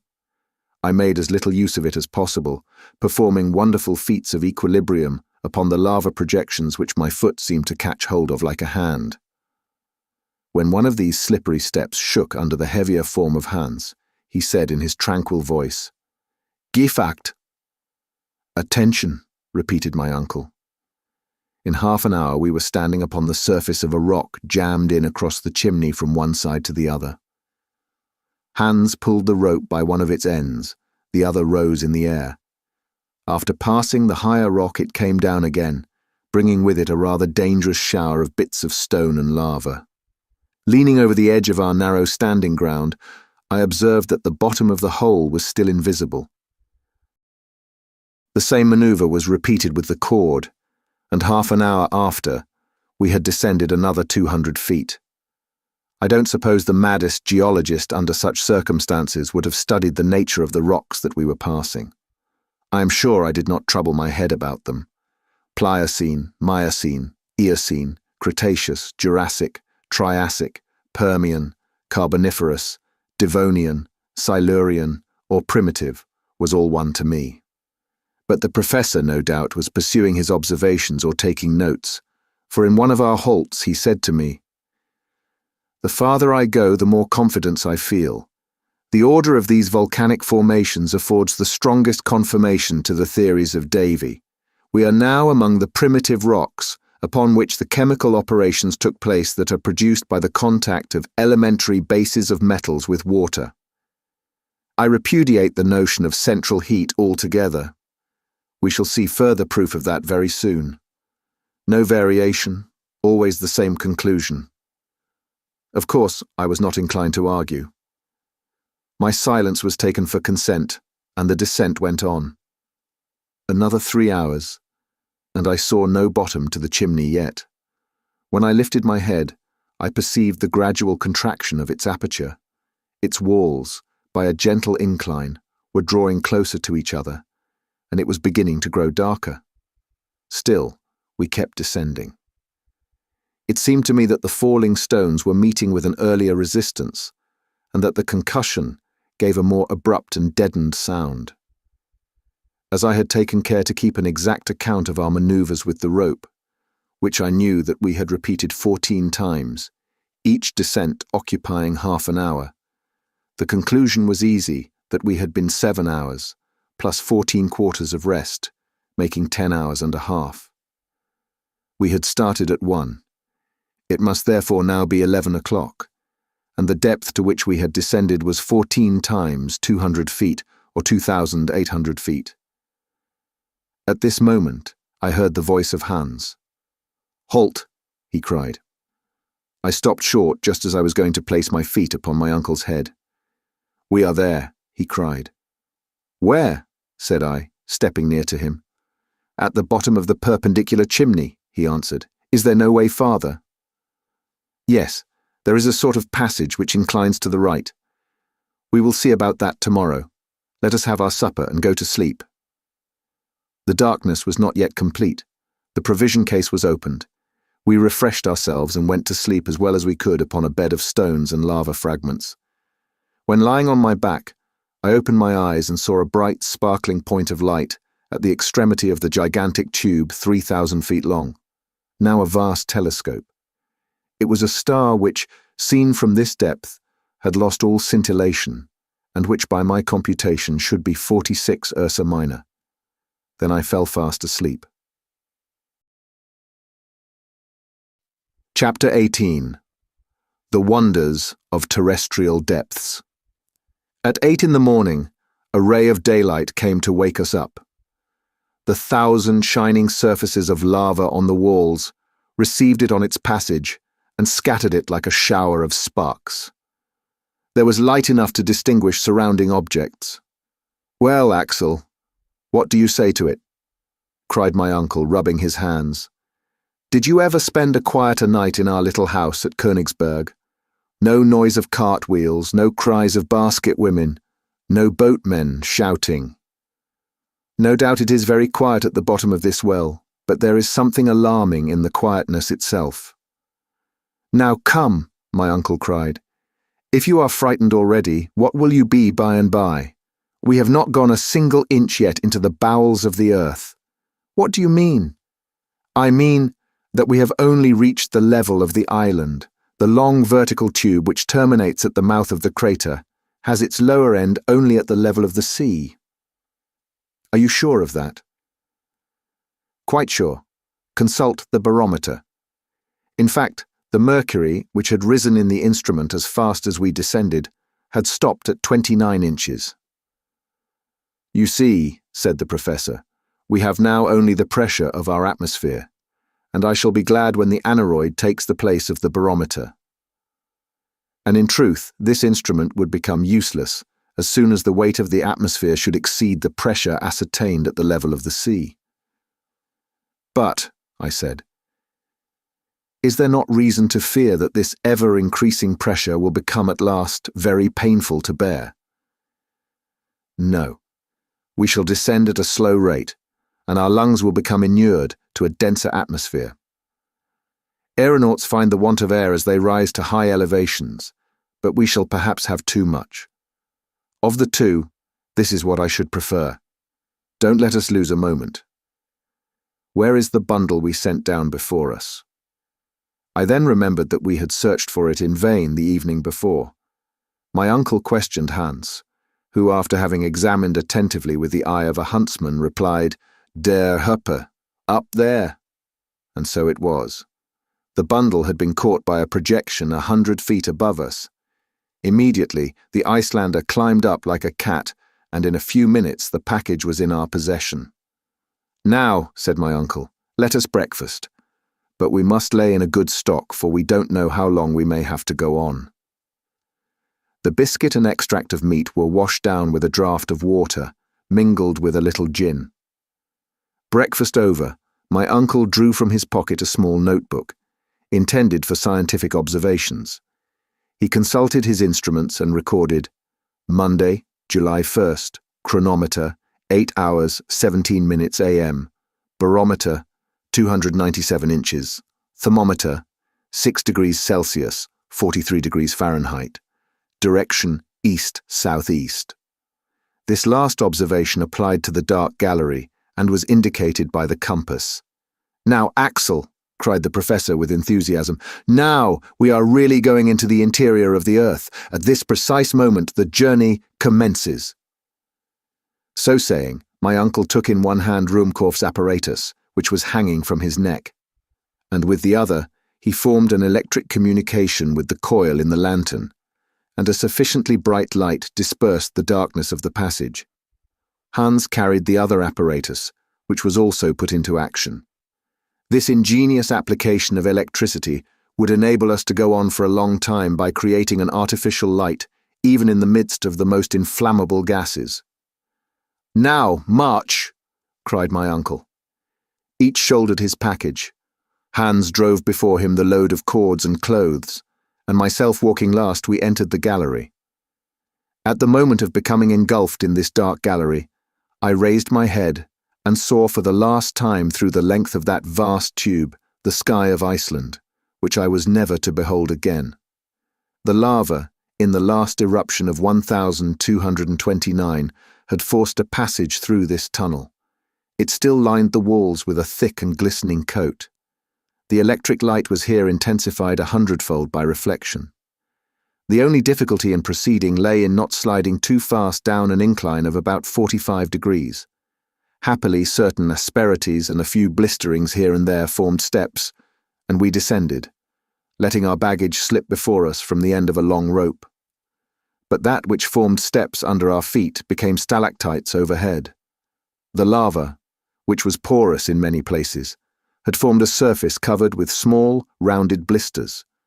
Crystals of opaque quartz, set with limpid tiers of glass and hanging like clustered chandeliers from the vaulted roof, seemed as it were to kindle and form a sudden illumination as we passed on our way. It seemed as if the genii of the depths were lighting up their palace to receive their terrestrial guests. "It is magnificent," I cried spontaneously. "My uncle, what a sight! Don't you admire those blending hues of lava, passing from reddish-brown to bright yellow by imperceptible shades? And these crystals are just like globes of light."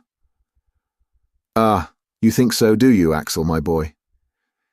Well, you will see greater splendors than these, I hope. Now let us march. March." He had better have said slide, for we did nothing but drop down the steep inclines. It was the facialis descensus Averni of Virgil. The compass, which I consulted frequently, gave our direction as southeast with inflexible steadiness. This lava stream deviated neither to the right nor to the left, yet there was no sensible increase of temperature.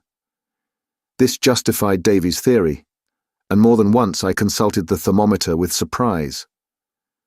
2 hours after our departure, it only marked 10 degrees, 50 degrees Fahrenheit, an increase of only 4 degrees. This gave reason for believing that our descent was more horizontal than vertical. As for the exact depth reached, it was very easy to ascertain that. The professor measured accurately the angles of deviation and inclination on the road, but he kept the results to himself. About 8 in the evening he signalled to stop. Hans sat down at once. The lamps were hung upon a projection in the lava. We were in a sort of cavern where there was plenty of air. Certain puffs of air reached us. What atmospheric disturbance was the cause of them? I could not answer that question at the moment.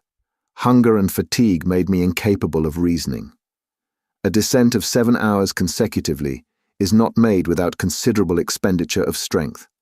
I was exhausted. The order to halt therefore gave me pleasure. Hans laid our provisions upon a block of lava, and we ate with a good appetite. But one thing troubled me. Our supply of water was half consumed. My uncle reckoned upon a fresh supply from subterranean sources, but hitherto we had met with none. I could not help drawing his attention to this circumstance. "Are you surprised at this want of springs?" he said. "More than that, I am anxious about it. We have only water enough for 5 days. Don't be uneasy, Axel. We shall find more than we want." "When?" "When we have left this bed of lava behind us. How could springs break through such walls as these? But perhaps this passage runs to a very great depth. It seems to me that we have made no great progress vertically." "Why do you suppose that?" "Because if we had gone deep into the crust of the earth, we should have encountered greater heat." "According to your system," said my uncle. But what does the thermometer say? Hardly 15 degrees, 59 degrees Fahrenheit. 9 degrees only since our departure. Well, what is your conclusion? This is my conclusion. According to exact observations, the increase of temperature in the interior of the globe advances at the rate of 1 degree, 1 4/5 degrees Fahrenheit, for every 100 feet. But certain local conditions may modify this rate. Thus, at Yakutsk in Siberia, the increase of a degree is ascertained to be reached every 36 feet. This difference depends upon the heat-conducting power of the rocks. Moreover, in the neighborhood of an extinct volcano, through gneiss, it has been observed that the increase of a degree is only attained at every 125 feet. Let us therefore assume this last hypothesis as the most suitable to our situation and calculate. Well, do calculate, my boy. Nothing is easier, said I, putting down figures in my notebook. 9 times 125 feet gives a depth of 1,125 feet. Very accurate indeed. Well, by my observation, we are at 10,000 feet below the level of the sea. Is that possible? Yes, or figures are of no use. The professor's calculations were quite correct. We had already attained a depth of 6,000 feet beyond that hitherto reached by the foot of man, such as the mines of Kitzbühel in Tyrol, and those of Württemberg in Bohemia. The temperature, which ought to have been 81 degrees, 178 degrees Fahrenheit, was scarcely 15 degrees, 59 degrees Fahrenheit. Here was cause for reflection. Chapter 19. Geological Studies in Situ. Next day, Tuesday, June 30th, at 6 a.m., the descent began again. We were still following the gallery of lava, a real natural staircase, and as gently sloping as those inclined planes which in some old houses are still found instead of flights of steps. And so we went on until 12:17, the precise moment when we overtook Hans, who had stopped. "Ah, here we are," exclaimed my uncle, "at the very end of the chimney." I looked around me. We were standing at the intersection of two roads, both dark and narrow. Which were we to take? This was a difficulty. Still, my uncle refused to admit an appearance of hesitation, either before me or the guide. He pointed out the eastern tunnel, and we were soon all three in it. Besides, there would have been interminable hesitation before this choice of roads, for since there was no indication whatever to guide our choice, we were obliged to trust to chance. The slope of this gallery was scarcely perceptible, and its sections very unequal. Sometimes we passed a series of arches succeeding each other like the majestic arcades of a Gothic cathedral. Here the architects of the Middle Ages might have found studies for every form of the sacred art which sprang from the development of the pointed arch. A mile farther, we had to bow our heads under corniced elliptic arches in the Romanesque style, and massive pillars standing out from the wall, bent under the spring of the vault that rested heavily upon them. In other places this magnificence gave way to narrow channels between low structures, which looked like beavers' huts, and we had to creep along through extremely narrow passages. The heat was perfectly bearable. Involuntarily I began to think of its heat when the lava thrown out by Snaefell was boiling and working through this now silent road. I imagined the torrents of fire hurled back at every angle in the gallery, and the accumulation of intensely heated vapours in the midst of this confined channel. I only hope, thought I, that this so-called extinct volcano won't take a fancy in his old age to begin his sports again. I abstained from communicating these fears to Professor Lidenbrock. He would never have understood them at all. He had but one idea: forward. He walked, he slid, he scrambled, he tumbled, with a persistency which one could not but admire. By 6 in the evening, after a not very fatiguing walk, we had gone 2 leagues south, but scarcely a quarter of a mile down. My uncle said it was time to go to sleep. We ate without talking, and went to sleep without reflection. Our arrangements for the night were very simple. A railway rug each, into which we rolled ourselves, was our sole covering. We had neither cold nor intrusive visits to fear. Travelers who penetrate into the wilds of Central Africa and into the pathless forests of the New World are obliged to watch over each other by night, but we enjoyed absolute safety and utter seclusion. No savages or wild beasts infested these silent depths. Next morning, we awoke fresh and in good spirits. The road was resumed. As the day before, we followed the path of the lava. It was impossible to tell what rocks we were passing. The tunnel, instead of tending lower, approached more and more nearly to a horizontal direction. I even fancied a slight rise. But about 10 this upward tendency became so evident, and therefore so fatiguing, that I was obliged to slacken my pace. "Well, Axel," demanded the professor impatiently. "Well, I cannot stand it any longer," I replied. "What? After 3 hours' walk over such easy ground?" "It may be easy, but it is tiring all the same." "What, when we have nothing to do but keep going down?" "Going up, if you please." "Going up," said my uncle, with a shrug. "No doubt, for the last half hour, the inclines have gone the other way, and at this rate we shall soon arrive upon the level soil of Iceland." The professor nodded slowly and uneasily, like a man that declines to be convinced. I tried to resume the conversation. He answered not a word, and gave the signal for a start. I saw that his silence was nothing but ill humour. Still I had courageously shouldered my burden again, and was rapidly following Hans, whom my uncle preceded. I was anxious not to be left behind. My greatest care was not to lose sight of my companions. I shuddered at the thought of being lost in the mazes of this vast, subterranean labyrinth. Besides, if the ascending road did become steeper, I was comforted with the thought that it was bringing us nearer to the surface. There was hope in this. Every step confirmed me in it, and I was rejoicing at the thought of meeting my little Grauben again. By midday there was a change in the appearance of this wall of the gallery. I noticed it by a diminution of the amount of light reflected from the sides. Solid rock was appearing in the place of the lava coating. The mass was composed of inclined and sometimes vertical strata. We were passing through rocks of the transition or Silurian system. "It is evident," I cried. "The marine deposits formed in the second period, these shales, limestones, and sandstones. We are turning away from the primary granite. We are just as if we were people of Hamburg going to Lübeck by way of Hanover." I had better have kept my observations to myself. But my geological instinct was stronger than my prudence, and Uncle Lidenbrock heard my exclamation. "What's that you are saying?" he asked. "See," I said, pointing to the varied series of sandstones and limestones and the first indication of slate. "Well?" "We are at the period when the first plants and animals appeared." "Do you think so?" "Look close and examine."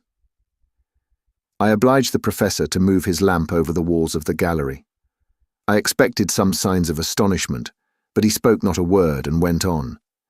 Had he understood me or not? Did he refuse to admit, out of self-love as an uncle and a philosopher, that he had mistaken his way when he chose the eastern tunnel? Or was he determined to examine this passage to its farthest extremity? It was evident that we had left the lava path, and that this road could not possibly lead to the extinct furnace of Snaefell. Yet I asked myself if I was not depending too much on this change in the rock. Might I not myself be mistaken? Were we really crossing the layers of rock which overlie the granite foundation? If I am right, I thought, I must soon find some fossil remains of primitive life. And then we must yield to evidence. I will look. I had not gone 100 paces before incontestable proofs presented themselves. It could not be otherwise, for in the Silurian age the seas contained at least 1,500 vegetable and animal species. My feet, which had become accustomed to the indurated lava floor, suddenly rested upon a dust composed of the debris of plants and shells. In the walls were distinct impressions of fucoids and lycopodites. Professor Lidenbrock could not be mistaken, I thought, and yet he pushed on with, I suppose, his eyes resolutely shut. This was only invincible obstinacy. I could hold out no longer. I picked up a perfectly formed shell, which had belonged to an animal not unlike the woodlouse. Then joining my uncle, I said, "Look at this." "Very well," said he quietly.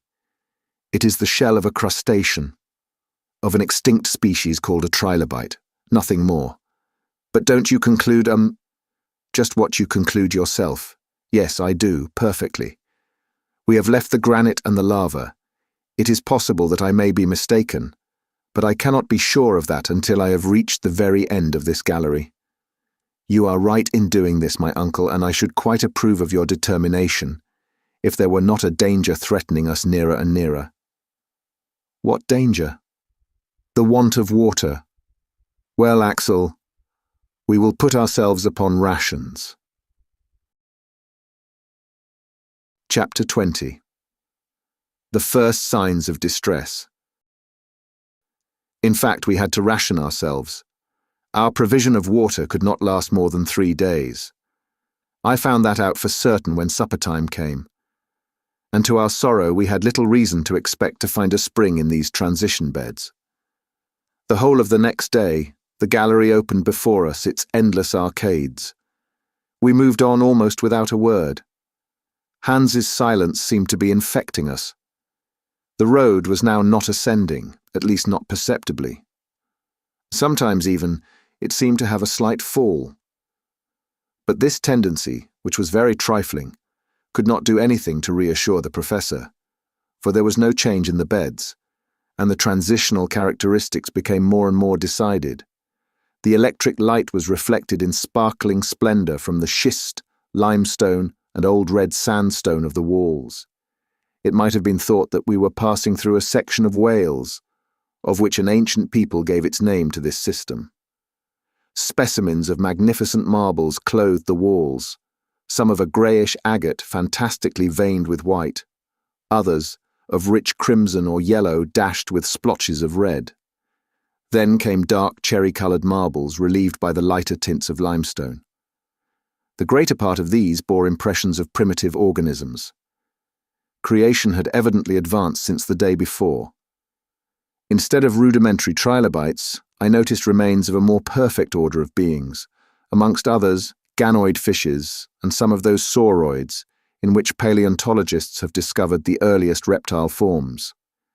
The Devonian seas were peopled by animals of these species and deposited them by thousands in the rocks of the newer formation. It was evident that we were ascending that scale of animal life in which man fills the highest place. But Professor Lidenbrock seemed not to notice it. He was awaiting one of two events, either the appearance of a vertical well opening before his feet, down which our descent might be resumed, or that of some obstacle which should effectually turn us back on our own footsteps. But evening came, and neither wish was gratified. On Friday, after a night during which I felt pangs of thirst, our little troop again plunged into the winding passages of the gallery. After 10 hours walking, I observed a singular deadening of the reflection of our lamps from the side walls. The marble, the schist, the limestone, and the sandstone were giving way to a dark and lustreless lining. At one moment, the tunnel becoming very narrow, I leaned against the wall. When I removed my hand, it was black. I looked nearer, and found we were in a coal formation. "A coal mine," I cried. "A mine without miners," my uncle replied. "Who knows?" I asked. "I know," the professor pronounced decidedly. "I am certain that this gallery driven through beds of coal was never pierced by the hand of man, but whether it be the hand of nature or not does not matter. Supper time is come. Let us sup." Hans prepared some food. I scarcely ate, and I swallowed down the few drops of water rationed out to me. 1 flask, half full, was all we had left to slake the thirst of 3 men. After their meal, my 2 companions laid themselves down upon their rugs, and found in sleep a solace for their fatigue. But I could not sleep, and I counted every hour until morning. On Saturday at 6, we started afresh. In 20 minutes, we reached a vast open space. I then knew that the hand of man had not hollowed out this mine. The vaults would have been shored up, and, as it was, they seemed to be held up by a miracle of equilibrium. This cavern was about 100 feet wide and 150 in height. A large mass had been rent asunder by a subterranean disturbance. Yielding to some vast power from below, it had broken asunder, leaving this great hollow into which human beings were now penetrating for the first time. The whole history of the Carboniferous period was written upon these gloomy walls, and a geologist might with ease trace all its diverse phases. The beds of coal were separated by strata of sandstone or compact clays, and appeared crushed under the weight of overlying strata. At the age of the world which preceded the secondary period, the earth was clothed with immense vegetable forms, the product of the double influence of tropical heat and constant moisture. A vapory atmosphere surrounded the earth, still veiling the direct rays of the sun. Thence arises the conclusion that the high temperature then existing was due to some other source than the heat of the sun. Perhaps even the orb of day may not have been ready yet to play the splendid part he now acts. There were no climates as yet, and a torrid heat, equal from pole to equator, was spread over the whole surface of the globe. Whence this heat? Was it from the interior of the earth? Notwithstanding the theories of Professor Lidenbrock, a violent heat did at that time brood within the body of the spheroid. Its action was felt to the very last coats of the terrestrial crust. The plants, unacquainted with the beneficent influences of the sun, yielded neither flowers nor scent. But their roots drew vigorous life from the burning soil of the early days of this planet. There were but few trees. Herbaceous plants alone existed. There were tall grasses, ferns, lycopods, besides sigillaria, astrophylites, now scarce plants, but then the species might be counted by thousands. The coal measures owe their origin to this period of profuse vegetation. The yet elastic and yielding crust of the earth obeyed the fluid forces beneath. Thence innumerable fissures and depressions. The plants, sunk underneath the waters, formed by degrees into vast accumulated masses. Then came the chemical action of nature. In the depths of the seas, the vegetable accumulations first became peat. Then, acted upon by generated gases and the heat of fermentation, they underwent a process of complete mineralization. Thus were formed those immense coal fields, which nevertheless are not inexhaustible, and which 3 centuries at the present accelerated rate of consumption will exhaust unless the industrial world will devise a remedy. These reflections came into my mind whilst I was contemplating the mineral wealth stored up in this portion of the globe. These, no doubt, I thought, will never be discovered. The working of such deep mines would involve too large an outlay, and where would be the use, as long as coal is yet spread far and wide near the surface? Such as my eyes behold these virgin stores, such they will be when this world comes to an end. But still we marched on, and I alone was forgetting the length of the way by losing myself in the midst of geological contemplations. The temperature remained what it had been during our passage through the lava and schists.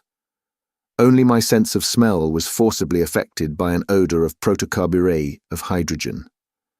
I immediately recognized in this gallery the presence of a considerable quantity of the dangerous gas called by miners fire damp, the explosion of which has often occasioned such dreadful catastrophes. Happily, our light was from Ruhmkorff's ingenious apparatus.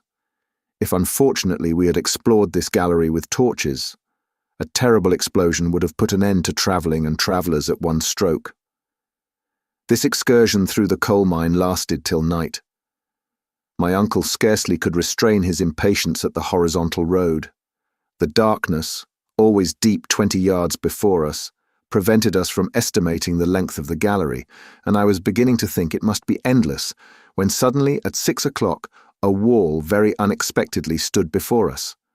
Right or left, top or bottom, there was no road farther. We were at the end of a blind alley. "Very well, it's all right," cried my uncle. "Now, at any rate, we shall know what we are about. We are not in Saknussemm's road, and all we have to do is to go back. Let us take a night's rest, and in 3 days we shall get to the fork in the road." "Yes," said I, "if we have any strength left." "Why not?" "Because tomorrow we shall have no water, nor courage either," asked my uncle severely. I dared make no answer. Chapter 21. Compassion fuses the professor's heart. The next day we started early. We had to hasten forward. It was a 3 days' march to the crossroads. I will not speak of the sufferings we endured in our return. My uncle bore them with the angry impatience of a man obliged to own his weakness. Hans with the resignation of his passive nature. I confess, with complaints and expressions of despair. I had no spirit to oppose this ill fortune. As I had foretold, the water failed entirely by the end of the first day's retrograde march. Our fluid aliment was now nothing but gin. But this infernal fluid burned my throat, and I could not even endure the sight of it. I found the temperature and the air stifling. Fatigue paralyzed my limbs. More than once I dropped down motionless. Then there was a halt, and my uncle and the Icelander did their best to restore me. But I saw that the former was struggling painfully against excessive fatigue and the tortures of thirst. At last, on Tuesday, July 8th, we arrived on our hands and knees, and half dead, at the junction of the two roads. There I dropped like a lifeless lump, extended on the lava soil. It was 10 in the morning. Hans and my uncle, clinging to the wall, tried to nibble a few bits of biscuit.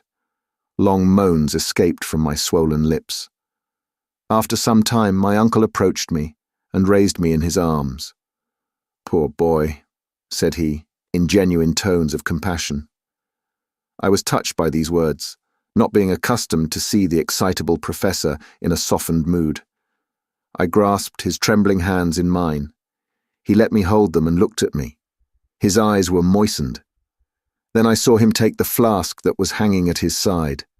To my amazement, he placed it on my lips. "Drink," said he. Had I heard him? Was my uncle beside himself? I stared at him stupidly and felt as if I could not understand him. "Drink," he said again, and raising his flask, he emptied it every drop between my lips. Oh, infinite pleasure! A slender sip of water came to moisten my burning mouth. It was but one sip, but it was enough to recall my ebbing life. I thanked my uncle with clasped hands. "Yes," he said, "a draught of water, but it is the very last. You hear? The last. I had kept it as a precious treasure, at the bottom of my flask. 20 times, nay 100 times, have I fought against a frightful impulse to drink it off. But no, Axel, I kept it for you." "My dear uncle," I said, whilst hot tears trickled down my face. "Yes, my poor boy, I knew that as soon as you arrived at these crossroads you would drop half dead. And I kept my last drop of water to reanimate you." "Thank you. Thank you," I said. Although my thirst was only partially quenched, yet some strength had returned. The muscles of my throat, until then contracted, now relaxed again, and the inflammation of my lips abated somewhat, and I was now able to speak. "Let us see," I said. "We have now but one thing to do. We have no water. We must go back." While I spoke, my uncle avoided looking at me. He hung his head down. His eyes avoided mine. "We must return," I exclaimed vehemently. "We must go back on our way to Snaefell. May God give us strength to climb up the crater again." "Return," said my uncle, as if he was rather answering himself than me. "Yes, return, without the loss of a minute." A long silence followed. "So then, Axel," replied the professor ironically. "You have found no courage or energy in these few drops of water." "Courage? I see you just as feeble-minded as you were before and still expressing only despair. What sort of a man was this I had to do with, and what schemes was he now revolving in his fearless mind? What? You won't go back? Should I renounce this expedition just when we have the fairest chance of success? Never. Then must we resign ourselves to destruction? No, Axel, no, go back. Hans will go with you. Leave me to myself. Leave you here. Leave me, I tell you. I have undertaken this expedition. I will carry it out to the end, and I will not return. Go, Axel, go." My uncle was in a high state of excitement. His voice, which had for a moment been tender and gentle, had now become hard and threatening. He was struggling with gloomy resolutions against impossibilities. I would not leave him in this bottomless abyss. And on the other hand, the instinct of self-preservation prompted me to fly. The guide watched this scene with his usual phlegmatic unconcern. Yet he understood perfectly well what was going on between his two companions. The gestures themselves were sufficient to show that we were each bent on taking a different road, but Hans seemed to take no part in a question upon which depended his life. He was ready to start at a given signal, or to stay, if his master so willed it. How I wished at this moment I could have made him understand me. My words, my complaints, my sorrow would have had some influence over that frigid nature. Those dangers which our guide could not understand, I could have demonstrated and proved to him. Together, we might have overruled the obstinate professor. If it were needed, we might perhaps have compelled him to regain the heights of Snaefell. I drew near to Hans. I placed my hand upon his. He made no movement. My parted lips sufficiently revealed my sufferings. The Icelander slowly moved his head, and calmly pointing to my uncle said, "Master." "Master!" I shouted. "You madman! No, he is not the master of our life. We must fly. We must drag him. Do you hear me? Do you understand?" I had seized Hans by the arm. I wished to oblige him to rise. I strove with him. My uncle interposed. "Be calm, Axel. You will get nothing from that immovable servant. Therefore, listen to my proposal." I crossed my arms and confronted my uncle boldly. "The want of water," he said, "is the only obstacle in our way. In this eastern gallery made up of lavas, schists, and coal, we have not met with a single particle of moisture. Perhaps we shall be more fortunate if we follow the western tunnel." I shook my head incredulously. "Hear me to the end," the professor went on with a firm voice. "Whilst you are lying there motionless, I went to examine the conformation of that gallery. It penetrates directly downward, and in a few hours it will bring us to the granite rocks. There we must meet with abundant springs. The nature of the rock assures me of this, and instinct agrees with logic to support my conviction. Now this is my proposal. When Columbus asked of his ship's crews for 3 days more to discover a new world, those crews, disheartened and sick as they were, recognized the justice of the claim, and he discovered America. I am the Columbus of this nether world, and I only ask for 1 more day. If in a single day I have not met with the water that we want, I swear to you, we will return to the surface of the earth." In spite of my irritation, I was moved with these words, as well as with the violence my uncle was doing to his own wishes in making so hazardous a proposal. "Well," I said, "do as you will, and God reward your superhuman energy. You have now but a few hours to tempt fortune. Let us start." Chapter 22. Total Failure of Water. This time the descent commenced by the new gallery. Hans walked first, as was his custom. We had not gone 100 yards when the professor, moving his lantern along the walls, cried, "Here are primitive rocks. Now we are in the right way. Forward." When in its early stages the earth was slowly cooling, Its contraction gave rise in its crust to disruptions, distortions, fissures, and chasms. The passage through which we were moving was such a fissure, through which at one time granite poured out in a molten state. Its thousands of windings formed an inextricable labyrinth through the primeval mass. As fast as we descended, the succession of beds forming the primitive foundation came out with increasing distinctness. Geologists consider this primitive matter to be the base of the mineral crust of the Earth, and have ascertained it to be composed of 3 different formations: schist, gneiss, and mica schist, resting upon that unchangeable foundation, the granite. Never had mineralogists found themselves in so marvelous a situation to study nature in situ.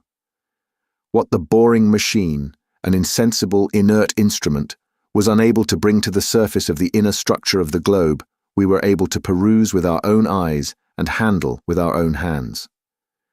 Through the beds of schist, coloured with delicate shades of green, ran in winding coarse threads of copper and manganese, with traces of platinum and gold. I thought, what riches are here buried at an unapproachable depth in the earth, hidden forever from the covetous eyes of the human race. These treasures have been buried at such a profound depth by the convulsions of primeval times that they run no chance of ever being molested by the pickaxe or the spade. To the schists succeeded gneiss, partially stratified, remarkable for the parallelism and regularity of its lamina, then mica schists, laid in large plates or flakes, revealing their lamellated structure by the sparkle of the white shining mica. The light from our apparatus, reflected from the small facets of quartz, shot sparkling rays at every angle, and I seemed to be moving through a diamond, within which the quickly darting rays broke across each other in 1,000 flashing coruscations. About 6 o'clock, this brilliant fate of illuminations underwent a sensible abatement of splendour, then almost ceased. The walls assumed a crystallized though sombre appearance. Mica was more closely mingled with the feldspar and quartz to form the proper rocky foundations of the earth, which bears without distortion or crushing the weight of the 4 terrestrial systems. We were immured within prison walls of granite. It was 8 in the evening. No signs of water had yet appeared. I was suffering horribly. My uncle strode on. He refused to stop. He was listening anxiously for the murmur of distant springs. But no, there was dead silence. And now my limbs were failing beneath me. I resisted pain and torture that I might not stop my uncle, which would have driven him to despair, for the day was drawing near to its end, and it was his last. At last I failed utterly. I uttered a cry and fell. "Come to me. I am dying." My uncle retraced his steps. He gazed upon me with his arms crossed. Then these muttered words passed his lips. "It's all over." The last thing I saw was a fearful gesture of rage, and my eyes closed. When I reopened them, I saw my 2 companions motionless and rolled up in their coverings. Were they asleep? As for me, I could not get 1 moment's sleep. I was suffering too keenly, and what embittered my thoughts was that there was no remedy. My uncle's last words echoed painfully in my ears. "It's all over." For in such a fearful state of debility, it was madness to think of ever reaching the upper world again. We had above us 1.5 leagues of terrestrial crust. The weight of it seemed to be crushing down upon my shoulders. I felt weighed down, and I exhausted myself with imaginary violent exertions to turn round upon my granite couch. A few hours passed away. A deep silence reigned around us, the silence of the grave. No sound could reach us through walls, the thinnest of which were 5 miles thick. Yet in the midst of my stupefaction, I seemed to be aware of a noise. It was dark down the tunnel, but I seemed to see the Icelander vanishing from our sight with the lamp in his hand. Why was he leaving us? Was Hans going to forsake us? My uncle was fast asleep. I wanted to shout, but my voice died upon my parched and swollen lips. The darkness became deeper. and the last sound died away in the far distance. "Hans has abandoned us," I cried. "Hans! Hans!" But these words were only spoken within me. They went no farther. Yet after the first moment of terror, I felt ashamed of suspecting a man of such extraordinary faithfulness. Instead of ascending, he was descending the gallery. An evil design would have taken him up, not down. This reflection restored me to calmness, and I turned to other thoughts. None but some weighty motive could have induced so quiet a man to forfeit his sleep. Was he on a journey of discovery? Had he, during the silence of the night, caught a sound, a murmuring of something in the distance, which had failed to affect my hearing? Chapter 23. Water discovered. For a whole hour, I was trying to work out in my delirious brain the reasons which might have influenced this seemingly tranquil huntsman. The absurdest notions ran in utter confusion through my mind. I thought madness was coming on. But at last a noise of footsteps was heard in the dark abyss. Hans was approaching. A flickering light was beginning to glimmer on the wall of our darksome prison. Then it came out full at the mouth of the gallery. Hans appeared. He drew close to my uncle, laid his hand upon his shoulder, and gently woke him. My uncle rose up. "What is the matter?" he asked. "Water," replied the huntsman. No doubt, under the inspiration of intense pain, everybody becomes endowed with the gift of diverse tongues.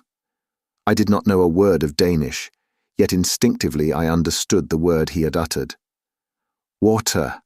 Water!" I cried, clapping my hands and gesticulating like a madman. "Water," repeated my uncle. "Where?" he asked in Icelandic. "Down below," replied Hans. "Where? Down below?" I understood it all. I seized the hunter's hands and pressed them while he looked on me without moving a muscle of his countenance. The preparations for our departure were not long in making, and we were soon on our way down a passage, inclining 2 feet in 7. In an hour, we had gone 1.25 miles and descended 2,000 feet. Then I began to hear distinctly quite a new sound of something running within the thickness of the granite wall, a kind of dull, dead rumbling, like distant thunder. During the first part of our walk, not meeting with the promised spring, I felt my agony returning, but then my uncle acquainted me with the cause of the strange noise. "Hans was not mistaken," he said. "What you hear is the rushing of a torrent." "A torrent?" I exclaimed. "There can be no doubt. A subterranean river is flowing around us." We hurried forward in the greatest excitement. I was no longer sensible of my fatigue. This murmuring of waters close at hand was already refreshing me. It was audibly increasing. The torrent, after having for some time flowed over our heads, was now running within the left wall, roaring and rushing. Frequently I touched the wall, hoping to feel some indications of moisture. But there was no hope here. Yet another half hour, another half league was passed. Then it became clear that the hunter had gone no farther. Guided by an instinct peculiar to mountaineers, he had, as it were, felt this torrent through the rock. But he had certainly seen none of the precious liquid. He had drunk nothing himself.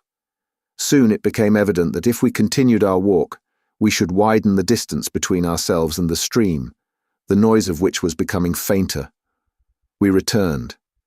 Hans stopped where the torrent seemed closest. I sat near the wall, while the waters were flowing past me at a distance of 2 feet, with extreme violence. But there was a thick granite wall between us and the object of our desires. Without reflection, without asking if there were any means of procuring the water, I gave way to a movement of despair.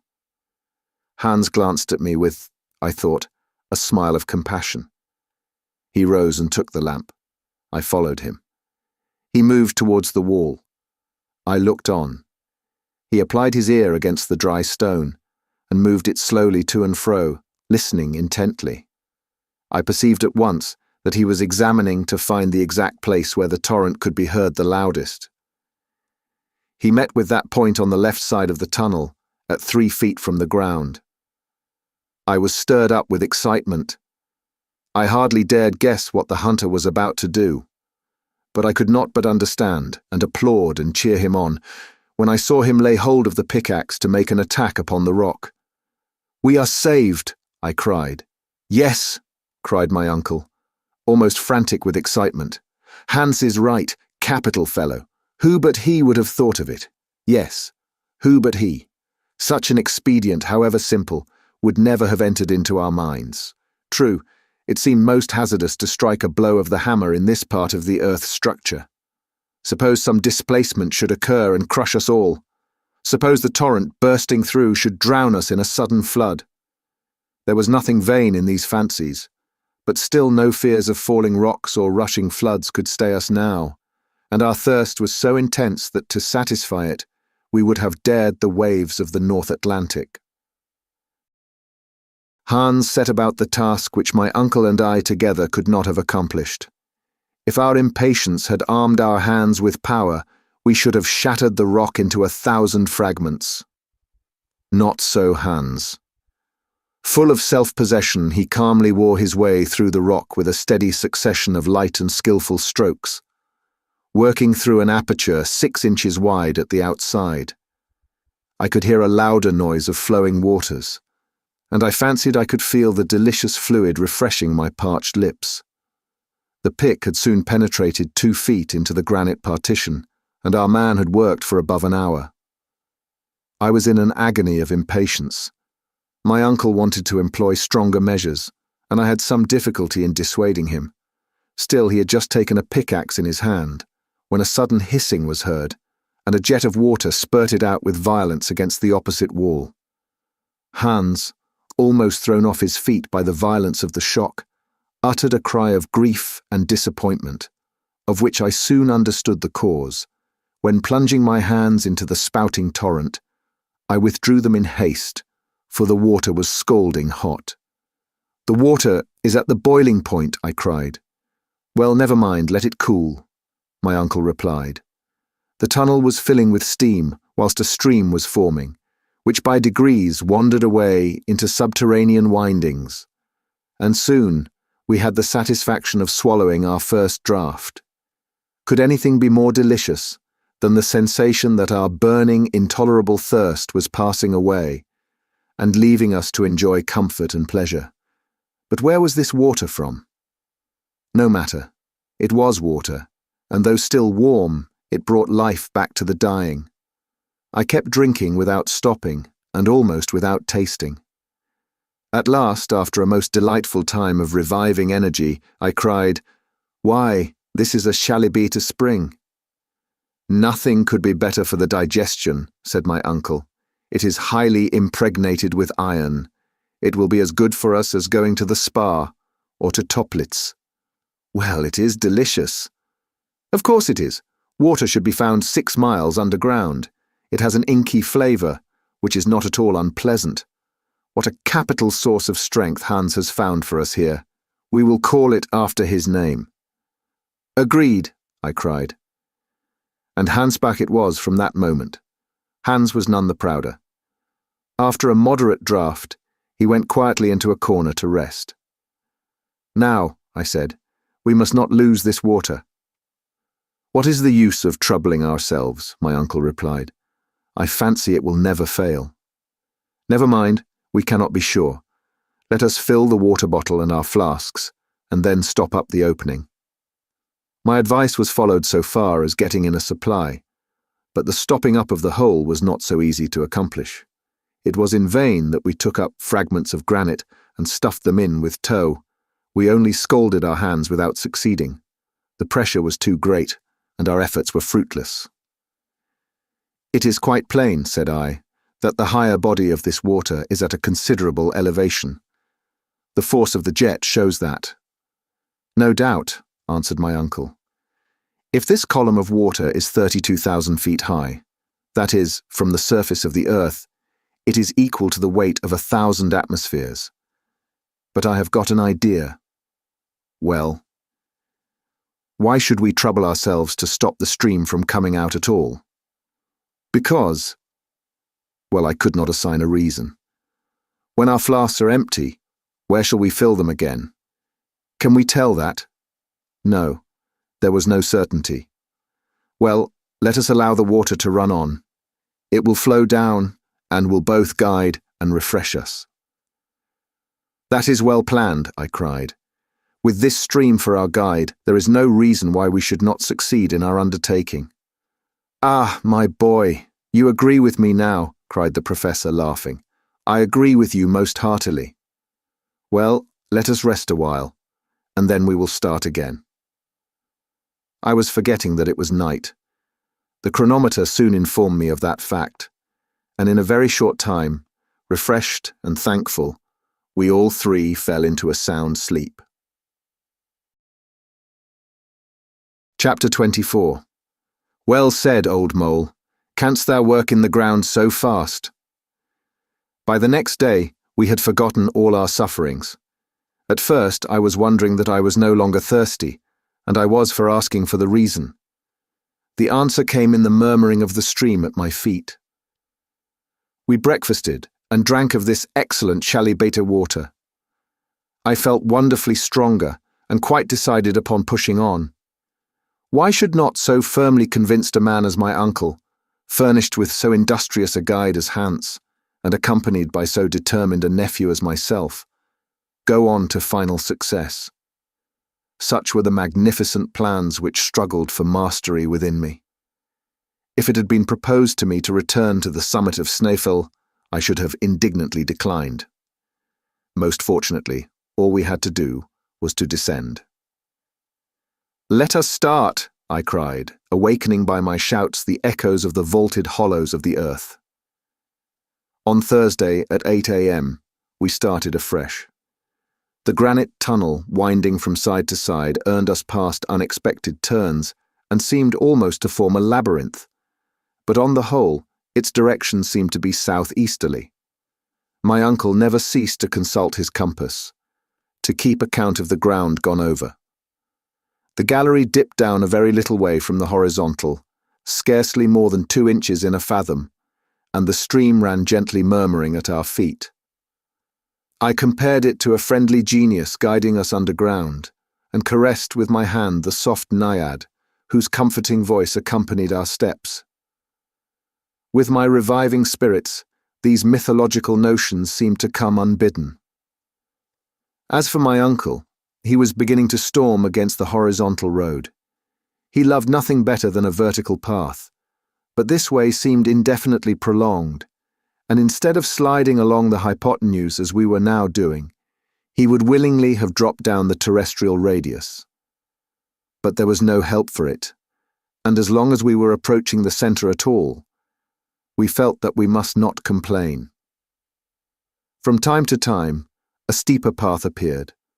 Our naiad then began to tumble before us with a hoarser murmur, and we went down with her to a greater depth. On the whole, that day and the next we made considerable way horizontally, very little vertically. On Friday evening, the 10th of July, according to our calculations, we were 30 leagues southeast of Reykjavik, and at a depth of 2 leagues and a half. At our feet, there now opened a frightful abyss. My uncle, however, was not to be daunted, and he clapped his hands at the steepness of the descent. "This will take us a long way," he cried, "and without much difficulty, for the projections in the rock form quite a staircase." The ropes were so fastened by Hans as to guard against accident, and the descent commenced. I can hardly call it perilous, for I was beginning to be familiar with this kind of exercise. This well, or abyss, was a narrow cleft in the mass of the granite, called by geologists a fault, and caused by the unequal cooling of the globe of the earth. If it had at one time been a passage for eruptive matter thrown out by Snaefell, I still could not understand why no trace was left of its passage. We kept going down a kind of winding staircase, which seemed almost to have been made by the hand of man. Every quarter of an hour, we were obliged to halt, to take a little necessary repose and restore the action of our limbs. We then sat down upon a fragment of rock, and we talked as we ate and drank from the stream. Of course, down this fault the Hansbach fell in a cascade and lost some of its volume, but there was enough and to spare to slake our thirst. Besides, when the incline became more gentle, it would of course resume its peaceable course.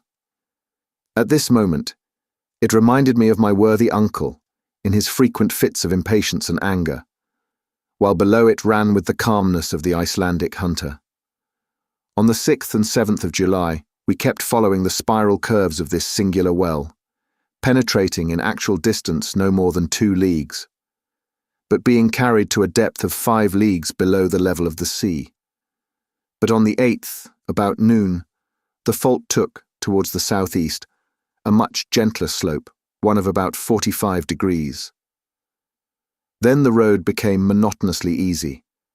It could not be otherwise, for there was no landscape to vary the stages of our journey. On Wednesday the 15th, we were 7 leagues underground, and had travelled 50 leagues away from Snaefell. Although we were tired, our health was perfect, and the medicine chest had not yet had occasion to be opened. My uncle noted every hour the indications of the compass, the chronometer, the aneroid, and the thermometer, the very same which he has published in his scientific report of our journey. It was therefore not difficult to know exactly our whereabouts. When he told me that we had gone 50 leagues horizontally, I could not repress an exclamation of astonishment at the thought that we had now long left Iceland behind us. "What is the matter?" he cried. "I was reflecting that if your calculations are correct, we are no longer under Iceland." "Do you think so?" "I'm not mistaken," I said, and examining the map, I added, "We have passed Cape Portland, and those 50 leagues bring us under the wide expanse of ocean." "Under the sea," my uncle repeated, rubbing his hands with delight. "Can it be?" I said. "Is the ocean spread above our heads?" "Of course, Axel. What can be more natural? At Newcastle, are there not coal mines extending far under the sea?" It was all very well for the professor to call this so simple, but I could not feel quite easy at the thought that the boundless ocean was rolling over my head, and yet it really mattered very little whether it was the plains and mountains that covered our heads, or the Atlantic waves, as long as we were arched over by solid granite.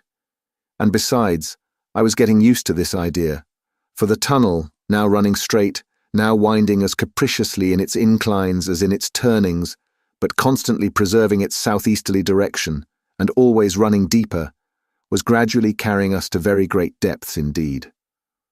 4 days later, Saturday the 18th of July, in the evening, we arrived at a kind of vast grotto, and here my uncle paid Hans his weekly wages, and it was settled that the next day, Sunday, should be a day of rest.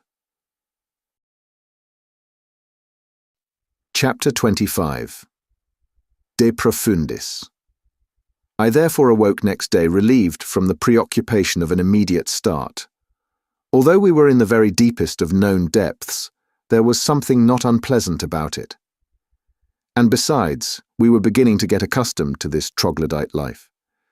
I no longer thought of sun, moon, and stars, trees, houses, and towns, nor of any of those terrestrial superfluities which are necessaries of men who live upon the earth's surface.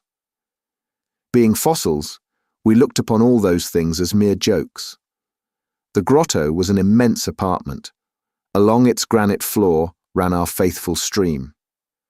At this distance from its spring, the water was scarcely tepid, and we drank of it with pleasure.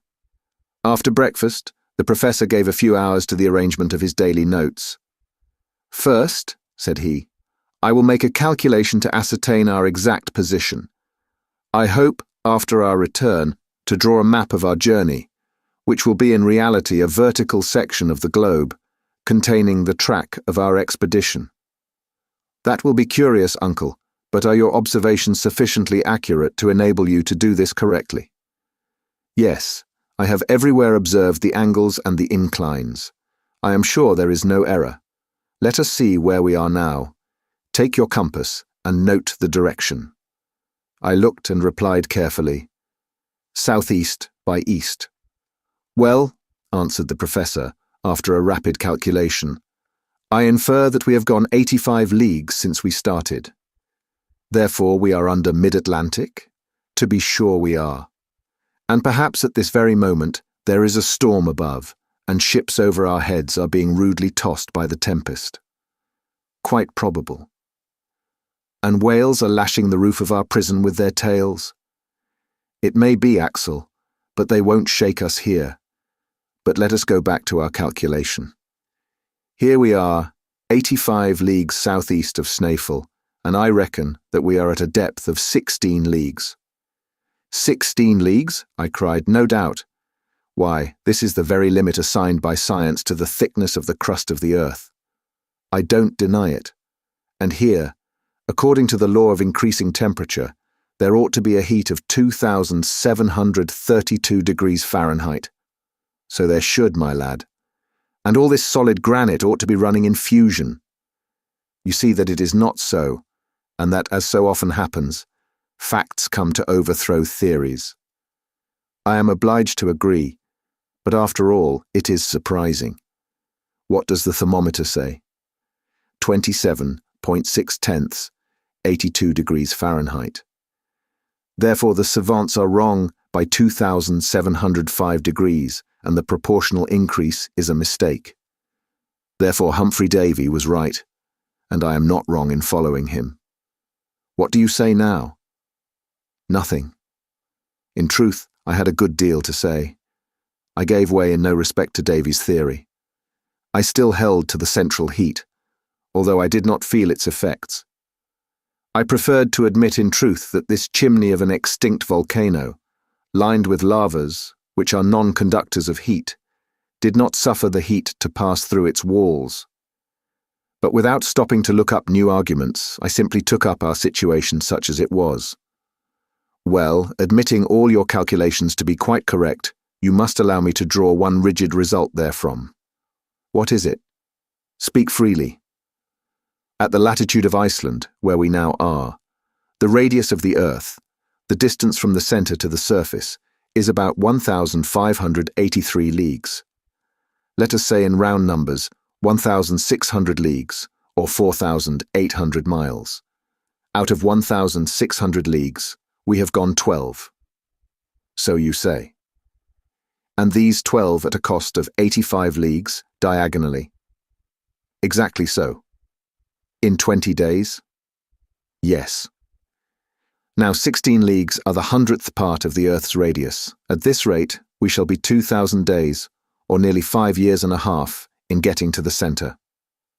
No answer was vouchsafed to this rational conclusion. Without reckoning, too, that if a vertical depth of 16 leagues can be attained only by a diagonal descent of 84, it follows that we must go 8,000 miles in a southeasterly direction, so that we shall emerge from some point in the Earth's circumference instead of getting to the centre. Confusion to all your figures and all your hypotheses besides, shouted my uncle in a sudden rage. What is the basis of them all? How do you know that this passage does not run straight to our destination? Besides, there is a precedent. What one man has done, another may do. I hope so. But still, I may be permitted— You shall have my leave to hold your tongue, Axel, but not to talk in that irrational way. I could see the awful professor bursting through my uncle's skin, and I took timely warning. Now look at your aneroid. What does that say? It says we are under considerable pressure. Very good. So you see that by going gradually down and getting accustomed to the density of the atmosphere, we don't suffer at all. Nothing, except a little pain in the ears. That's nothing. And you may get rid of even that by quick breathing whenever you feel the pain. Exactly so, I said, determined not to say a word that might cross my uncle's prejudices. There is even positive pleasure in living in this dense atmosphere. Have you observed how intense sound is down here? No doubt it is. A deaf man would soon learn to hear perfectly. But won't this density augment? Yes, according to a rather obscure law. It is well known that the weight of bodies diminishes as fast as we descend. You know that it is at the surface of the globe that weight is most sensibly felt, and that at the center there is no weight at all. I am aware of that, but tell me, will not air at last acquire the density of water? Of course, under a pressure of 710 atmospheres. And how lower down still? Lower down the density will still increase. But how shall we go down then? Why, we must fill our pockets with stones. Well, indeed, my worthy uncle, you are never at a loss for an answer. I dared venture no farther into the region of probabilities, for I might presently have stumbled upon an impossibility, which would have brought the professor on the scene when he was not wanted. Still, it was evident that the air, under a pressure which might reach that of thousands of atmospheres, would at last reach the solid state. And then, even if our bodies could resist the strain, we should be stopped, and no reasonings would be able to get us on any farther. But I did not advance this argument. My uncle would have met it with his inevitable saknussemm, a precedent which possessed no weight with me, for even if the journey of the learned Icelander were really attested, there was one very simple answer, that in the 16th century there was neither barometer nor aneroid, and therefore saknussemm could not tell how far he had gone. But I kept this objection to myself and waited the course of events. The rest of the day was passed in calculations and in conversations. I remained a steadfast adherent of the opinions of Professor Lidenbrock, and I envied the stolid indifference of Hans, who, without going into causes and effects, went on with his eyes shut, wherever his destiny guided him. Chapter 26. The worst peril of all. It must be confessed that hitherto things had not gone on so badly, and that I had small reason to complain. If our difficulties became no worse, we might hope to reach our end. And to what a height of scientific glory we should then attain.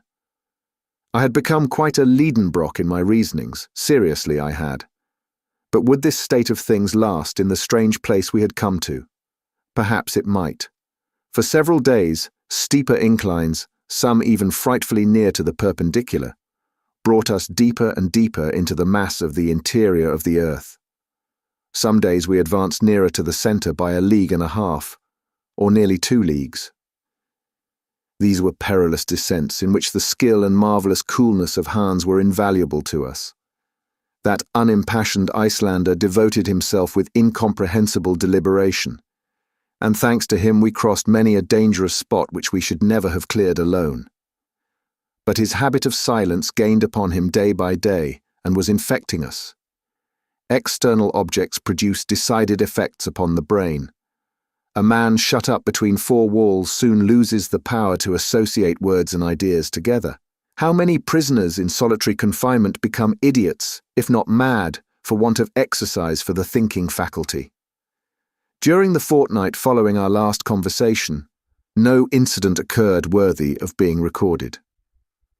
But I have good reason for remembering one very serious event which took place at this time, and of which I could scarcely now forget the smallest details. By the 7th of August, our successive descents had brought us to a depth of 30 leagues. That is, for a space of 30 leagues there were over our heads solid beds of rock, ocean, continents and towns. We must have been 200 leagues from Iceland. On that day the tunnel went down a gentle slope. I was ahead of the others. My uncle was carrying one of Ruhmkorff's lamps, and I the other. I was examining the beds of granite. Suddenly turning round, I observed that I was alone. Well, well, I thought. I have been going too fast, or Hans and my uncle have stopped on the way.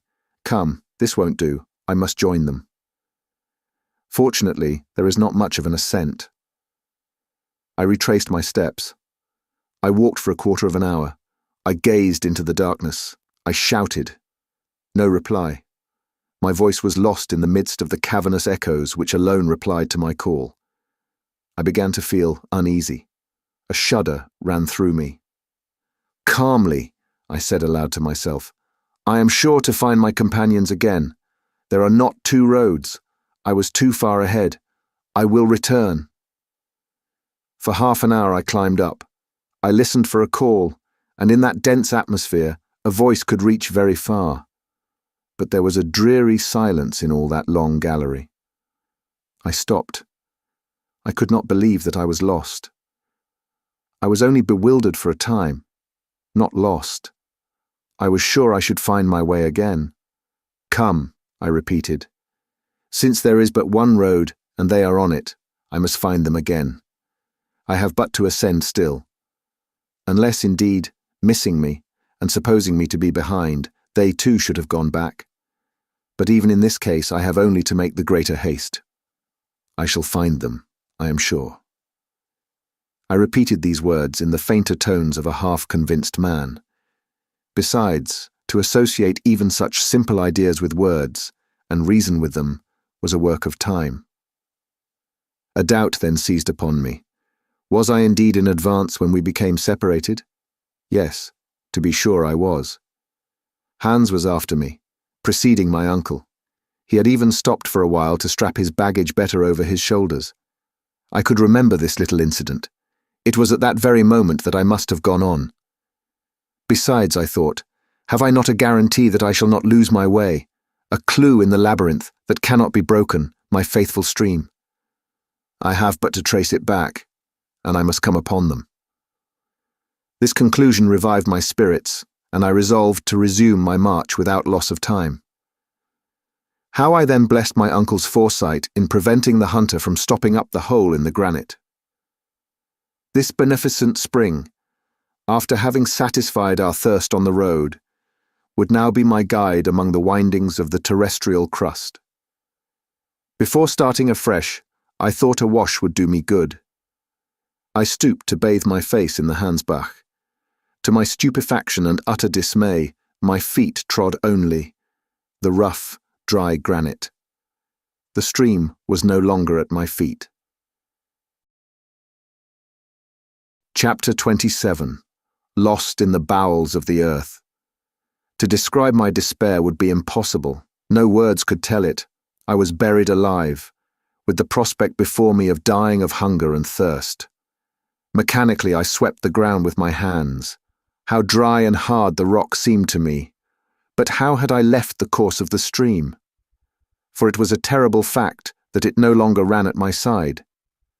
Then I understood the reason of that fearful silence, when for the last time I listened to hear if any sound from my companions could reach my ears. At the moment when I left the right road, I had not noticed the absence of the stream. It is evident that at that moment a deviation had presented itself before me, whilst the Hansbach, following the caprice of another incline, had gone with my companions away into unknown depths. How was I to return? There was not a trace of their footsteps, or of my own, for the foot left no mark upon the granite floor. I racked my brain for a solution of this impracticable problem. One word described my position. Lost. Lost at an immeasurable depth. 30 leagues of rock seemed to weigh upon my shoulders with a dreadful pressure. I felt crushed.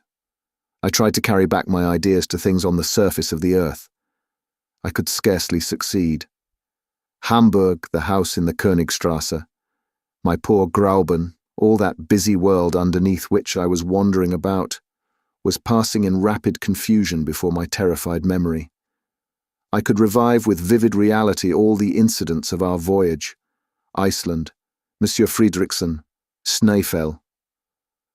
I said to myself that if in such a position as I was now in, I was fool enough to cling to one glimpse of hope, it would be madness, and that the best thing I could do was to despair.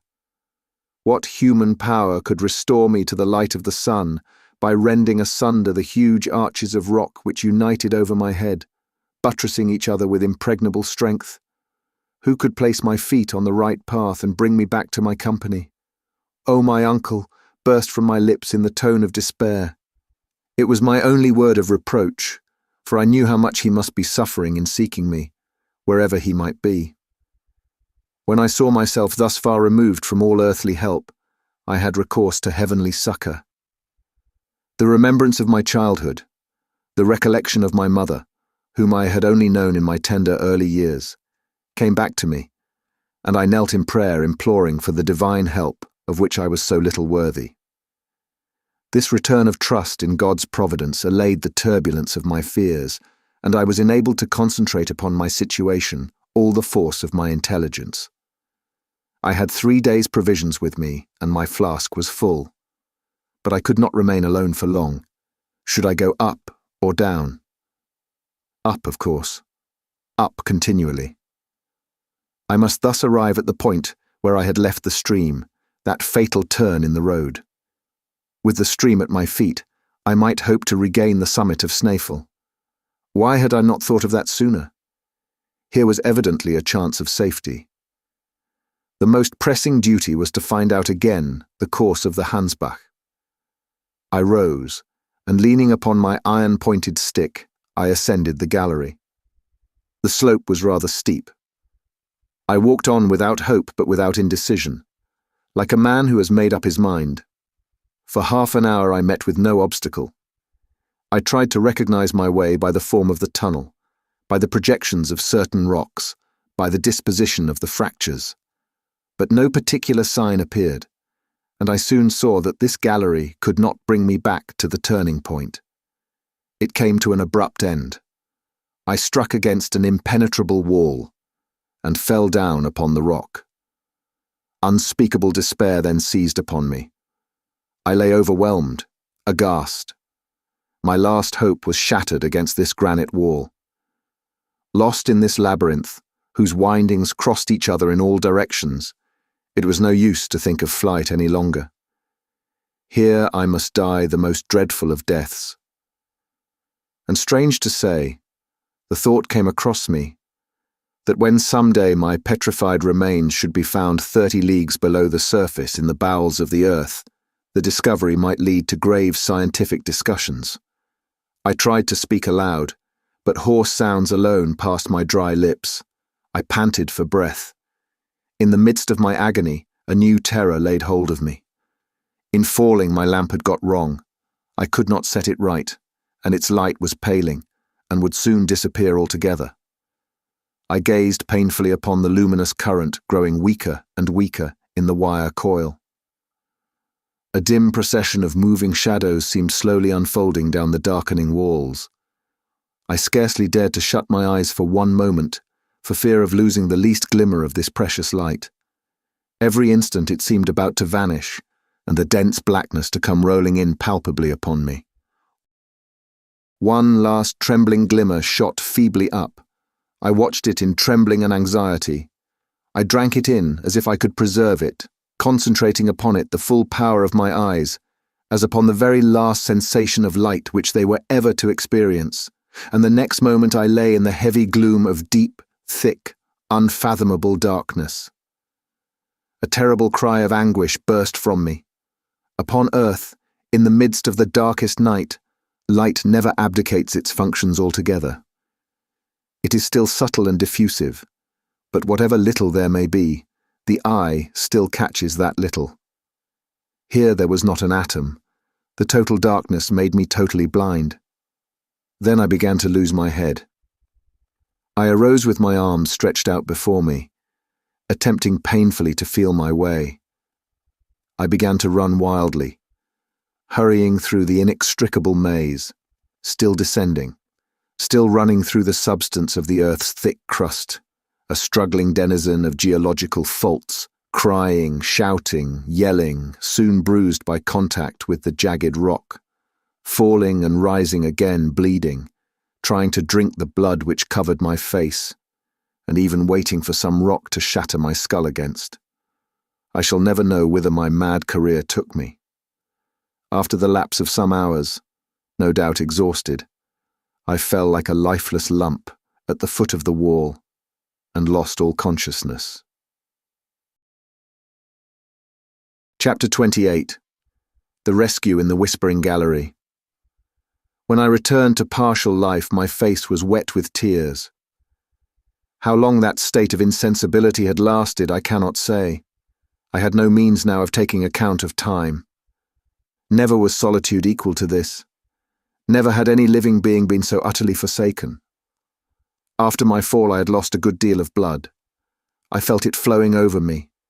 Ah, how happy I should have been could I have died, and if death were not yet to be gone through, I would think no longer. I drove away every idea, and conquered by my grief, I rolled myself to the foot of the opposite wall. Already I was feeling the approach of another faint, and was hoping for complete annihilation, when a loud noise reached me.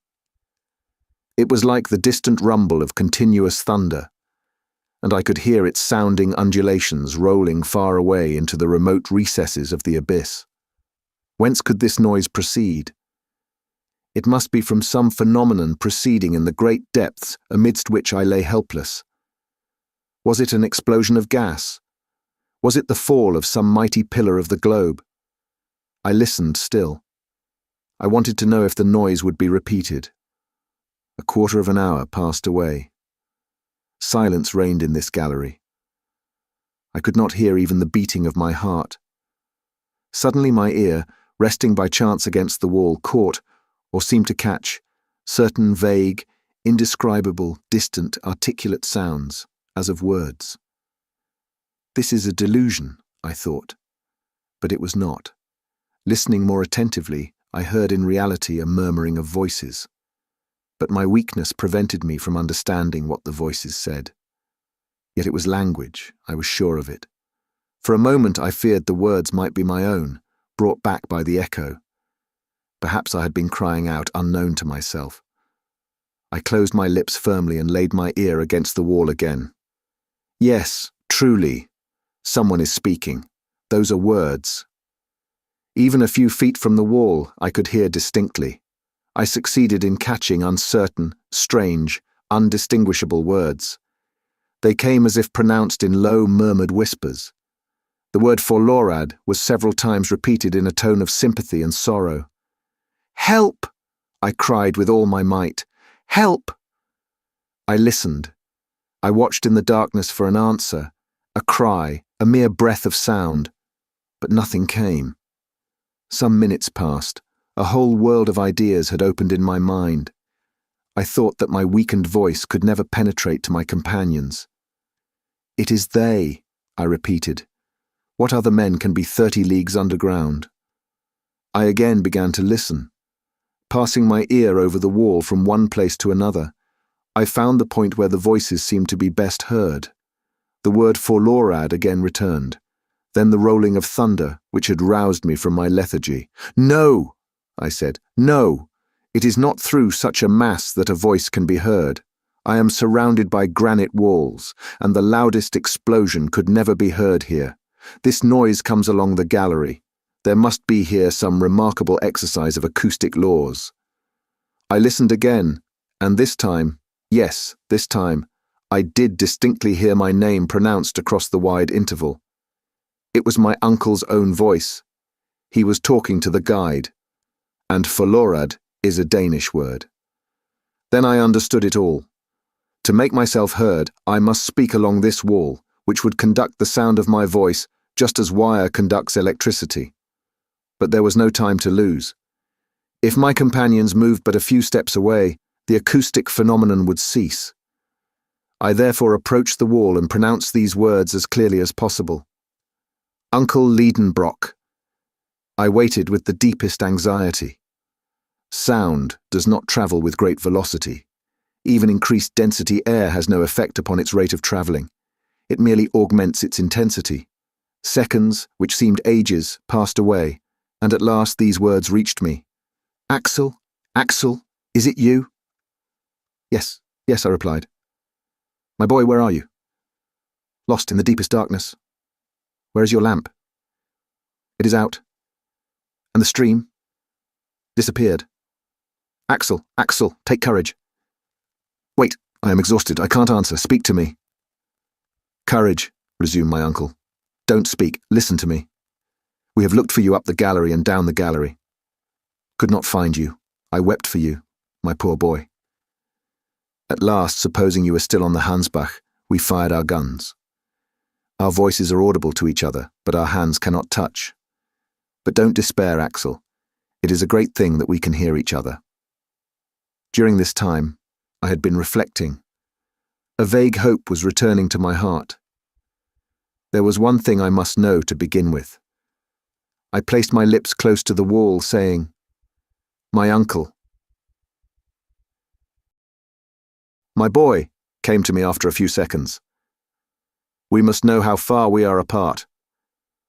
"That is easy." "You have your chronometer?" "Yes." "Well, take it.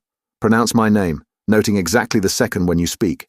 I will repeat it as soon as it shall come to me, and you will observe the exact moment when you get my answer. Yes, and half the time between my call and your answer will exactly indicate that which my voice will take in coming to you." "Just so, my uncle." "Are you ready?" "Yes." "Now, attention, I'm going to call your name." I put my ear to the wall, and as soon as the name Axel came, I immediately replied Axel, then waited. 40 seconds, said my uncle. 40 seconds between the two words. So the sound takes 20 seconds in coming. Now at the rate of 1,120 feet in a second, this is 22,400 feet, or 4 miles and a quarter nearly. 4 miles and a quarter, I murmured. It will soon be over, Axel. Must I go up or down? Down, for this reason. We are in a vast chamber, with endless galleries. Yours must lead into it, for it seems as if all the clefts and fractures of the globe radiated round this vast cavern. So get up, and begin walking. Walk on, drag yourself along. If necessary, slide down the steep places, and at the end you will find us ready to receive you. Now begin moving. These words cheered me up. Goodbye, uncle, I cried. I am going. There will be no more voices heard when once I've started. So goodbye. Goodbye, Axel. Au revoir. These were the last words I heard. This wonderful underground conversation, carried on with a distance of 4 miles and a quarter between us, concluded with these words of hope.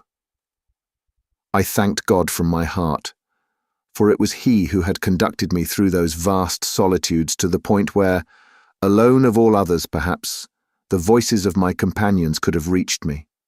This acoustic effect is easily explained on scientific grounds. It arose from the concave form of the gallery and the conducting power of the rock. There are many examples of this propagation of sounds which remain unheard in the intermediate space. I remember that a similar phenomenon has been observed in many places. Amongst others, on the internal surface of the gallery of the Dome of St. Paul's in London, and especially in the midst of the curious caverns among the quarries near Syracuse, the most wonderful of which is called Dionysius's Ear. These remembrances came into my mind, and I clearly saw that since my uncle's voice really reached me, there could be no obstacle between us. Following the direction by which the sound came, of course I should arrive in his presence if my strength did not fail me. I therefore rose. I rather dragged myself than walked. The slope was rapid, and I slid down. Soon the swiftness of the descent increased horribly, and threatened to become a fall. I no longer had the strength to stop myself. Suddenly there was no ground under me. I felt myself revolving in air, striking and rebounding against the craggy projections of a vertical gallery, quite a well. My head struck against a sharp corner of the rock, and I became unconscious. Chapter 29. Thalata, Thalata. When I came to myself, I was stretched in half-darkness, covered with thick coats and blankets. My uncle was watching over me, to discover the least sign of life. At my first sigh, he took my hand. When I opened my eyes, he uttered a cry of joy. "He lives! He lives!" he cried. "Yes, I am still alive," I answered feebly. "My dear nephew," said my uncle, pressing me to his breast, "you are saved." I was deeply touched with the tenderness of his manner as he uttered these words, and still more with the care with which he watched over me. But such trials were wanted to bring out the professor's tenderer qualities. At this moment, Hans came. He saw my hand in my uncle's, and I may safely say that there was joy in his countenance. "God dag," said he. "How do you do, Hans? How are you? And now, uncle, tell me where we are at the present moment." "Tomorrow, Axel, tomorrow. Now you are too faint and weak.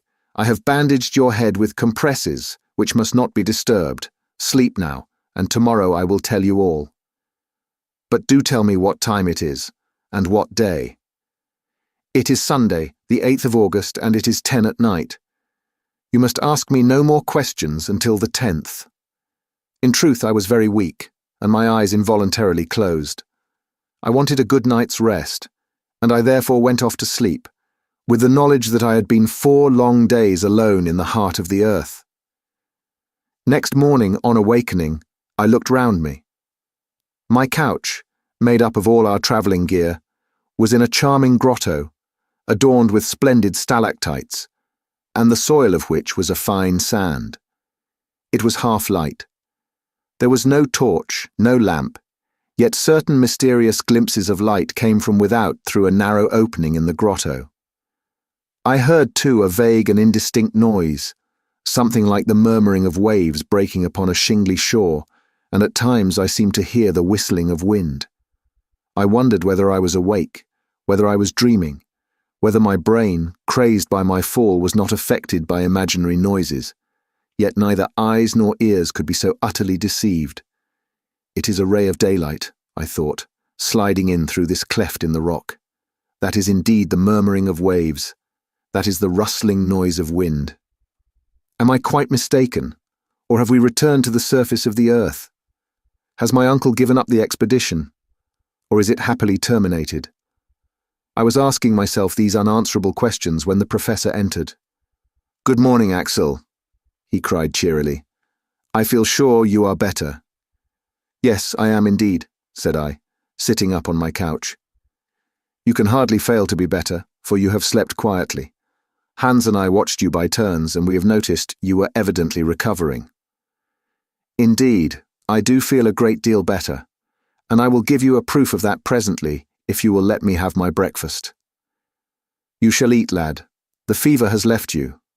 Hans rubbed your wounds with some ointment or other of which the Icelanders keep the secret, and they have healed marvellously. Our hunter is a splendid fellow." Whilst he went on talking, my uncle prepared a few provisions, which I devoured eagerly, notwithstanding his advice to the contrary. All the while, I was overwhelming him with questions which he answered readily. I then learnt that my providential fall had brought me exactly to the extremity of an almost perpendicular shaft. And as I had landed in the midst of an accompanying torrent of stones, the least of which would have been enough to crush me, the conclusion was that a loose portion of the rock had come down with me. This frightful conveyance had thus carried me into the arms of my uncle, where I fell bruised, bleeding, and insensible. Truly it is wonderful that you have not been killed 100 times over. But for the love of God, don't let us ever separate again, or we may never see each other more." "Not separate? Is the journey not over then?" I opened a pair of astonished eyes, which immediately called for the question, "What is the matter, Axel?" "I have a question to ask you. You say that I am safe and sound. No doubt you are.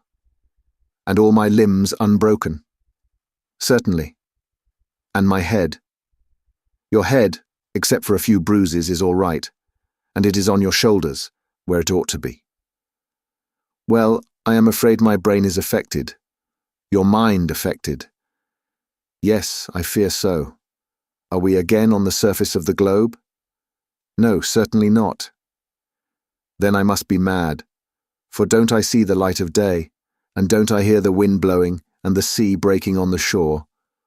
"Ah, is that all? Do tell me all about it. I can't explain the inexplicable, but you will soon see and understand that geology has not yet learnt all it has to learn." "Then let us go," I answered quickly. "No, Axel, the open air might be bad for you." "Open air?" "Yes, the wind is rather strong. You must not expose yourself." but I assure you I am perfectly well. A little patience, my nephew. A relapse might get us into trouble, and we have no time to lose, for the voyage may be a long one." "The voyage?" "Yes, rest today, and tomorrow we will set sail." Set sail? And I almost leaped up. What did it all mean? Had we a river, a lake, a sea to depend upon? Was there a ship at our disposal in some underground harbour? My curiosity was highly excited. My uncle vainly tried to restrain me. When he saw that my impatience was doing me harm, he yielded. I dressed in haste. For greater safety, I wrapped myself in a blanket and came out of the grotto. Chapter 30. A New Mare, Internum. At first I could hardly see anything. My eyes, unaccustomed to the light, quickly closed. When I was able to reopen them, I stood more stupefied even than surprised. "The sea!" I cried. "Yes," my uncle replied, "the Lidenbrock Sea, and I don't suppose any other discoverer will ever dispute my claim to name it after myself as its first discoverer. A vast sheet of water, the commencement of a lake or an ocean, spread far away beyond the range of the eye, reminding me forcibly of that open sea which drew from Xenophon's 10,000 Greeks, after their long retreat, the simultaneous cry, "Thalata, Thalata!" The sea, the sea! The deeply indented shore was lined with a breadth of fine shining sand, softly lapped by the waves, and strewn with the small shells which had been inhabited by the first of created beings. The waves broke on this shore with the hollow, echoing murmur peculiar to vast enclosed spaces. A light foam flew over the waves before the breath of a moderate breeze, and some of the spray fell upon my face. On this slightly inclining shore, about 100 fathoms from the limit of the waves, came down the foot of a huge wall of vast cliffs, which rose majestically to an enormous height.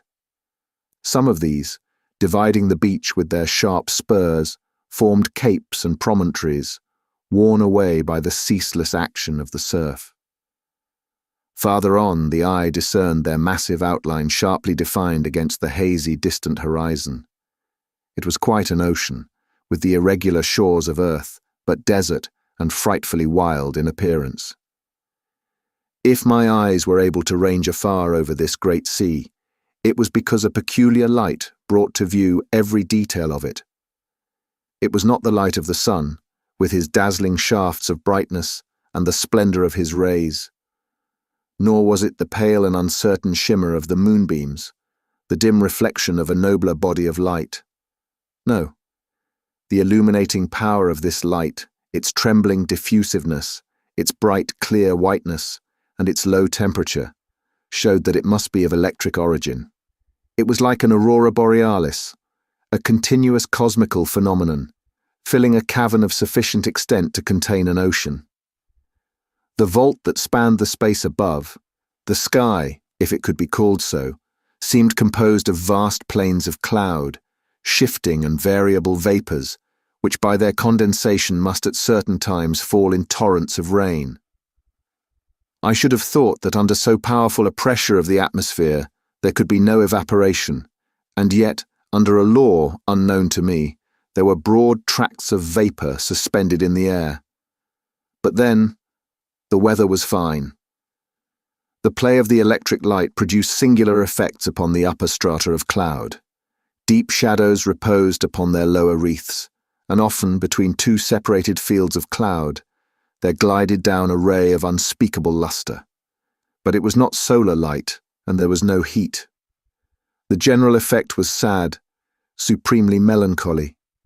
Instead of the shining firmament, spangled with its innumerable stars, shining singly or in clusters, I felt that all these subdued and shaded lights were ribbed in by vast walls of granite which seemed to overpower me with their weight, and that all this space, great as it was, would not be enough for the march of the humblest of satellites. Then I remembered the theory of an English captain who likened the earth to a vast hollow sphere, in the interior of which the air became luminous because of the vast pressure that weighed upon it, while two stars, Pluto, and Proserpine, rolled within upon the circuit of their mysterious orbits. We were in reality shut up inside an immeasurable excavation.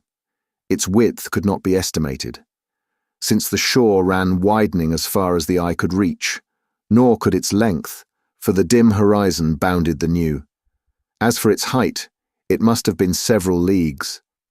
Where this vault rested upon its granite base, no eye could tell, but there was a cloud hanging far above, the height of which we estimated at 12,000 feet, a greater height than that of any terrestrial vapour, and no doubt due to the great density of the air. The word cavern does not convey any idea of this immense space.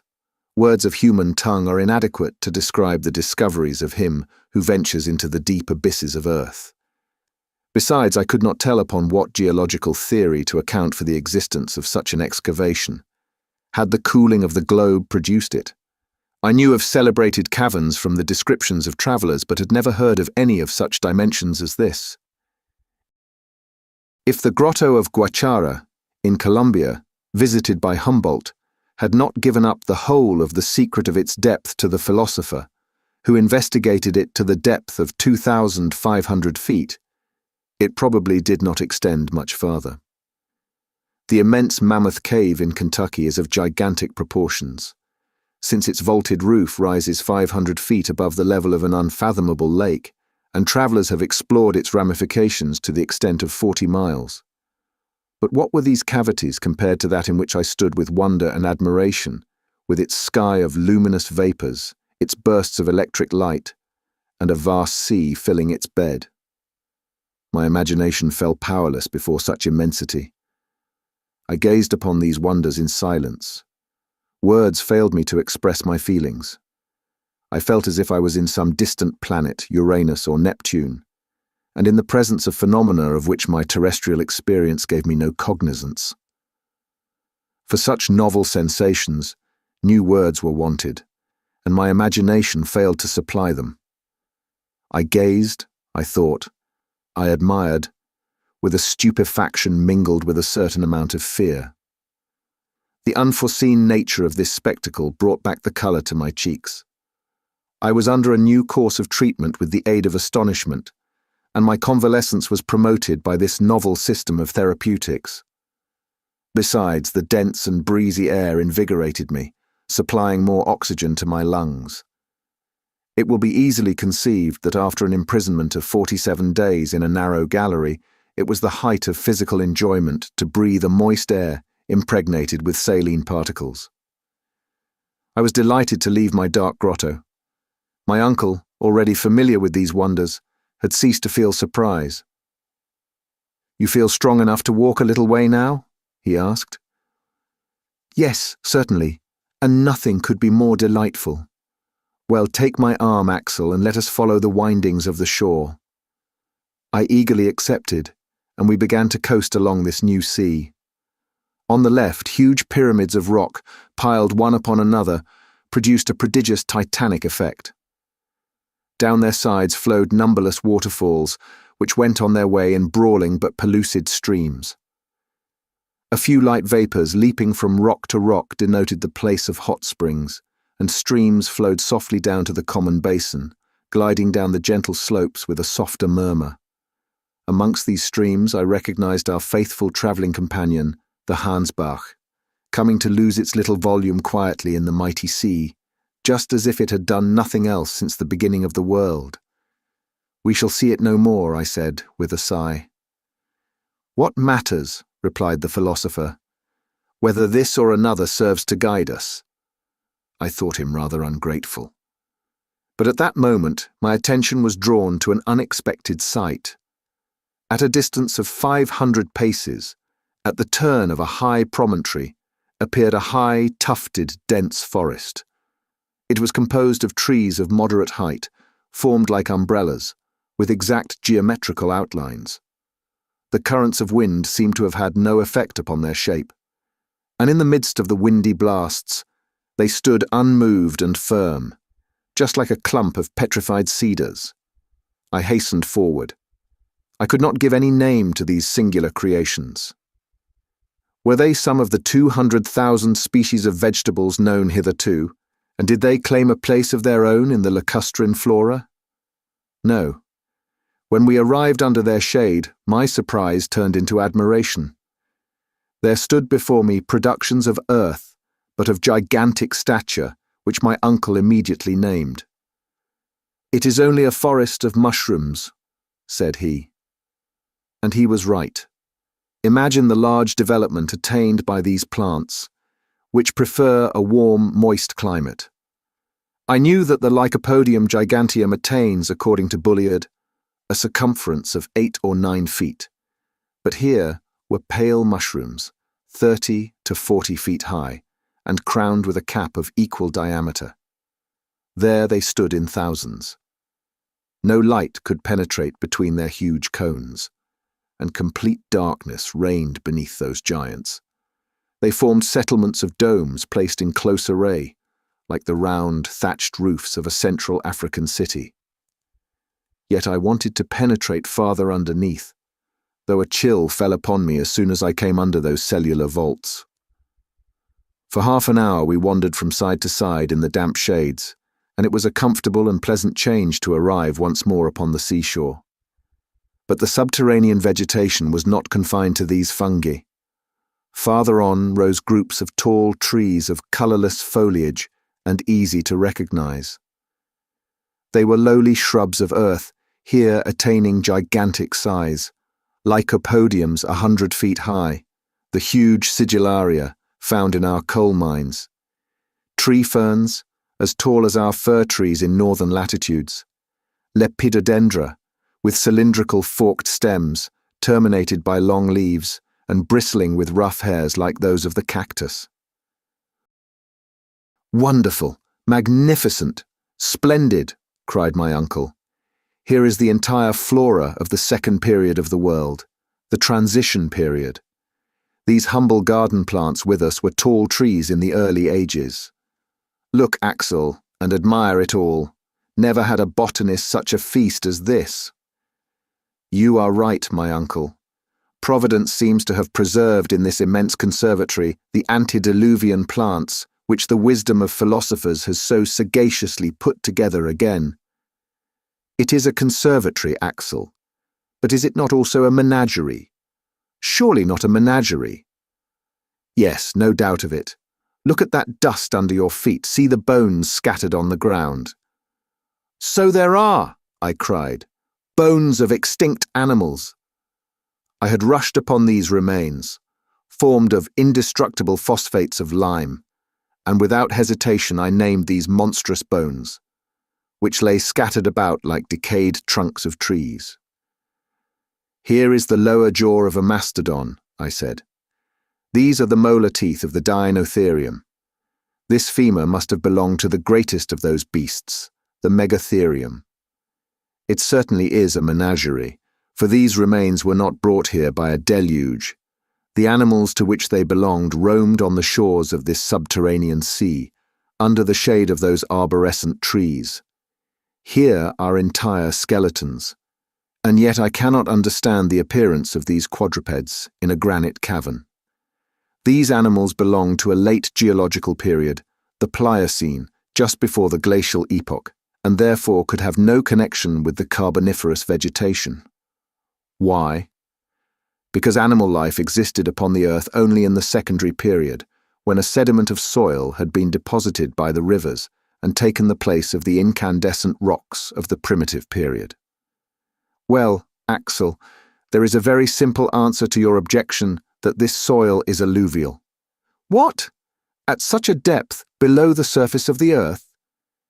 No doubt, and there is a geological explanation of the fact. At a certain period, the earth consisted only of an elastic crust or bark, alternately acted on by forces from above or below, according to the laws of attraction and gravitation. Probably there were subsidences of the outer crust, when a portion of the sedimentary deposits was carried down sudden openings. That may be, I replied. But if there have been creatures now extinct in these underground regions, why may not some of those monsters be now roaming through these gloomy forests, or hidden behind the steep crags? And as this unpleasant notion got hold of me, I surveyed with anxious scrutiny the open spaces before me. But no living creature appeared upon the barren strand. I felt rather tired, and went to sit down at the end of a promontory, at the foot of which the waves came and beat themselves into spray. Thence my eye could sweep every part of the bay. Within its extremity, a little harbour was formed between the pyramidal cliffs, where the still waters slept untouched by the boisterous winds. A brig and 2 or 3 schooners might have moored within it in safety. I almost fancied I should presently see some ship issue from it, full sail, and take to the open sea under the southern breeze. But this illusion lasted a very short time. We were the only living creatures in this subterranean world. When the wind lulled, a deeper silence than that of the deserts fell upon the arid, naked rocks, and weighed upon the surface of the ocean. I then desired to pierce the distant haze, and to rend asunder the mysterious curtain that hung across the horizon. Anxious queries arose to my lips. Where did that sea terminate? Where did it lead to? Should we ever know anything about its opposite shores? My uncle made no doubt about it at all. I both desired and feared. After spending an hour in the contemplation of this marvellous spectacle, we returned to the shore to regain the grotto, and I fell asleep in the midst of the strangest thoughts. Chapter 31. Preparations for a Voyage of Discovery. The next morning I awoke feeling perfectly well.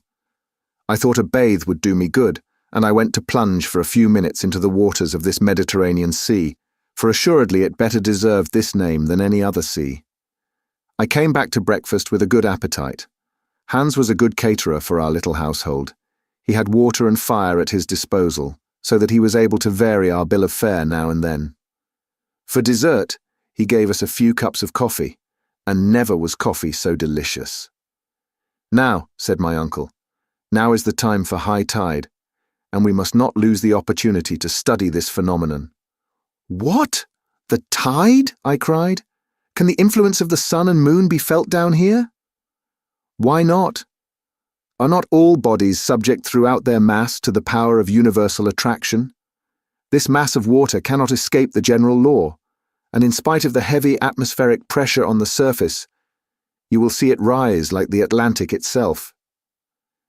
At the same moment we reached the sand on the shore, and the waves were by slow degrees encroaching on the shore. "Here is the tide rising," I cried. "Yes, Axel, and judging by these ridges of foam, you may observe that the sea will rise about 12 feet. "This is wonderful," I said. "No, it is quite natural." "You may say so, uncle, but to me it is most extraordinary, and I can hardly believe my eyes. Who would ever have imagined, under this terrestrial crust, an ocean with ebbing and flowing tides, with winds and storms?" "Well," replied my uncle, "is there any scientific reason against it?" "No, I see none, as soon as the theory of central heat is given up." "So then, thus far," he answered, "the theory of Sir Humphrey Davy is confirmed." "Evidently it is, and now there is no reason why there should not be seas and continents in the interior of the earth." "No doubt," said my uncle, "and inhabited too." "To be sure," said I, "and why should not these waters yield to us fishes of unknown species?" "At any rate," he replied, "we have not seen any yet." "Well, let us make some lines and see if the bait will draw here as it does in sublunary regions." "We will try, Axel, for we must penetrate all secrets of these newly discovered regions." "But where are we, uncle? For I have not yet asked you that question, and your instruments must be able to furnish the answer." "Horizontally, 350 leagues from Iceland." "So much as that?" "I am sure of not being a mile out of my reckoning." "And does the compass still show southeast?" "Yes, with a westerly deviation of 19 degrees 45 minutes, just as above ground. As for its dip, a curious fact is coming to light, which I have observed carefully, that the needle, instead of dipping towards the pole, as in the northern hemisphere, on the contrary, rises from it. Would you then conclude, I said, that the magnetic pole is somewhere between the surface of the globe and the point where we are? Exactly so, and it is likely enough that if we were to reach the spot beneath the polar regions, about that 71st degree where Sir James Ross has discovered the magnetic pole to be situated, we should see the needle point straight up. Therefore, that mysterious centre of attraction is at no great depth. I remarked, "It is so. And here is a fact which science has scarcely suspected. Science, my lad, has been built upon many errors, but they are errors which it was good to fall into, for they led to the truth. What depth have we now reached? We are 35 leagues below the surface." "So," I said, examining the map, "the highlands of Scotland are over our heads, and the Grampians are raising their rugged summits above us." "Yes," answered the professor, laughing. "It is rather a heavy weight to bear, but a solid arch spans over our heads. The great architect has built it of the best materials, and never could man have given it so wide a stretch. What are the finest arches of bridges and the arcades of cathedrals, compared with this far-reaching vault, with a radius of 3 leagues, beneath which a wide and tempest-tossed ocean may flow at its ease? Oh, I am not afraid that it will fall down upon my head. But now, what are your plans? Are you not thinking of returning to the surface now?" "Return? No, indeed. We will continue our journey, everything having gone on well so far. But how are we to get down below this liquid surface?" "Oh, I am not going to dive head foremost. But if all oceans are properly speaking but lakes, since they are encompassed by land, of course this internal sea will be surrounded by a coast of granite, and on the opposite shores we shall find fresh passages opening." "How long do you suppose this sea to be?" 30 or 40 leagues, so that we have no time to lose, and we shall set sail tomorrow." I looked about for a ship. "Set sail, shall we? But I should like to see my boat first." "It will not be a boat at all, but a good, well-made raft." "Why?" I said. "A raft would be just as hard to make as a boat, and I don't see—" "I know you don't see, but you might hear if you would listen. Don't you hear the hammer at work? Hans is already busy at it." "What? Has he already felled the trees?" "Oh, the trees were already down. Come, and you will see for yourself."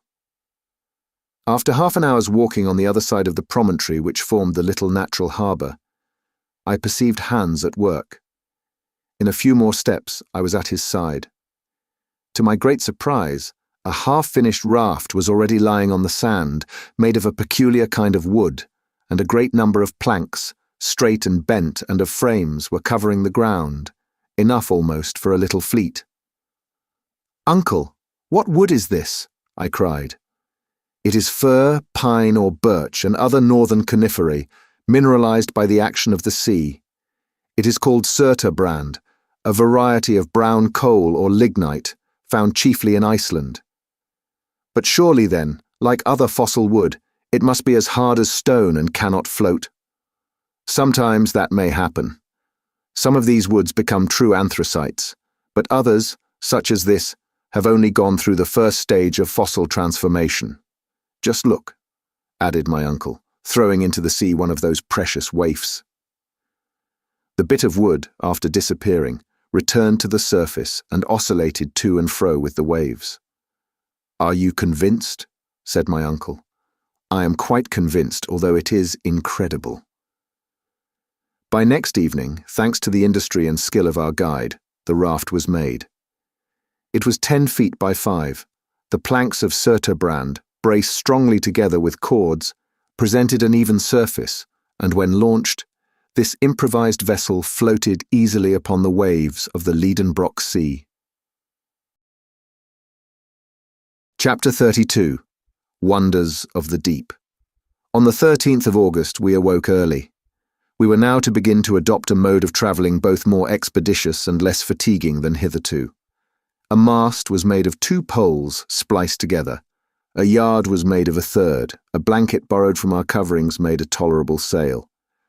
There was no want of cordage for the rigging, and everything was well and firmly made.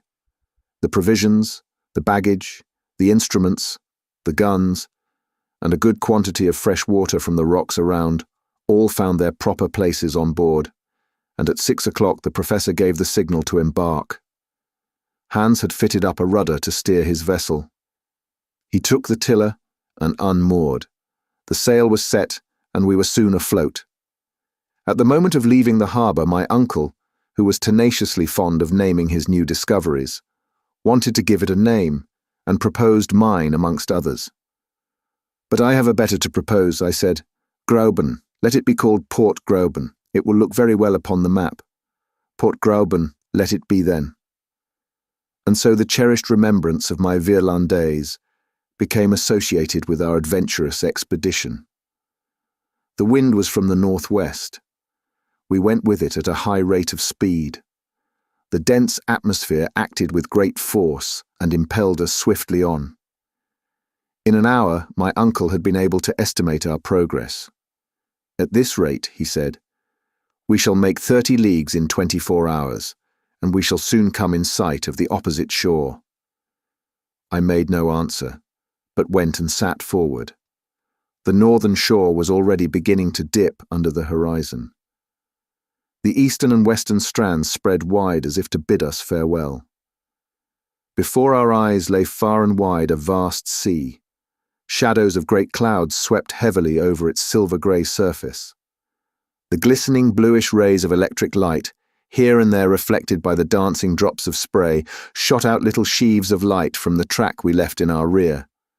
Soon we entirely lost sight of land.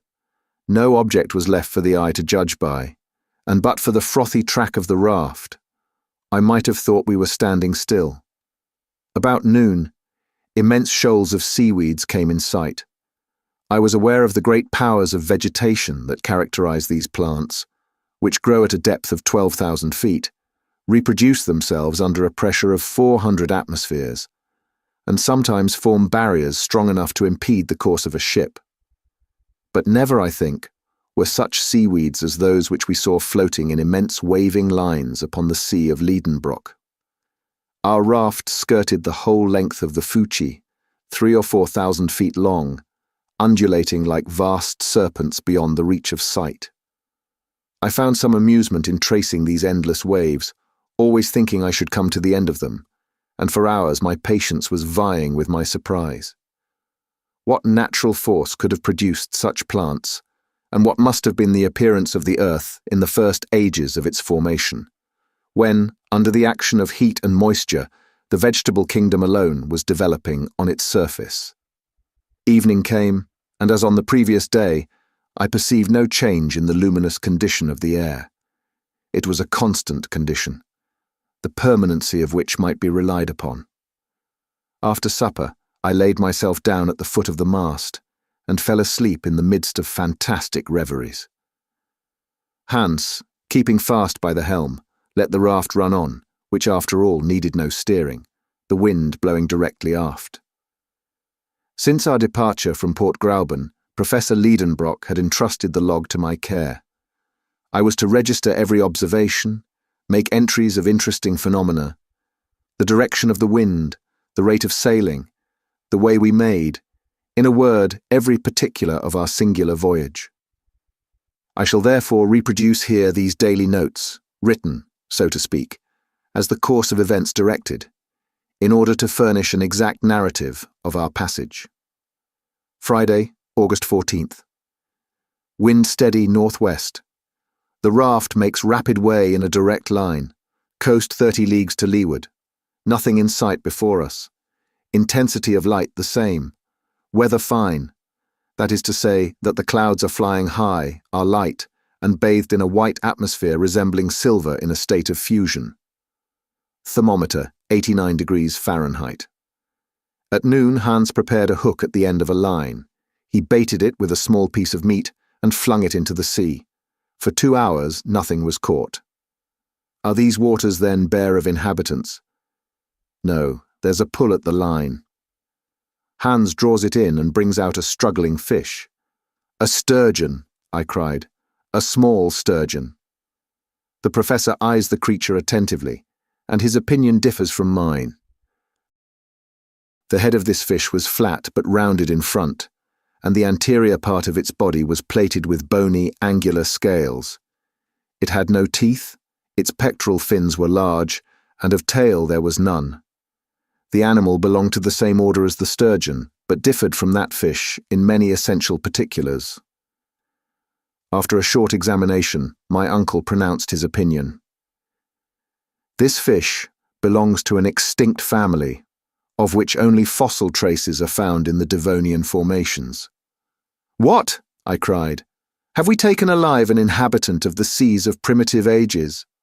"Yes, and you will observe that these fossil fishes have no identity with any living species. To have in one's possession a living specimen is a happy event for a naturalist. But to what family does it belong? It is of the order of gonoids, of the family of the Cephalhaspidae, and a species of pterichthys. But this one displays a peculiarity confined to all fishes that inhabit subterranean waters. It is blind, and not only blind, but actually has no eyes at all." I looked. Nothing could be more certain. But supposing it might be a solitary case, we baited afresh and threw out our line. Surely this ocean is well peopled with fish, for in another couple of hours we took a large quantity of pterichthides, as well as others belonging to the extinct family of the dipterids, but of which my uncle could not tell the species. None had organs of sight. This unhoped-for catch recruited our stock of provisions. Thus it is evident that this sea contains none but species known to us in their fossil state, in which fishes as well as reptiles are the less perfectly and completely organized the farther back their date of creation. Perhaps we may yet meet with some of those saurians which science has reconstructed out of a bit of bone or cartilage. I took up the telescope and scanned the whole horizon, and found it everywhere a desert sea. We are far away, removed from the shores. I gaze upward in the air. Why should not some of the strange birds restored by the immortal Cuvier again flap their sail-broad vans in this dense and heavy atmosphere? There are sufficient fish for their support. I survey the whole space that stretches overhead. It is as desert as the shore was. Still my imagination carried me away amongst the wonderful speculations of paleontology. Though awake, I fell into a dream. I thought I could see floating on the surface of the waters enormous chelonia, pre-Adamite tortoises, resembling floating islands. Over the dimly lighted strand, there trod the huge mammals of the first ages of the world, the leptotherium, slender beast, found in the caverns of Brazil, the Mericotherium, ruminating beast, found in the drift of ice-clad Siberia. Farther on, the Pachydermatous lophiodon, crested, toothed, a gigantic tapir, hides behind the rocks to dispute its prey with the Anoplotherium, unarmed beast, a strange creature which seemed a compound of horse, rhinoceros, camel, and hippopotamus. The colossal mastodon, nipple-toothed, twists and untwists his trunk, and brays and pounds with his huge tusks the fragments of rock that cover the shore, whilst the Megatherium, huge beast, buttressed upon his enormous hinder paws, grubs in the soil, awaking the sonorous echoes of the granite rocks with his tremendous roarings. Higher up, the Protopitheca, the first monkey that appeared on the globe, is climbing up the steep ascents. Higher yet, the pterodactyl, wing-fingered, darts in irregular zigzags to and fro in the heavy air. In the uppermost regions of the air, immense birds, more powerful than the cassowary, and larger than the ostrich, spread their vast breadth of wings and strike with their heads the granite vault that bounds the sky. All this fossil world rises to life again in my vivid imagination. I return to the scriptural periods, or ages of the world, conventionally called days, long before the appearance of man, when the unfinished world was as yet unfitted for his support. Then my dream backed even farther still into the ages before the creation of living beings. The mammals disappear, then the birds vanish, then the reptiles of the secondary period, and finally the fish, the crustaceans, mollusks, and articulated beings. Then the zoophytes of the transition period also return to nothing. I am the only living thing in the world. All life is concentrated in my beating heart alone. There are no more seasons. Climates are no more. The heat of the globe continually increases and neutralizes that of the sun. Vegetation becomes accelerated. I glide like a shade amongst arborescent ferns, treading with unsteady feet the coloured marls and the parti-coloured clays. I lean for support against the trunks of immense conifers. I lie in the shade of sphenophylla, wedge-leaved, asterophylla, star-leaved, and lycopods, 100 feet high. Ages seem no more than days. I am passed, against my will, in retrograde order, through the long series of terrestrial changes. Plants disappear, granite rocks soften, intense heat converts solid bodies into thick fluids. The waters again cover the face of the earth.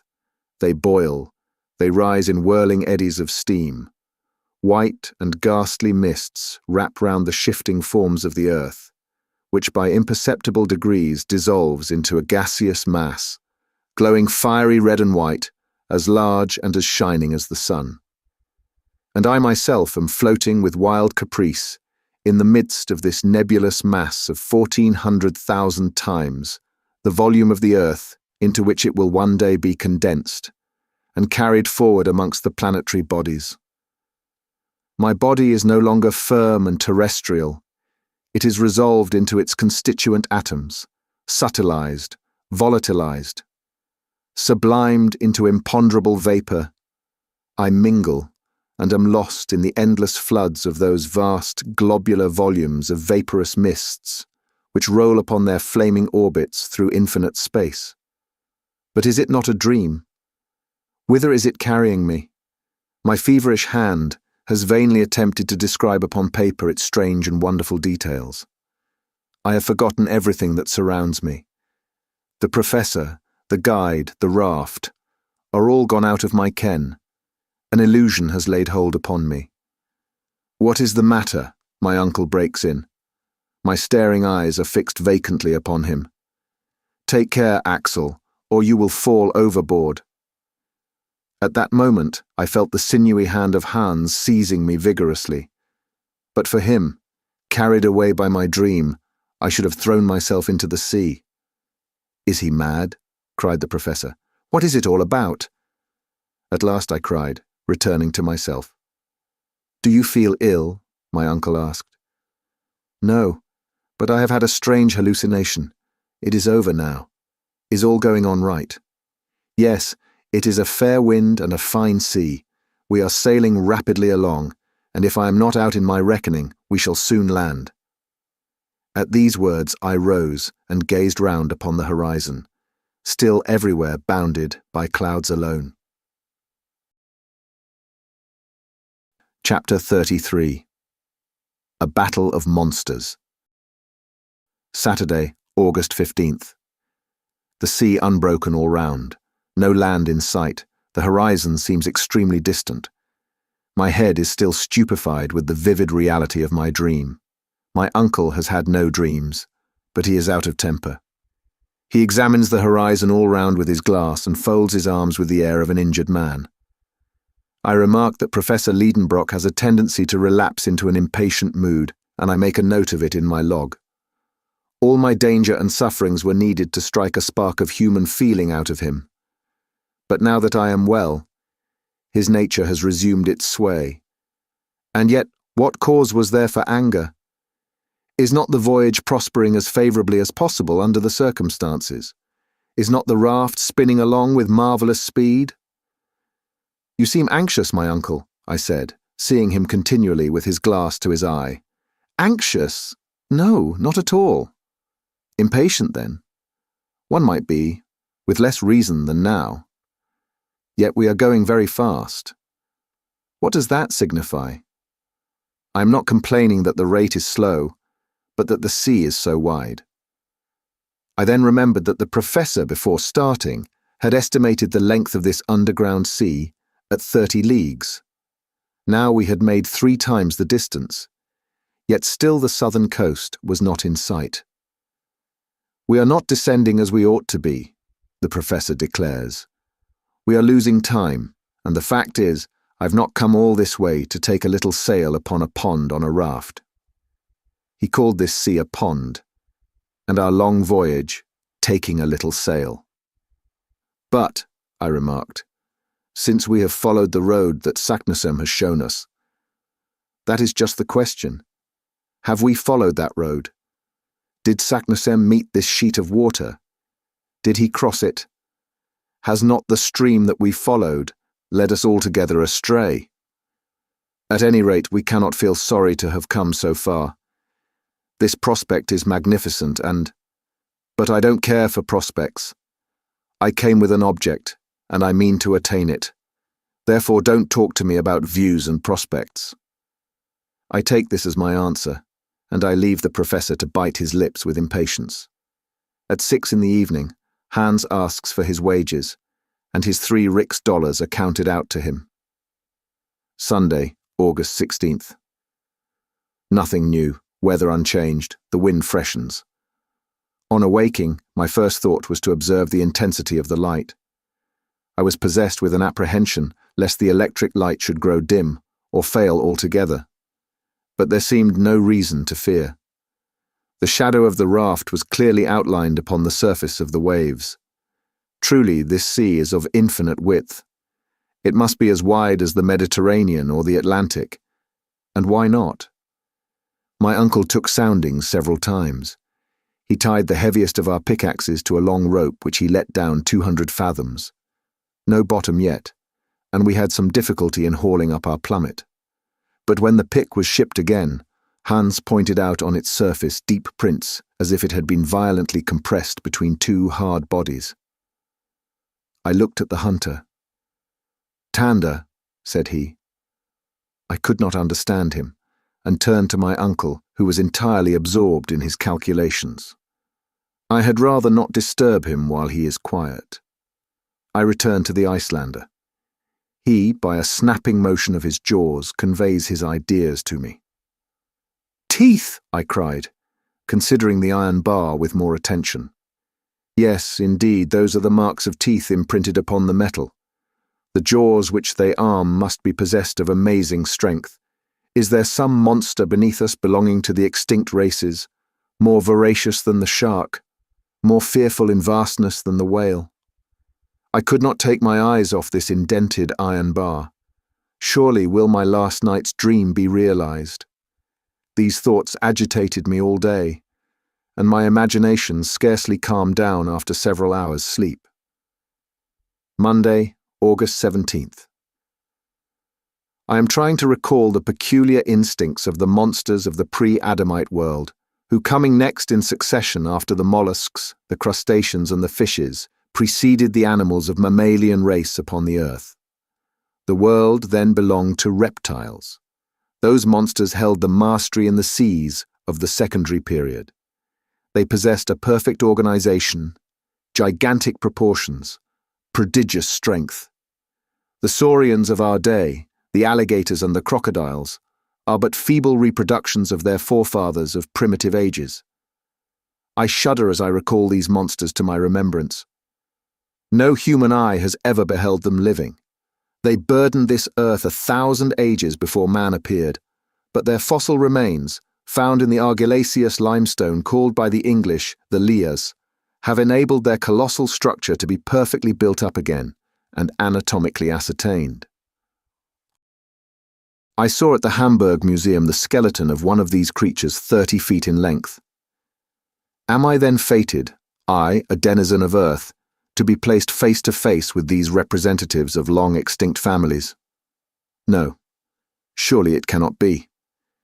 Yet the deep marks of conical teeth upon the iron pick are certainly those of the crocodile. My eyes are fearfully bent upon the sea. I dread to see one of these monsters darting forth from its submarine caverns. I suppose Professor Lidenbrock was of my opinion too, and even shared my fears, for after having examined the pick, his eyes traversed the ocean from side to side. What a very bad notion that was of his, I thought to myself, to take soundings just here. He has disturbed some monstrous beast in its remote den, and if we are not attacked on our voyage... I look at our guns and see that they are all right. My uncle notices it and looks on approvingly. Already widely disturbed regions on the surface of the water indicate some commotion below. The danger is approaching. We must be on the lookout. Tuesday, August 18th. Evening came, or rather the time came when sleep weighs down the weary eyelids, for there is no night here, and the ceaseless light wearies the eyes with its persistency just as if we were sailing under an Arctic sun. Hans was at the helm. During his watch, I slept. 2 hours afterwards, a terrible shock awoke me. The raft was heaved up on a watery mountain and pitched down again, at a distance of 20 fathoms. "What is the matter?" shouted my uncle. "Have we struck land?" Hans pointed with his finger at a dark mass 600 yards away, rising and falling alternately with heavy plunges. I looked and cried, "It is an enormous porpoise." "Yes," replied my uncle, "and there is a sea lizard of vast size. And farther on a monstrous crocodile. Look at its vast jaws and its rows of teeth. It is diving down." "There's a whale, cried the professor. "I can see its great fins. See how he is throwing out air and water through his blowers." And in fact, 2 liquid columns were rising to a considerable height above the sea. We stood amazed, thunderstruck at the presence of such a herd of marine monsters. They were of supernatural dimensions. The smallest of them would have crunched our raft, crew and all, at one snap of its huge jaws. Hans wants to tack to get away from this dangerous neighborhood, but he sees on the other hand enemies not less terrible. A tortoise 40 feet long, and a serpent of 30, lifting its fearful head and gleaming eyes above the flood. Flight was out of the question now. The reptiles rose. They wheeled around our little raft with a rapidity greater than that of express trains. They described around us gradually narrowing circles. I took up my rifle, but what could a ball do against the scaly armor with which these enormous beasts were clad? We stood dumb with fear. They approach us close, on one side the crocodile, on the other the serpent. The remainder of the sea monsters have disappeared. I prepare to fire. Hans stops me by a gesture. The 2 monsters pass within 150 yards of the raft and hurl themselves the one upon the other with a fury which prevents them from seeing us. At 300 yards from us, the battle was fought. We could distinctly observe the 2 monsters engaged in deadly conflict. But it now seems to me as if the other animals were taking part in the fray, the porpoise, the whale, the lizard, the tortoise. Every moment I seem to see one or other of them. I point them to the Icelander. He shakes his head negatively. "Far," says he. "What 2? Does he mean that there are only 2 animals?" "He is right," said my uncle, whose glass has never left his eye. "Surely you must be mistaken," I cried. "No, the first of those monsters has a porpoise's snout, a lizard's head, a crocodile's teeth, and hence our mistake. It is the ichthyosaurus, the fish lizard, the most terrible of the ancient monsters of the deep. And the other? The other is a plesiosaurus, almost lizard, a serpent, armored with the carapace and the paddles of a turtle. He is the dreadful enemy of the other." Hans had spoken truly. 2 monsters only were creating all this commotion, and before my eyes are 2 reptiles of the primitive world. I can distinguish the eye of the ichthyosaurus glowing like a red-hot coal, and as large as a man's head. Nature has endowed it with an optical apparatus of extreme power, capable of resisting the pressure of the great volume of water in the depths it inhabits. It has been appropriately called the saurian whale, for it has both the swiftness and the rapid movements of this monster of our own day. This one is not less than 100 feet long, and I can judge of its size when it sweeps over the waters, the vertical coils of its tail. Its jaw is enormous, and according to naturalists, it is armed with no less than 182 teeth. The plesiosaurus, a serpent with a cylindrical body and a short tail, has 4 flappers, or paddles, to act like oars. Its body is entirely covered with a thick armor of scales, and its neck, as flexible as a swan's, rises 30 feet above the waves. Those huge creatures attacked each other with the greatest animosity. They heaved around them liquid mountains, which rolled even to our raft and rocked it perilously. 20 times we were near capsizing. Hissings of prodigious force are heard. The 2 beasts are fast locked together. I cannot distinguish one from the other. The probable rage of the conqueror inspires us with intense fear. 1 hour, 2 hours pass away. The struggle continues with unabated ferocity. The combatants alternately approach and recede from our raft. We remain motionless, ready to fire.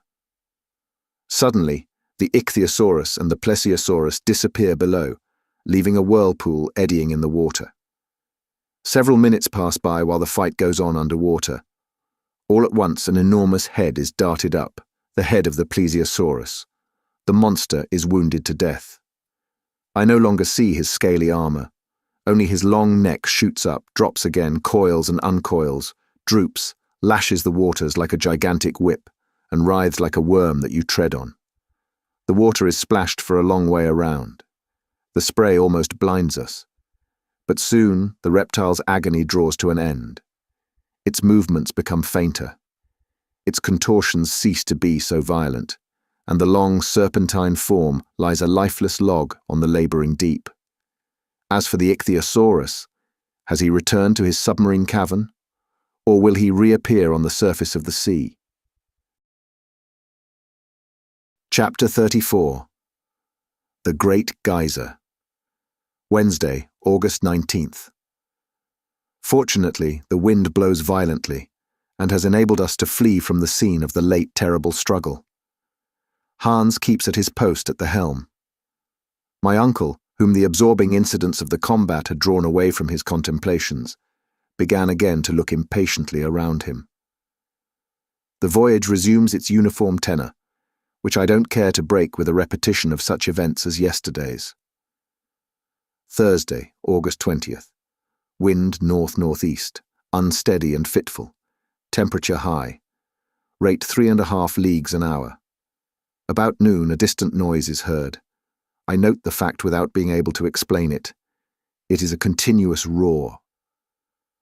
In the distance, says the professor, there is a rock or islet against which the sea is breaking. Hans climbs up the mast, but sees no breakers. The ocean is smooth and unbroken to its farthest limit. 3 hours pass away. The roarings seem to proceed from a very distant waterfall. I remark upon this to my uncle, who replies doubtfully, "Yes, I am convinced that I am right." Are we then speeding forward to some cataract which will cast us down an abyss? This method of getting on may please the professor, because it is vertical, but for my part I prefer the more ordinary modes of horizontal progression.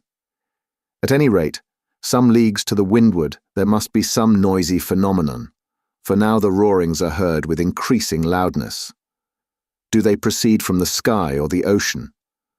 I look up to the atmospheric vapours and try to fathom their depths. The sky is calm and motionless. The clouds have reached the utmost limit of the lofty vault, and there lie still bathed in the bright glare of the electric light. It is not there that we must seek for the cause of this phenomenon. Then I examine the horizon, which is unbroken and clear of all mist. There is no change in its aspect. But if this noise arises from a fall, a cataract, if all this ocean flows away headlong into a lower basin yet, if that deafening roar is produced by a mass of falling water, the current must needs accelerate, and its increasing speed will give me the measure of the peril that threatens us. I consult the current. There is none. I throw an empty bottle into the sea. It lies still. About 4 Hans rises, lays hold of the mast, climbs to its top. Thence his eye sweeps a large area of sea, and it is fixed upon a point. His countenance exhibits no surprise, but his eye is immovably steady. "He sees something," says my uncle. I believe he does. Hans comes down, then stretches his arm to the south, saying, "Down there." "Down there," repeated my uncle. Then seizing his glass, he gazes attentively for a minute, which seems to me an age. "Yes, yes," he cried. "I see a vast inverted cone rising from the surface. Is it another sea beast? Perhaps it is. Then let us steer farther westward, for we know something of the danger of coming across monsters of that sort." "Let us go straight on," replied my uncle. I appealed to Hans. He maintained his course inflexibly. Yet, if at our present distance from the animal, a distance of 12 leagues at the least, the column of water driven through its blowers may be distinctly seen, it must needs be of vast size. The commonest prudence would counsel immediate flight, but we did not come so far to be prudent. Imprudently, therefore, we pursue our way. The nearer we approach, the higher mounts the jet of water.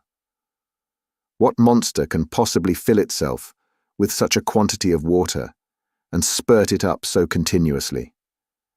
At 8 in the evening, we are not 2 leagues distant from it. Its body, dusky, enormous, hillocky, lies spread upon the sea like an islet. Is it illusion or fear? Its length seems to me a couple of 1,000 yards. What can be this cetacean, which neither Cuvier nor Blumenbach knew anything about? It lies motionless, as if asleep. The sea seems unable to move it in the least. It is the waves that undulate upon its sides. The column of water thrown up to a height of 500 feet falls in rain with a deafening uproar, and here are we scudding like lunatics before the wind to get near to a monster that 100 whales a day would not satisfy. Terror seizes upon me. I refuse to go further. I will cut the halyards if necessary. I am in open mutiny against the professor, who vouchsafes no answer. Suddenly Hans rises, and pointing with his finger at the menacing object, he says, "Island." "An island," cries my uncle. "That's not an island," I cried sceptically. "It's nothing else," shouted the professor with a loud laugh. "But that column of water—" "Geyser," said Hans. "No doubt it is a geyser, like those in Iceland." At first I protest against being so widely mistaken as to have taken an island for a marine monster, but the evidence is against me, and I have to confess my error. It is nothing worse than a natural phenomenon. As we approach nearer, the dimensions of the liquid column become magnificent. The islet resembles, with a most deceiving likeness, an enormous cetacean, whose head dominates the waves at a height of 20 yards. The geyser, a word meaning fury, rises majestically from its extremity. Deep and heavy explosions are heard from time to time, when the enormous jet, possessed with more furious violence, shakes its plumy crest and springs with a bound till it reaches the lowest stratum of the clouds. It stands alone. No steam vents, no hot springs surround it, and all the volcanic power of the region is concentrated here. Sparks of electric fire mingle with the dazzling sheaf of lighted fluid, every drop of which refracts the prismatic colours. "Let us land," said the professor, "but we must carefully avoid this waterspout, which would sink our raft in a moment." Hans, steering with his usual skill, brought us to the other extremity of the islet. I leaped up on the rock. My uncle lightly followed, while our hunter remained at his post, like a man too wise ever to be astonished. We walked upon granite mingled with silicious tufa. The soil shivers and shakes under our feet like the sides of an overheated boiler filled with steam struggling to get loose. We come in sight of a small central basin, out of which the geyser springs. I plunge a register thermometer into the boiling water. It marks an intense heat of 325 degrees, which is far above the boiling point. Therefore, this water issues from an ardent furnace, which is not at all in harmony with Professor Lidenbrock's theories. I cannot help making the remark. "Well," he replied, "how does that make against my doctrine?" "Oh, nothing at all," I said, seeing that I was going in opposition to immovable obstinacy. "Still, I am constrained to confess that hitherto we have been wonderfully favoured, and that for some reason unknown to myself, we have accomplished our journey under singularly favourable conditions of temperature. But it seems manifest to me that some day we shall reach a region where the central heat attains its highest limits and goes beyond a point that can be registered by our thermometers. That is what we shall see." So says the professor, who, having named this volcanic islet after his nephew, gives the signal to embark again. For some minutes, I am still contemplating the geyser. I notice that it throws up its column of water with variable force, sometimes sending it to a great height, then again to a lower, which I attribute to the variable pressure of the steam accumulated in its reservoir. At last, we leave the island, rounding away past the low rocks on its southern shore. Hans has taken advantage of the halt to refit his rudder. But before going any farther, I make a few observations to calculate the distance we have gone over and note them in my journal. We have crossed 270 leagues of sea since leaving Port Gräuben, and we are 620 leagues from Iceland under England. Chapter 35. An Electric Storm. Friday, August 21st. On the morrow, the magnificent geyser has disappeared. The wind has risen and has rapidly carried us away from Axel Island. The roarings become lost in the distance. The weather, if we may use that term, will change before long. The atmosphere is charged with vapours, pervaded with the electricity generated by the evaporation of saline waters. The clouds are sinking lower and assume an olive hue. The electric light can scarcely penetrate through the dense curtain which has dropped over the theatre on which the battle of the elements is about to be waged. I feel peculiar sensations. Like many creatures on Earth, at the approach of violent atmospheric changes. The heavily voluted cumulus clouds lower gloomily and threateningly. They wear that implacable look which I have sometimes noticed at the outbreak of a great storm. The air is heavy, the sea is calm. In the distance, the clouds resemble great bales of cotton, piled up in picturesque disorder. By degrees they dilate, and gain in huge size what they lose in number. Such is their ponderous weight that they cannot rise from the horizon, but, obeying an impulse from higher currents, their dense consistency slowly yields.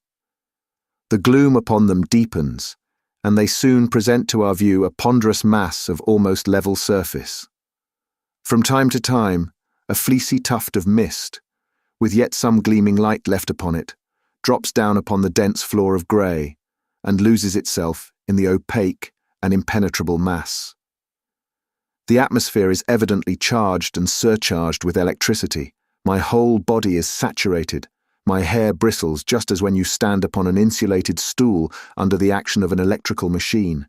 It seems to me as if my companions, the moment they touched me, would receive a severe shock like that from an electric eel. At 10 in the morning, the symptoms of storm become aggravated. The wind never lulls but to acquire increased strength. The vast bank of heavy clouds is a huge reservoir of fearful windy gusts and rushing storms. I am loath to believe these atmospheric menaces, and yet I cannot help muttering, "Here's some very bad weather coming on." The professor made no answer. His temper is awful, to judge from the working of his features, as he sees this vast length of ocean unrolling before him to an indefinite extent. He can only spare time to shrug his shoulders viciously. "There's a heavy storm coming on," I cried, pointing towards the horizon. "Those clouds seem as if they were going to crush the sea." A deep silence falls on all around. The lately roaring winds are hushed into a dead calm. Nature seems to breathe no more, and to be sinking into the stillness of death. On the mast already I see the light play of a lambent St. Elmo's fire.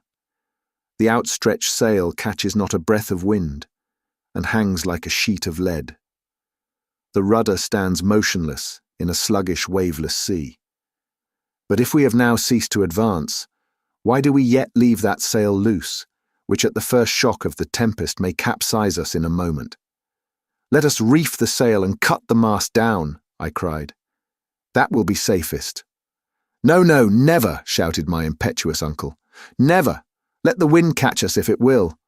What I want is to get the least glimpse of rock or shore, even if our raft should be smashed into shivers." The words were hardly out of his mouth when a sudden change took place in the southern sky. The piled-up vapours condense into water, and the air, put into violent action to supply the vacuum left by the condensation of the mists, rouses itself into a whirlwind. It rushes on from the farthest recesses of the vast cavern. The darkness deepens. Scarcely can I jot down a few hurried notes. The helm makes a bound. My uncle falls full length. I creep close to him. He has laid a firm hold upon a rope, and appears to watch with grim satisfaction this awful display of elemental strife. Hans stirs not. His long hair, blown by the pelting storm and laid flat across his immovable countenance, makes him a strange figure.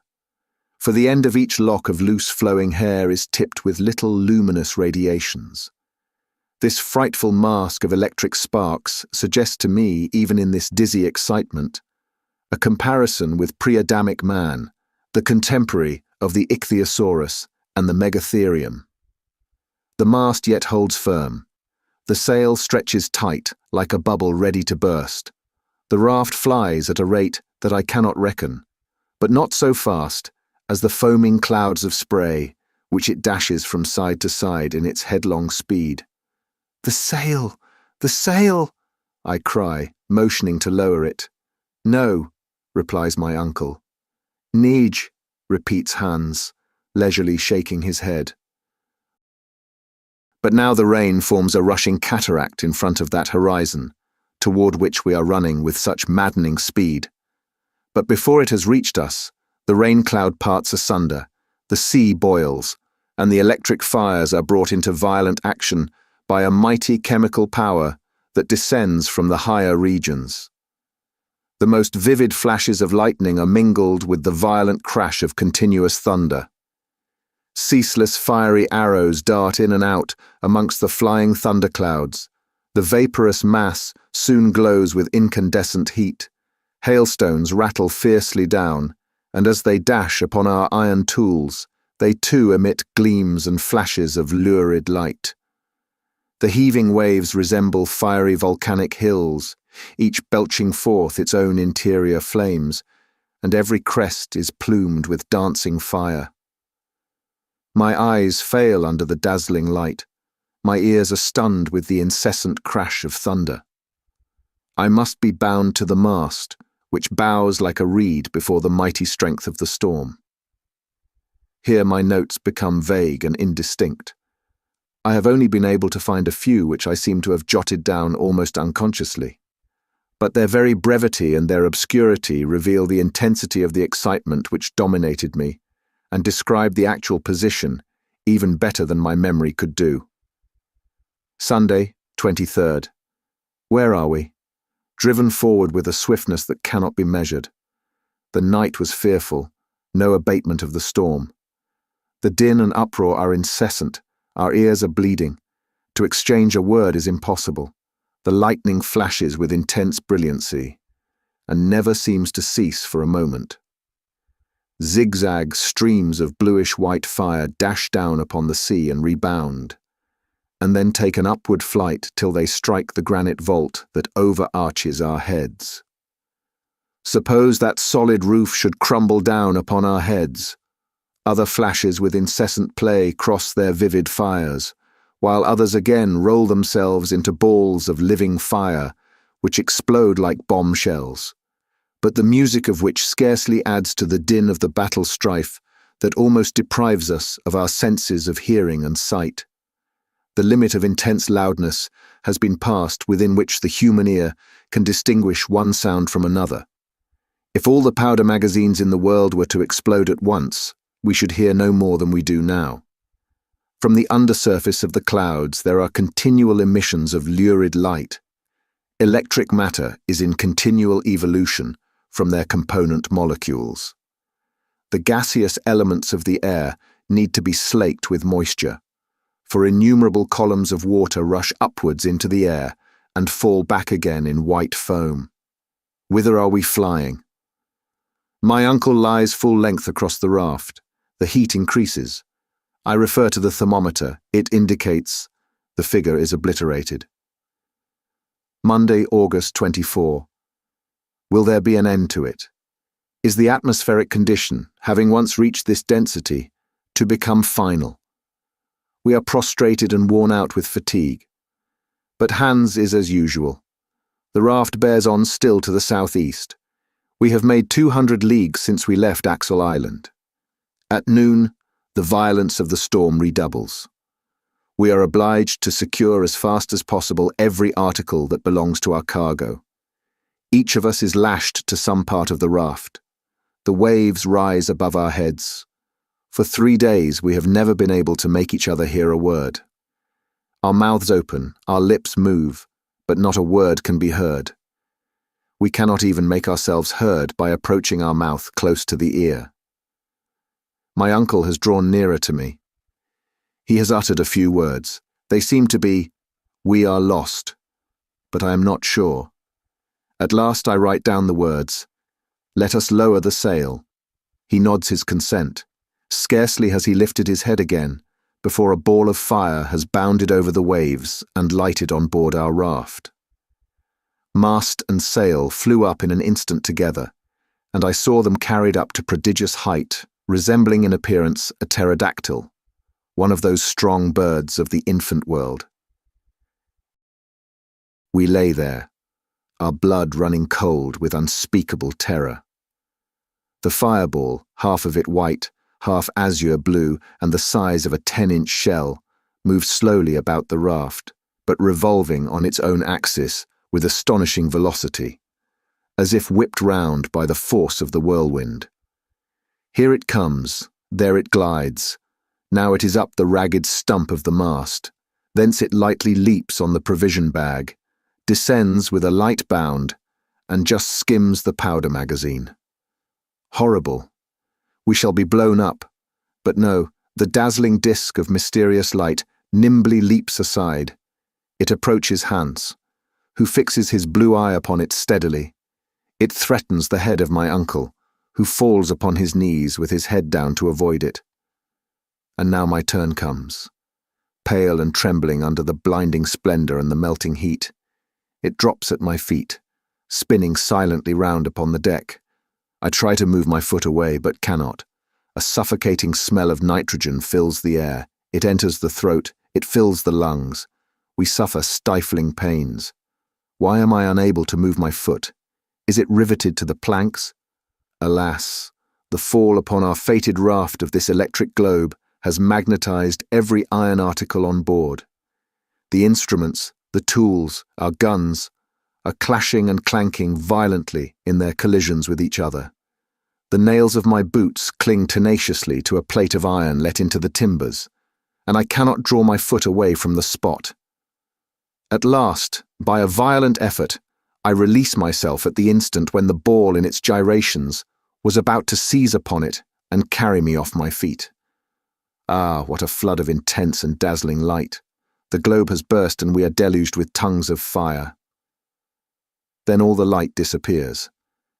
I could just see my uncle at full length on the raft, and Hans still at his helm and spitting fire under the action of the electricity which has saturated him. But where are we going to? Where? Tuesday, August 25. I recover from a long swoon. The storm continues to roar and rage. The lightnings dash hither and thither, like broods of fiery serpents filling all the air. Are we still under the sea? Yes, we are borne at incalculable speed. We have been carried under England, under the Channel, under France, perhaps under the whole of Europe. A fresh noise is heard. Surely it is the sea breaking upon the rocks. But then... Chapter 36. Calm philosophic discussions. Here I end what I may call my log, happily saved from the wreck, and I resume my narrative as before. What happened when the raft was dashed upon the rocks is more than I can tell.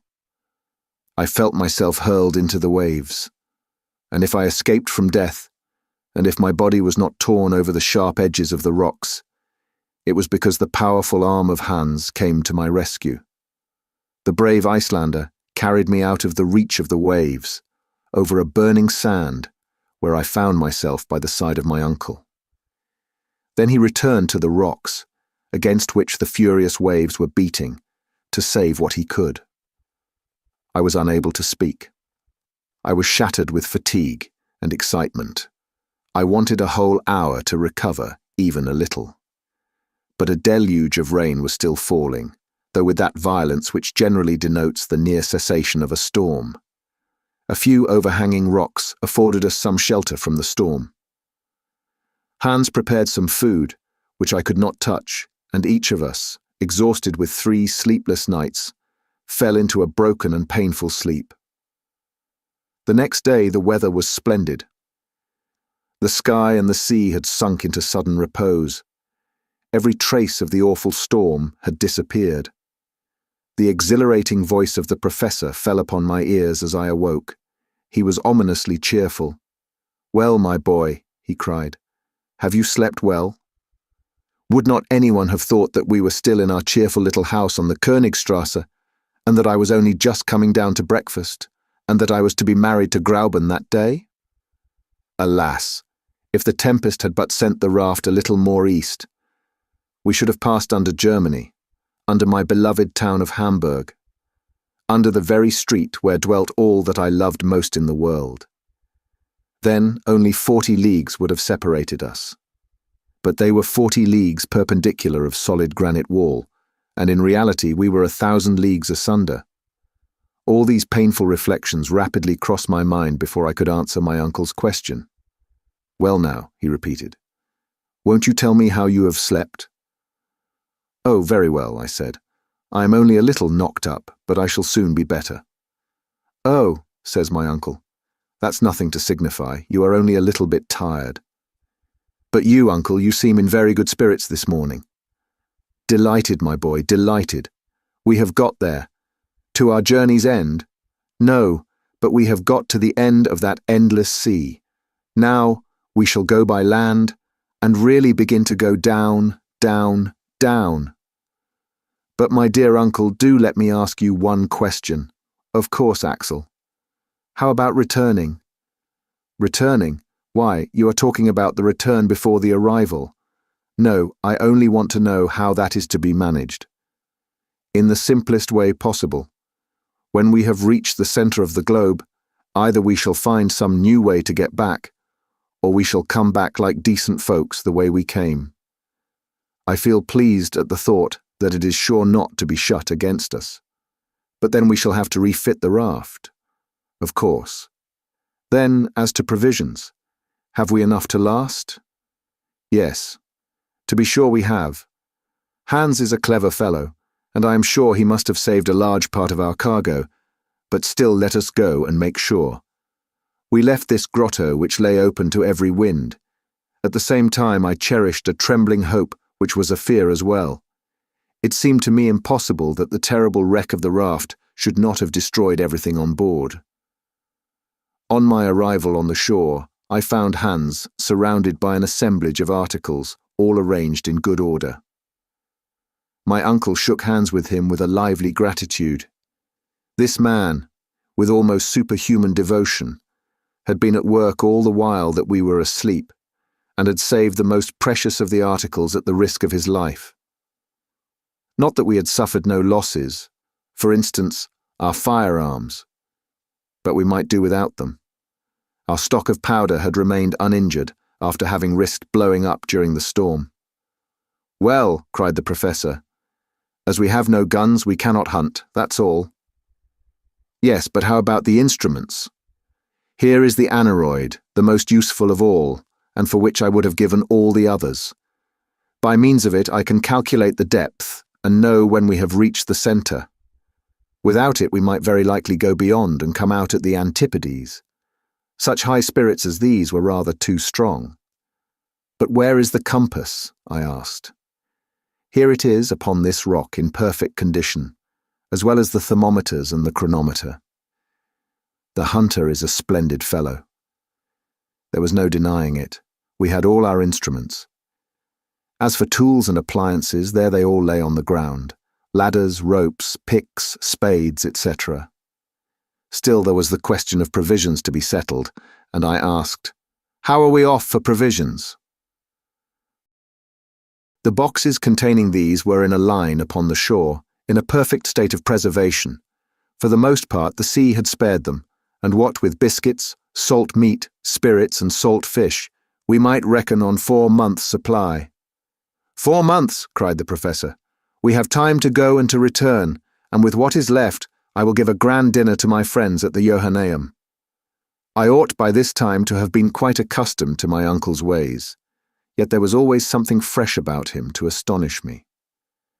"Now," said he, "we will replenish our supply of water with the rain which the storm has left in all these granite basins. Therefore, we shall have no reason to fear anything from thirst. As for the raft, I will recommend Hans to do his best to repair it, although I don't expect it will be of any further use to us." "How so?" I cried. "An idea of my own, my lad. I don't think we shall come out by the way that we went in." I stared at the professor with a good deal of mistrust. I asked, was he not touched in the brain? And yet there was method in his madness. "And now let us go to breakfast," said he.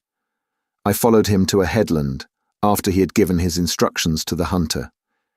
There preserved meat, biscuit, and tea made us an excellent meal, one of the best I ever remember. Hunger, the fresh air, the calm, quiet weather, after the commotions we had gone through, all contributed to give me a good appetite. Whilst breakfasting, I took the opportunity to put to my uncle the question where we were now. "That seems to me," I said, "rather difficult to make out." "Yes, it is difficult," he said, "to calculate exactly. Perhaps even impossible, since during these 3 stormy days I have been unable to keep any account of the rate or direction of the raft, but still we may get an approximation." "The last observation," I remarked, "was made on the island, when the geyser was—" "You mean Axel Island. Don't decline the honor of having given your name to the first island ever discovered in the central parts of the globe." "Well," said I, "let it be Axel Island."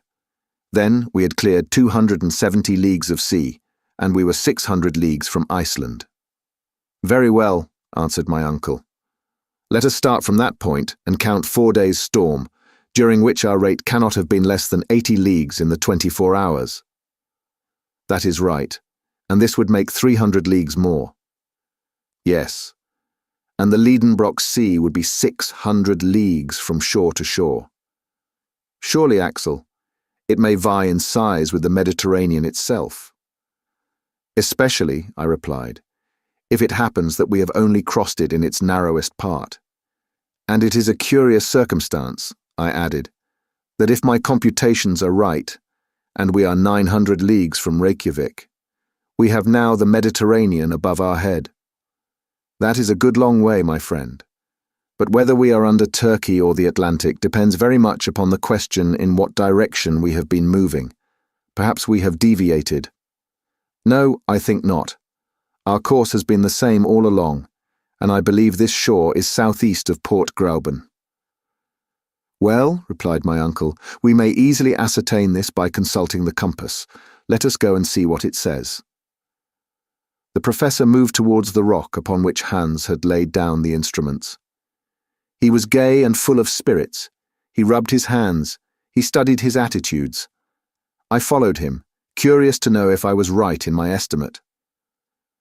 As soon as we had arrived at the rock, My uncle took the compass, laid it horizontally, and questioned the needle, which, after a few oscillations, presently assumed a fixed position. My uncle looked and looked and looked again. He rubbed his eyes, and then turned to me thunderstruck with some unexpected discovery.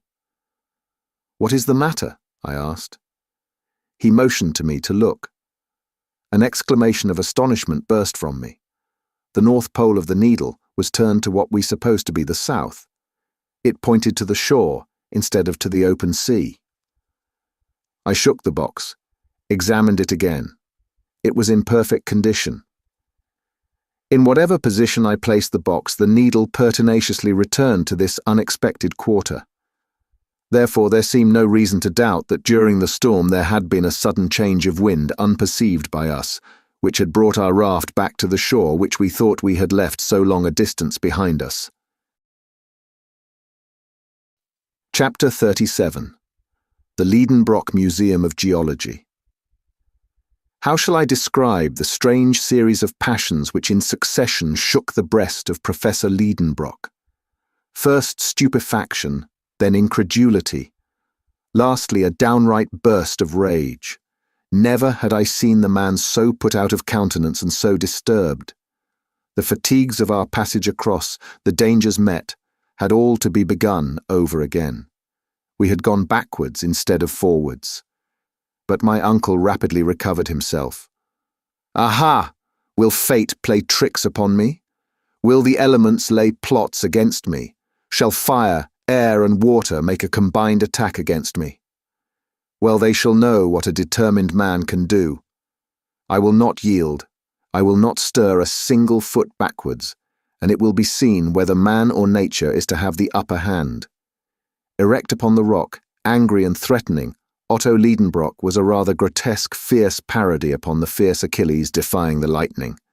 But I thought it my duty to interpose and attempt to lay some restraint upon this unmeasured fanaticism.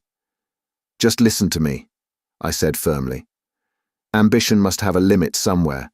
We cannot perform impossibilities. We are not at all fit for another sea voyage.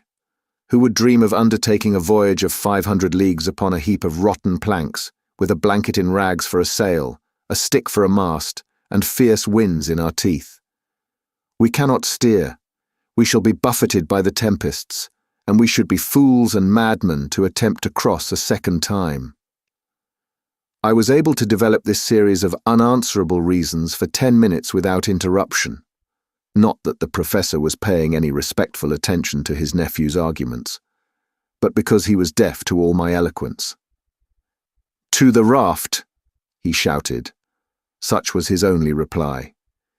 It was no use for me to entreat, supplicate, get angry, or do anything else in the way of opposition. It would only have been opposing a will harder than the granite rock. Hans was finishing the repairs of the raft. One would have thought that this strange being was guessing at my uncle's intentions. With a few more pieces of surturbrand, he had refitted our vessel.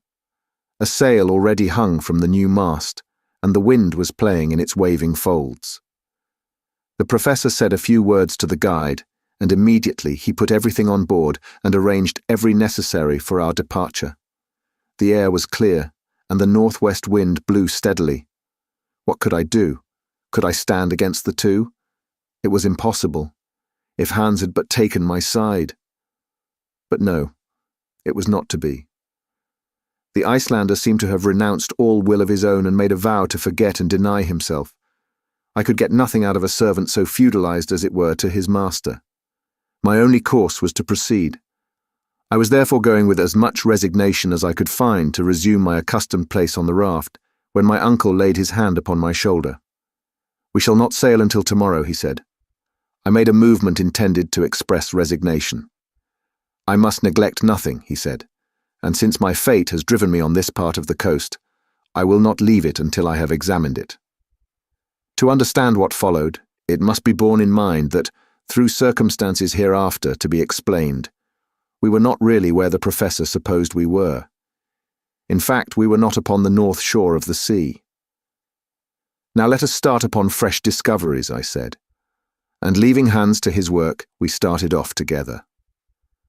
The space between the water and the foot of the cliffs was considerable. It took half an hour to bring us to the wall of rock.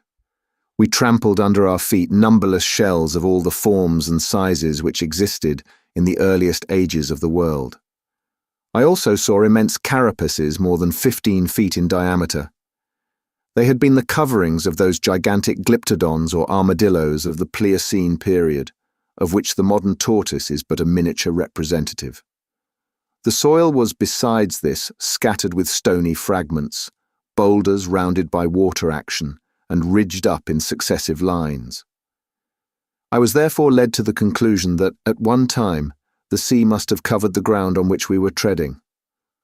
On the loose and scattered rocks, now out of the reach of the highest tides, the waves had left manifest traces of their power to wear their way in the hardest stone. This might, up to a certain point, explain the existence of an ocean 40 leagues beneath the surface of the globe. But in my opinion, this liquid mass would be lost by degrees farther and farther within the interior of the earth, and it certainly had its origin in the waters of the ocean overhead, which had made their way hither through some fissure. Yet it must be believed that that fissure is now closed, and that all this cavern or immense reservoir was filled in a very short time. Perhaps even this water, subjected to the fierce action of central heat, had partly been resolved into vapour. This would explain the existence of those clouds suspended over our heads, and the development of that electricity, which raised such tempests within the bowels of the earth. This theory of the phenomena we had witnessed seemed satisfactory to me, for however great and stupendous the phenomena of nature, fixed physical laws will or may always explain them. We were therefore walking upon sedimentary soil, the deposits of the waters of former ages. The professor was carefully examining every little fissure in the rocks. Wherever he saw a hole, he always wanted to know the depth of it. To him, this was important. We had traversed the shores of the Lidenbrock Sea for a mile, when we observed a sudden change in the appearance of the soil. It seemed upset, contorted, and convulsed by a violent upheaval of the lower strata. In many places, depressions or elevations gave witness to some tremendous power effecting the dislocation of strata. We moved with difficulty across these granite fissures and chasms mingled with silex, crystals of quartz, and alluvial deposits, when a field, nay, more than a field, a vast plain of bleached bones lay spread before us. It seemed like an immense cemetery, where the remains of 20 ages mingled their dust together. Huge mounds of bony fragments rose stage after stage in the distance. They undulated away to the limits of the horizon and melted in the distance in a faint haze. There, within 3 square miles, were accumulated the materials for a complete history of the animal life of ages, a history scarcely outlined in the 2 recent strata of the inhabited world. But an impatient curiosity impelled our steps. Crackling and rattling, our feet were trampling on the remains of prehistoric animals and interesting fossils, the possession of which is a matter of rivalry and contention between the museums of great cities. 1,000 Cuviers could never have reconstructed the organic remains deposited in this magnificent and unparalleled collection. I stood amazed. My uncle had uplifted his long arms to the vault which was our sky, his mouth gaping wide, his eyes flashing behind his shining spectacles, his head balancing with an up and down motion. His whole attitude denoted unlimited astonishment. Here he stood facing an immense collection of scattered Leptotheria, Mericotheria, Lophiodia, Anoplotheria, Megatheria, Mastodons, Protopithecae, Pterodactyls, and all sorts of extinct monsters here assembled together for his special satisfaction. Fancy and enthusiastic bibliomaniac suddenly brought into the midst of the famous Alexandrian library burnt by Omar and restored by a miracle from its ashes. Just such a crazed enthusiast was my uncle, Professor Lidenbrock. But more was to come, when with a rush through clouds of bone dust he laid his hand upon a bare skull and cried, with a voice trembling with excitement, "Axel! Axel! A human head!" "A human skull?" I cried, no less astonished. Yes, nephew. Aha! Monsieur Milne Edwards. Ah, Monsieur de Quatrefages, how I wish you were standing here at the side of Otto Lidenbrock. Chapter 38. The Professor in his chair again. To understand this apostrophe of my uncle's, made to absent French savants, it will be necessary to allude to an event of high importance in a paleontological point of view, which had occurred a little while before our departure. On the 28th of March, 1863, some excavators working under the direction of Monsieur Boucher de Perthes in the stone quarries of Moulins-Quignon, near Abbeville, in the department of Somme, found a human jawbone 14 feet beneath the surface. It was the first fossil of this nature that had ever been brought to light. Not far distant were found stone hatchets and flint arrowheads, stained and encased by lapse of time with a uniform coat of rust. The noise of this discovery was very great, not in France alone, but in England and in Germany. Several savants of the French Institute, and amongst them Monsieur Milne Edwards and de Quatrefages, saw at once the importance of this discovery, proved to demonstration the genuineness of the bone in question, and became the most ardent defendants in what the English called this trial of a jawbone. To the geologists of the United Kingdom, who believed in the certainty of the fact, Messrs. Falconer, Busk, Carpenter, and others, scientific Germans were soon joined, and amongst them the forwardest, the most fiery, and the most enthusiastic was my uncle Lidenbrock. Therefore the genuineness of a fossil human relic of the Quaternary period seemed to be incontestably proved and admitted. It is true that this theory met with a most obstinate opponent in Monsieur Élie de Beaumont. This high authority maintained that the soil of Moulins-Quignon was not diluvial at all, but was of much more recent formation, and agreeing in that with Cuvier, he refused to admit that the human species could be contemporary with the animals of the Quaternary period. My uncle Lidenbrock, along with the great body of the geologists, had maintained his ground, disputed and argued, until Monsieur Élie de Beaumont stood almost alone in his opinion. We knew all these details, but we were not aware that since our departure, the question had advanced to farther stages. Other similar maxillaries, though belonging to individuals of various types and different nations, were found in the loose grey soil of certain grottos in France, Switzerland, and Belgium, as well as weapons, tools, earthen utensils, bones of children and adults. The existence, therefore, of man in the Quaternary period seemed to become daily more certain. Nor was this all. Fresh discoveries of remains in the Pliocene formation had emboldened other geologists to refer back the human species to a higher antiquity still. It is true that these remains were not human bones, but objects bearing the traces of his handiwork, such as fossil leg bones of animals, sculptured and carved evidently by the hand of man. Thus, at one bound, the record of the existence of man receded far back into the history of the ages past. He was a predecessor of the mastodon. He was a contemporary of the southern elephant. He lived 100,000 years ago, when, according to geologists, the Pliocene formation was in progress. Such then was the state of paleontological science, and what we knew of it was sufficient to explain our behavior in the presence of this stupendous Golgotha. Anyone may now understand the frenzied excitement of my uncle when, 20 yards farther on, he found himself face to face with a primitive man. It was a perfectly recognizable human body. Had some particular soil, like that of the cemetery Saint-Michel at Bordeaux, preserved it thus for so many ages? It might be so. But this dried corpse, with its parchment-like skin drawn tightly over the bony frame, the limbs still preserving their shape, sound teeth, abundant hair, and finger and toenails of frightful length, this desiccated mummy startled us by appearing just as it had lived countless ages ago. I stood mute before this apparition of remote antiquity. My uncle, usually so garrulous, was struck dumb likewise. We raised the body. We stood it up against a rock. It seemed to stare at us out of its empty orbits. We sounded with our knuckles his hollow frame. After some moments' silence, the professor was himself again.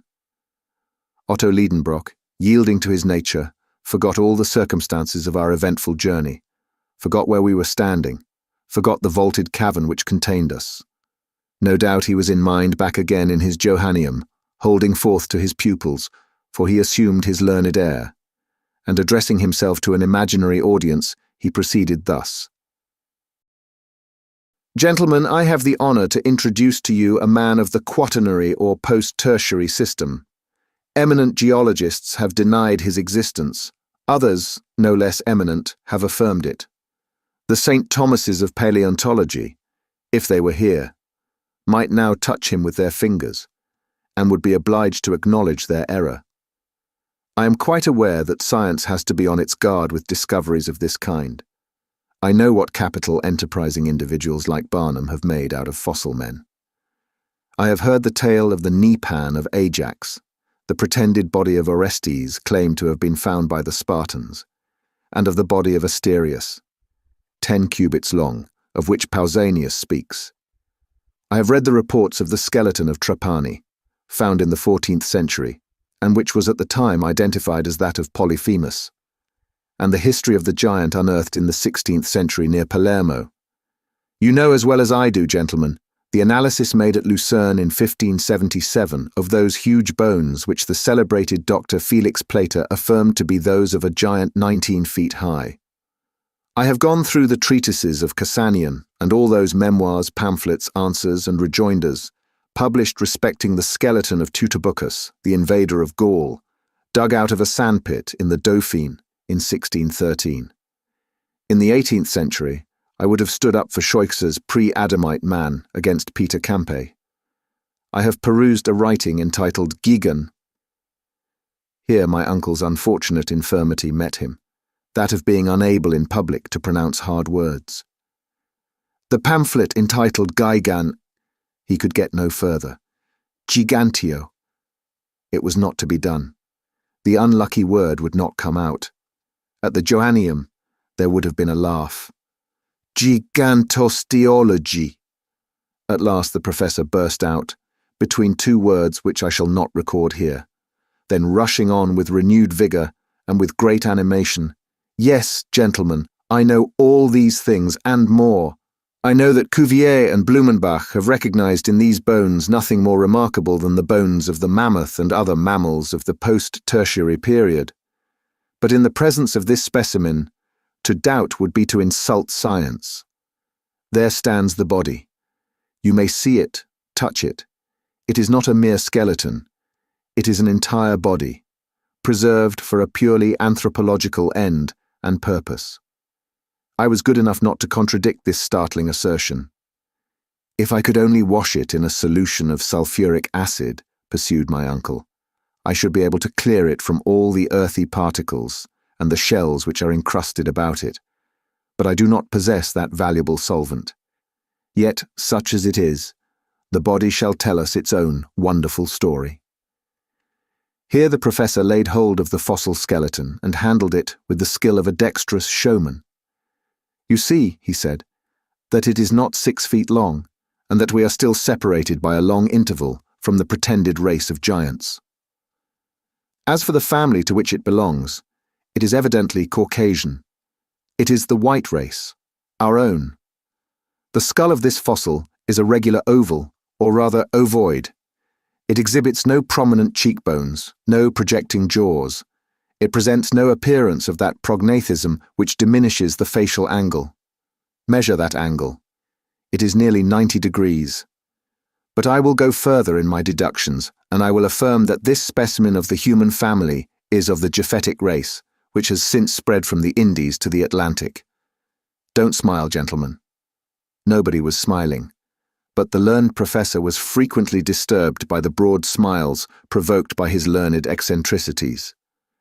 Yes, he pursued with animation, this is a fossil man, the contemporary of the mastodons whose remains fill this amphitheatre. But if you ask me how he came there, how those strata on which he lay slipped down into this enormous hollow in the globe, I confess I cannot answer that question. No doubt, in the post-tertiary period, considerable commotions were still disturbing the crust of the earth. The long-continued cooling of the globe produced chasms, fissures, clefts, and faults, into which, very probably, portions of the upper earth may have fallen.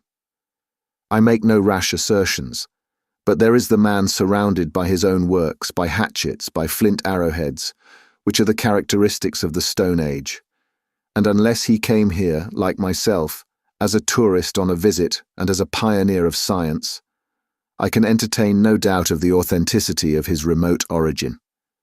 The professor ceased to speak, and the audience broke out into loud and unanimous applause. For, of course, my uncle was right, and wiser men than his nephew would have had some trouble to refute his statements. Another remarkable thing: this fossil body was not the only one in this immense catacomb. We came upon other bodies at every step amongst this mortal dust, and my uncle might select the most curious of these specimens to demolish the incredulity of skeptics. In fact, it was a wonderful spectacle, that of these generations of men and animals commingled in a common cemetery. Then one very serious question arose presently, which we scarcely dared to suggest.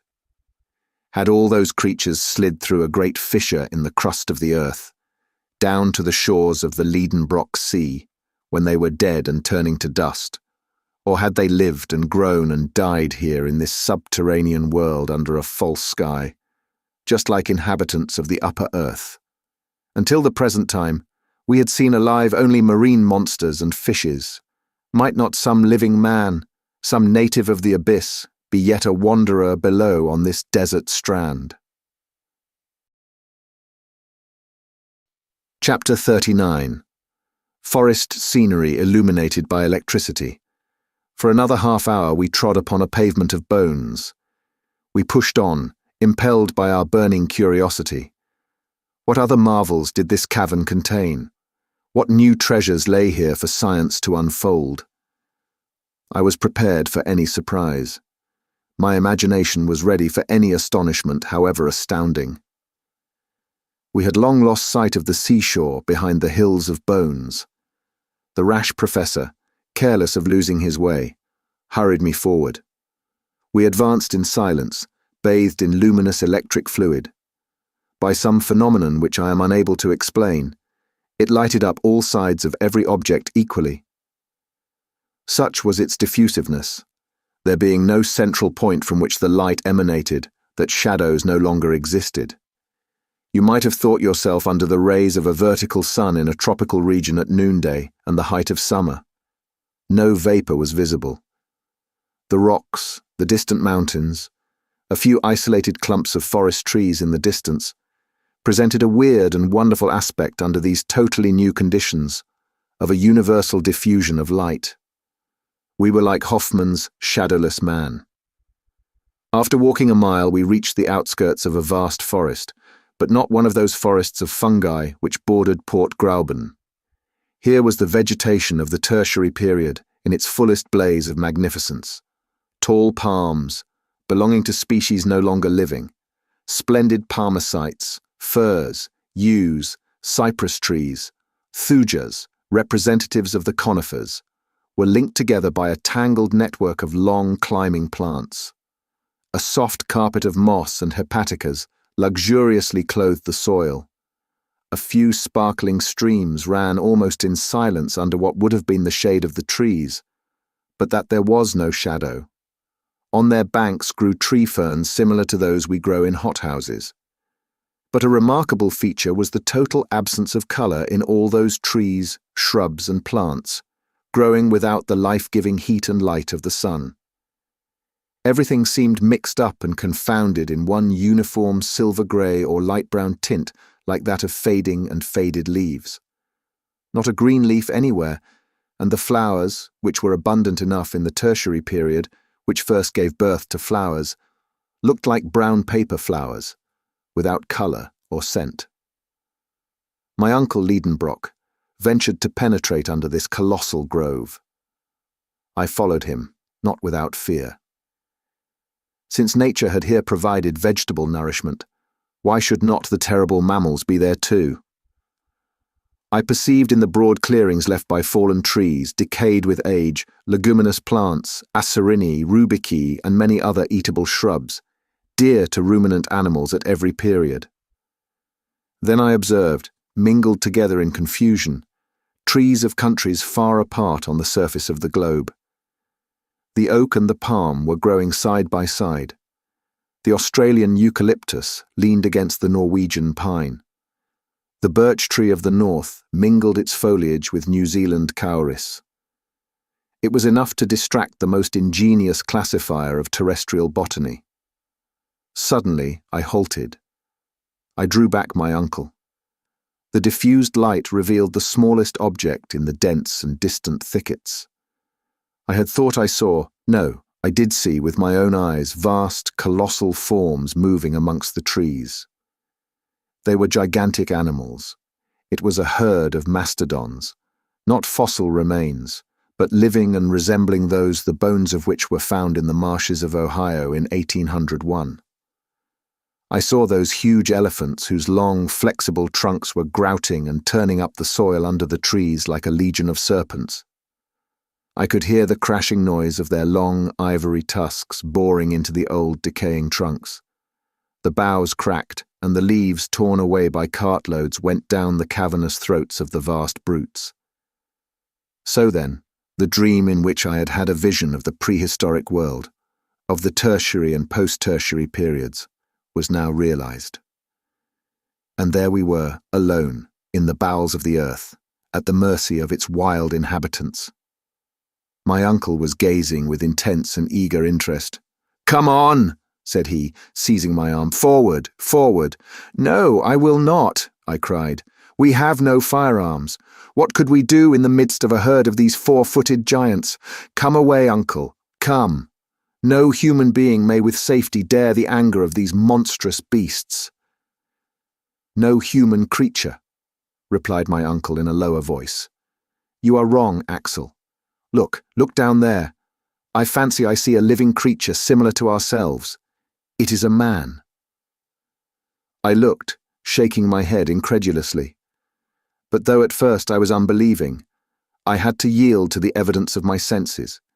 In fact, at a distance of 1/4 of a mile, leaning against the trunk of a gigantic cowrie, stood a human being, the Proteus of those subterranean regions, a new son of Neptune, watching this countless herd of mastodons. Immanis pecoris custos, immanior ipse. Yes, truly, Hugo still himself.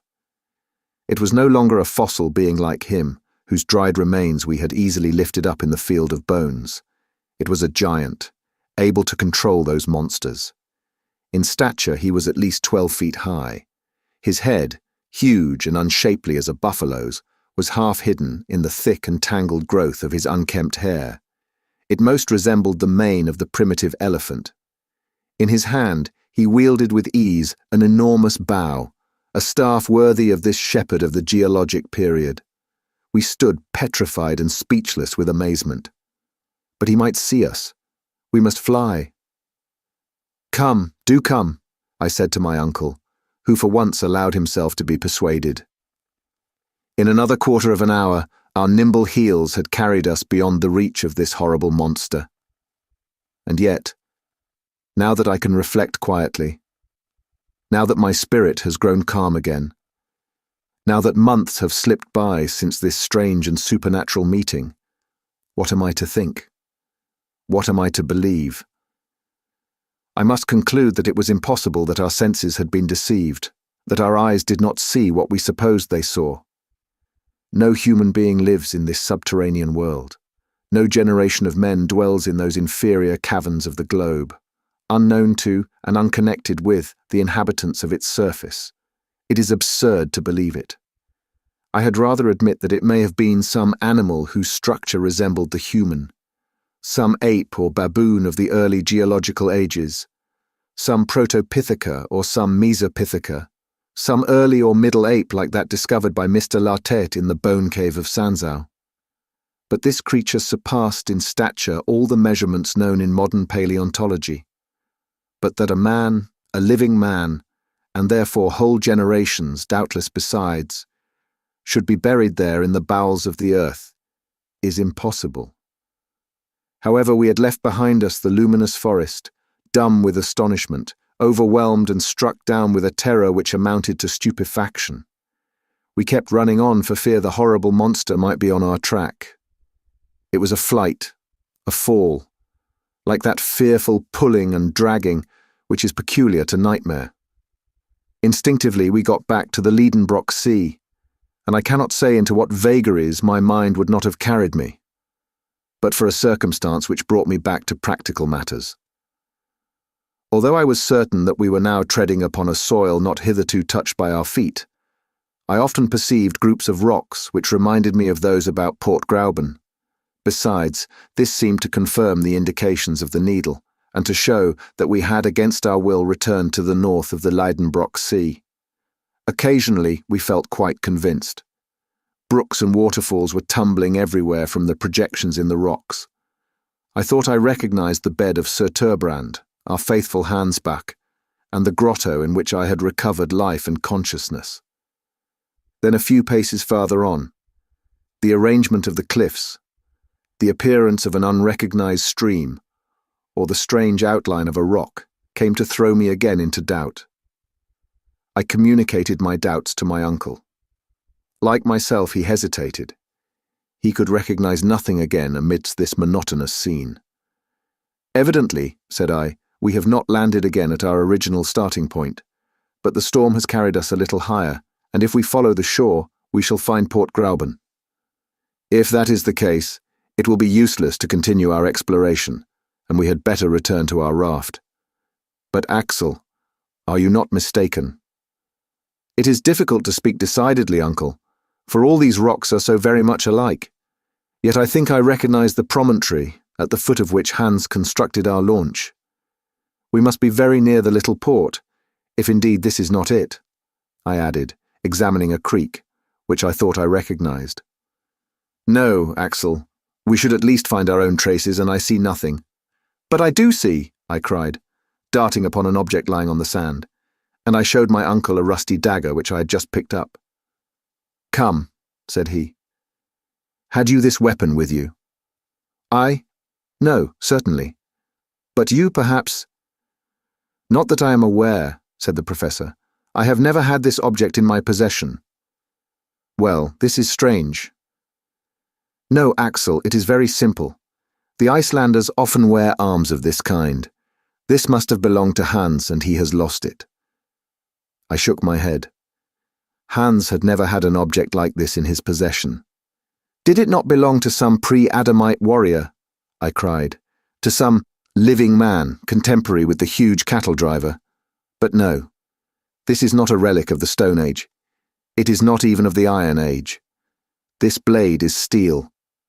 My uncle stopped me abruptly on my way to a dissertation which would have taken me a long way, and said coolly, "Be calm, Axel, and reasonable.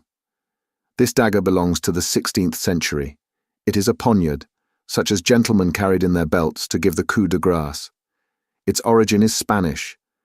It was never either yours or mine, or the hunter's, nor did it belong to any of those human beings who may or may not inhabit this inner world. See, it was never jagged like this by cutting men's throats. Its blade is coated with a rust, neither a day, nor a year, nor 100 years old." The professor was getting excited according to his wont, and was allowing his imagination to run away with him. "Axel, we are on the way towards the grand discovery. This blade has been left on the strand for from 100 to 300 years, and has blunted its edge upon the rocks that fringe this subterranean sea. But it has not come alone. It has not twisted itself out of shape. Someone has been here before us. Yes, a man has. And who was that man? A man who has engraved his name somewhere with that dagger. That man wanted once more to mark the way to the center of the earth. Let us look about. And wonderfully interested, we peered all along the high wall, peeping into every fissure which might open out into a gallery. And so we arrived at a place where the shore was much narrowed. Here the sea came to lap the foot of the steep cliff, leaving a passage no wider than a couple of yards. Between two boldly projecting rocks appeared the mouth of a dark tunnel. There, upon a granite slab, appeared two mysterious graven letters, half eaten away by time. They were the initials of the bold and daring traveller. "A.S.," shouted my uncle. "Arne Saknussemm everywhere." Chapter 40. Preparations for blasting a passage to the centre of the earth. Since the start upon this marvellous pilgrimage, I had been through so many astonishments that I might well be excused for thinking myself well hardened against any further surprise.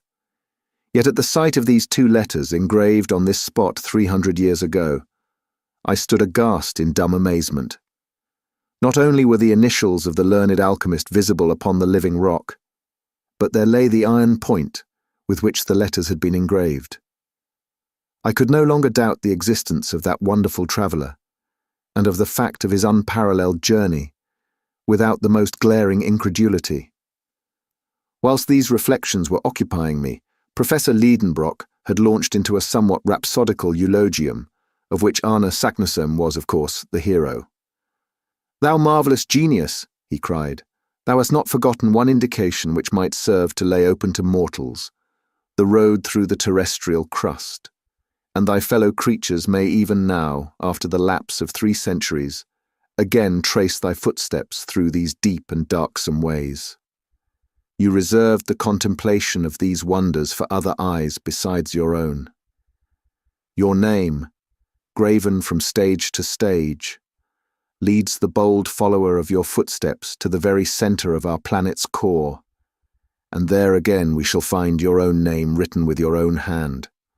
I too will inscribe my name upon this dark granite page, but forever henceforth let this cape that advances into the sea discovered by yourself be known by your own illustrious name, Cape Saknussemm."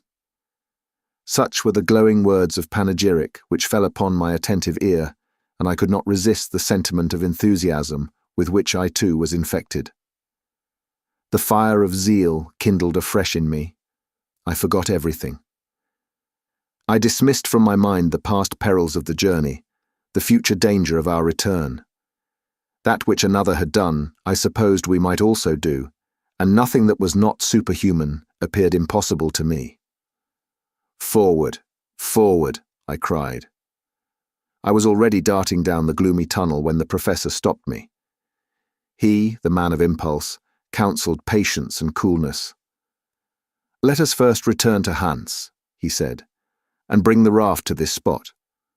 I obeyed, not without dissatisfaction, and passed out rapidly among the rocks on the shore. I said, "Uncle, do you know it seems to me that circumstances have wonderfully befriended us hitherto?" "You think so, Axel?" "No doubt. Even the tempest has put us on the right way. Blessings on that storm. It has brought us back to this coast, from which fine weather would have carried us far away. Suppose we had touched with our prow, the prow of a rudder, the southern shore of the Lidenbrock Sea. What would have become of us? We should never have seen the name of Saknussemm, and we should at this moment be imprisoned on a rock-bound, impassable coast. Yes, Axel, it is providential that while supposing we were steering south, we should have just got back north at Cape Saknussemm. I must say that this is astonishing, and that I feel I have no way to explain it." "What does that signify, Uncle? Our business is not to explain facts, but to use them."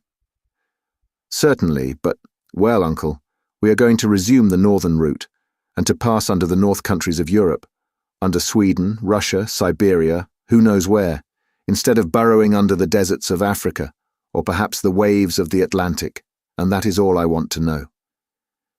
"Yes, Axel, you are right. It is all for the best, since we have left that weary horizontal sea, which led us nowhere. Now we shall go down, down, down. Do you know that it is now only 1,500 leagues to the centre of the globe?" "Is that all?" I cried. "Why, that's nothing. Let us start. March." All this crazy talk was going on still when we met the hunter. Everything was made ready for our instant departure. Every bit of cordage was put on board. We took our places, and with our sail set, Hans steered us along the coast to Cape Saknussemm. The wind was unfavourable to a species of launch not calculated for shallow water. In many places we were obliged to push ourselves along with iron-pointed sticks. Often the sunken rocks just beneath the surface obliged us to deviate from our straight course. At last, after 3 hours sailing, about 6 in the evening, we reached a place suitable for our landing. I jumped ashore, followed by my uncle and the Icelander. This short passage had not served to cool my ardour. On the contrary, I even proposed to burn our ship to prevent the possibility of return, but my uncle would not consent to that. I thought him singularly lukewarm.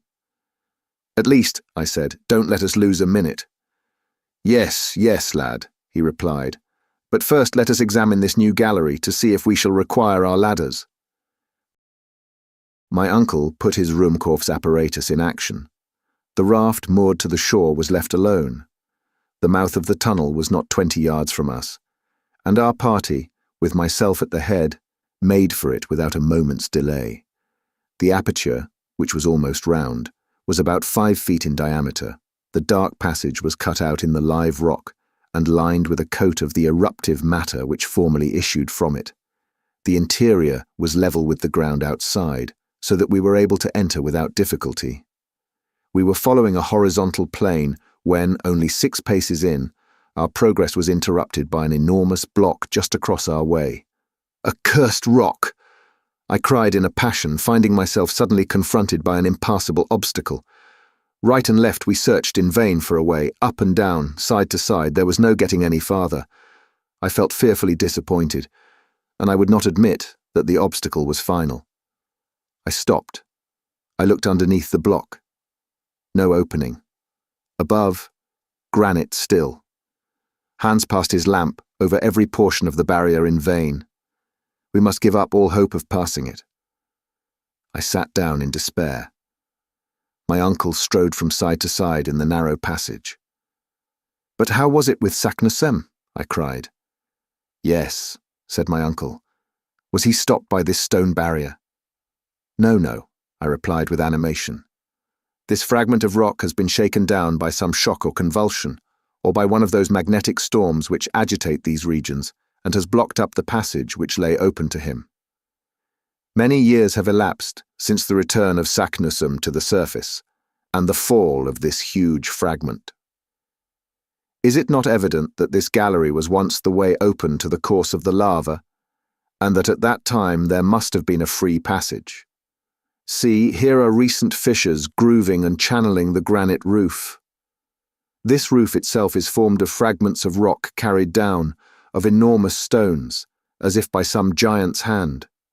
But at one time the expulsive force was greater than usual, and this block, like the falling keystone of a ruined arch, has slipped down to the ground and blocked up the way. It is only an accidental obstruction, not met by Saknussemm, and if we don't destroy it, we shall be unworthy to reach the centre of the earth." Such was my sentence. The soul of the professor had passed into me. The genius of discovery possessed me wholly. I forgot the past. I scorned the future. I gave not a thought to the things of the surface of this globe into which I had dived. Its cities and its sunny plains, Hamburg and the Königstrasse, even poor Grauben, who must have given us up for lost, all were for the time dismissed from the pages of my memory. "Well," cried my uncle, "let us make a way with our pickaxes." Too hard for the pickaxe. "Well then, the spade. That would take us too long." "What then?" "Why, gunpowder, to be sure. Let us mine the obstacle and blow it up. Oh yes, it is only a bit of rock to blast." "Hans, to work," cried my uncle. The Icelander returned to the raft, and soon came back with an iron bar which he made use of to bore a hole for the charge. This was no easy work. A hole was to be made large enough to hold 50 pounds of gun cotton, whose expansive force is 4 times that of gunpowder. I was terribly excited. Whilst Hans was at work, I was actively helping my uncle to prepare a slow match of wetted powder encased in linen. "This will do it," I said. "It will," replied my uncle. By midnight, our mining preparations were over. The charge was rammed into the hole, and the slow match uncoiled along the gallery, showed its end outside the opening. A spark would now develop the whole of our preparations into activity. "Tomorrow," said the professor, I had to be resigned and to wait 6 long hours. Chapter 41. The Great Explosion and the Rush Down Below. The next day, Thursday, August 27, is a well-remembered date in our subterranean journey. It never returns to my memory without sending through me a shudder of horror and a palpitation of the heart. From that hour, we had no further occasion for the exercise of reason, or judgment, or skill, or contrivance. We were henceforth to be hurled along, the playthings of the fierce elements of the deep. At 6, we were afoot. The moment drew near to clear away by blasting through the opposing mass of granite. I begged for the honour of lighting the fuse. This duty done, I was to join my companions on the raft, which had not yet been unloaded. We should then push off as far as we could and avoid the dangers arising from the explosion, the effects of which were not likely to be confined to the rock itself. The fuse was calculated to burn 10 minutes before setting fire to the mine. I therefore had sufficient time to get away to the raft. I prepared to fulfill my task with some anxiety. After a hasty meal, my uncle and the hunter embarked, whilst I remained on shore. I was supplied with a lighted lantern to set fire to the fuse. "Now go," said my uncle, "and return immediately to us." "Don't be uneasy," I replied. "I will not play by the way." I immediately proceeded to the mouth of the tunnel. I opened my lantern. I laid hold of the end of the match. The professor stood, chronometer in hand. "Ready?" he cried. "Aye. Fire!" I instantly plunged the end of the fuse into the lantern. It spluttered and flamed, and I ran at the top of my speed to the raft. "Come on board quickly and let us push off." Hans, with a vigorous thrust, sent us from the shore. The raft shot 20 fathoms out to sea. It was a moment of intense excitement. The professor was watching the hand of the chronometer. 5 minutes more, he said. 4, 3. My pulse beat half seconds. 2, 1. Down, granite rocks. Down with you. What took place at that moment? I believe I did not hear the dull roar of the explosion, but the rocks suddenly assumed a new arrangement. They rent asunder like a curtain.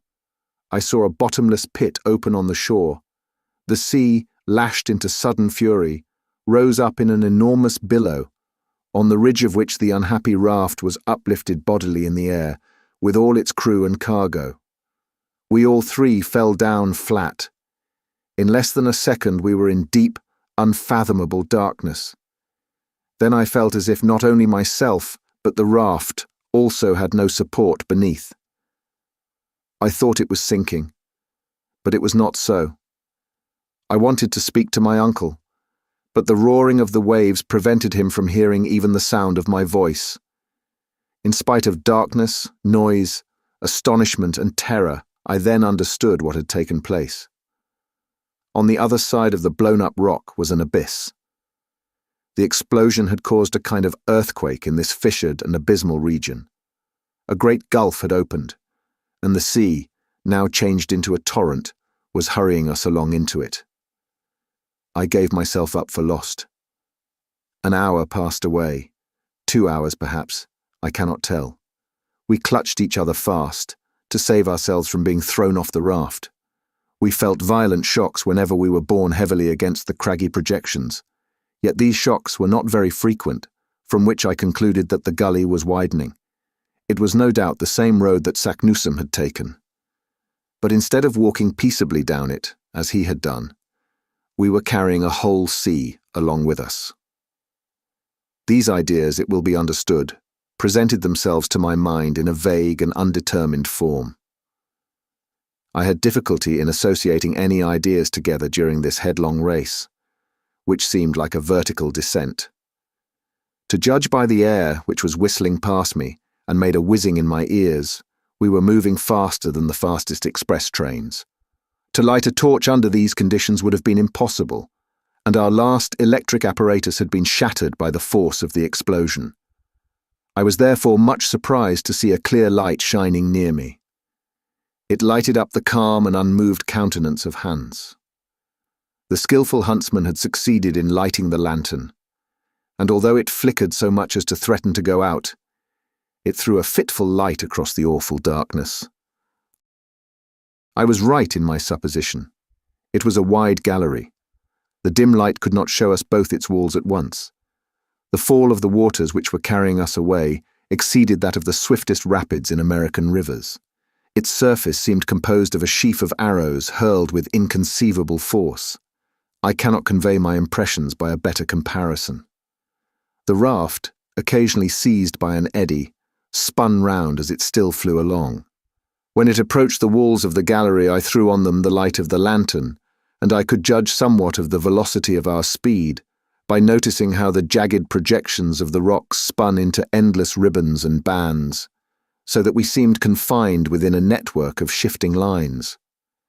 I supposed we were running at the rate of 30 leagues an hour.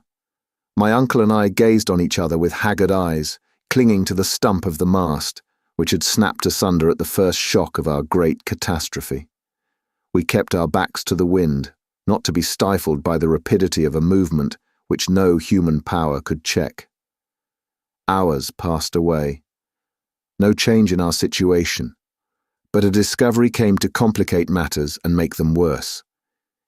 In seeking to put our cargo into somewhat better order, I found that the greater part of the articles embarked had disappeared at the moment of the explosion, when the sea broke in upon us with such violence. I wanted to know exactly what we had saved, and with the lantern in my hand I began my examination. Of our instruments, none were saved but the compass and the chronometer. Our stock of ropes and ladders was reduced to the bit of cord rolled round the stump of the mast. Not a spade, not a pickaxe, not a hammer was left to us, and irreparable disaster. We had only one day's provisions left. I searched every nook and corner, every crack and cranny in the raft. There was nothing. Our provisions were reduced to one bit of salt meat and a few biscuits. I stared at our failing supplies stupidly. I refused to take in the gravity of our loss. And yet what was the use of troubling myself? If we had had provisions enough for months, how could we get out of the abyss into which we were being hurled by an irresistible torrent? Why should we fear the horrors of famine when death was swooping down upon us in a multitude of other forms?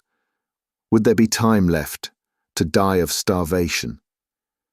Yet by an inexplicable play of the imagination, I forgot my present dangers to contemplate the threatening future. Was there any chance of escaping from the fury of this impetuous torrent and of returning to the surface of the globe? I could not form the slightest conjecture how or when, but one chance in 1,000 or 10,000 is still a chance, whilst death from starvation would leave us not the smallest hope in the world. The thought came into my mind to declare the whole truth to my uncle, to show him the dreadful straits to which we were reduced, and to calculate how long we might yet expect to live. But I had the courage to preserve silence. I wished to leave him cool and self-possessed. At that moment, the light from our lantern began to sink by little and little, and then went out entirely. The wick had burnt itself out. Black night reigned again, and there was no hope left of being able to dissipate the palpable darkness. We had yet a torch left, but we could not have kept it alight. Then, like a child, I closed my eyes firmly, not to see the darkness. After a considerable lapse of time, our speed redoubled. I could perceive it by the sharpness of the currents that blew past my face. The descent became steeper. I believe we were no longer sliding, but falling down. I had an impression that we were dropping vertically. My uncle's hand, and the vigorous arm of Hans, held me fast. Suddenly, after a space of time that I could not measure, I felt a shock. The raft had not struck against any hard resistance, but had suddenly been checked in its fall. A waterspout, an immense liquid column, was beating upon the surface of the waters. I was suffocating. I was drowning. But this sudden flood was not of long duration. In a few seconds I found myself in the air again, which I inhaled with all the force of my lungs. My uncle and Hans were still holding me fast by the arms, and the raft was still carrying us. Chapter 42. Headlong speed upward through the horrors of darkness. It might have been, as I guessed, about 10 at night. The first of my senses which came into play after this last bout was that of hearing. All at once I could hear, and it was a real exercise of the sense of hearing. I could hear the silence in the gallery after the din, which for hours had stunned me. At last these words of my uncle's came to me like a vague murmuring. "We are going up." "What do you mean?" I cried. "Yes, we are going up, up." I stretched out my arm. I touched the wall and drew back my hand, bleeding. We were ascending with extreme rapidity. "The torch! The torch!" cried the professor. Not without difficulty, Hans succeeded in lighting the torch, and the flame, preserving its upward tendency, threw enough light to show us what kind of a place we were in. "Just as I thought," said the professor. "We are in a tunnel not 24 feet in diameter. The water had reached the bottom of the gulf. It is now rising to its level and carrying us with it. Where to? I cannot tell, but we must be ready for anything. We are mounting at a speed which seems to me of 14 feet in a second or 10 miles an hour. At this rate we shall get on. Yes, if nothing stops us, if this well has an aperture, but suppose it to be stopped. If the air is condensed by the pressure of this column of water, we shall be crushed." "Axel," replied the professor with perfect coolness, "our situation is almost desperate, but there are some chances of deliverance, and it is these that I am considering. If at every instant we may perish, so at every instant we may be saved. Let us then be prepared to seize upon the smallest advantage. But what shall we do now? Recruit our strength by eating." At these words, I fixed a haggard eye upon my uncle. That which I had been so unwilling to confess at last had to be told. "Eat, did you say?" "Yes, at once." The professor added a few words in Danish, but Hans shook his head mournfully. "What?" cried my uncle.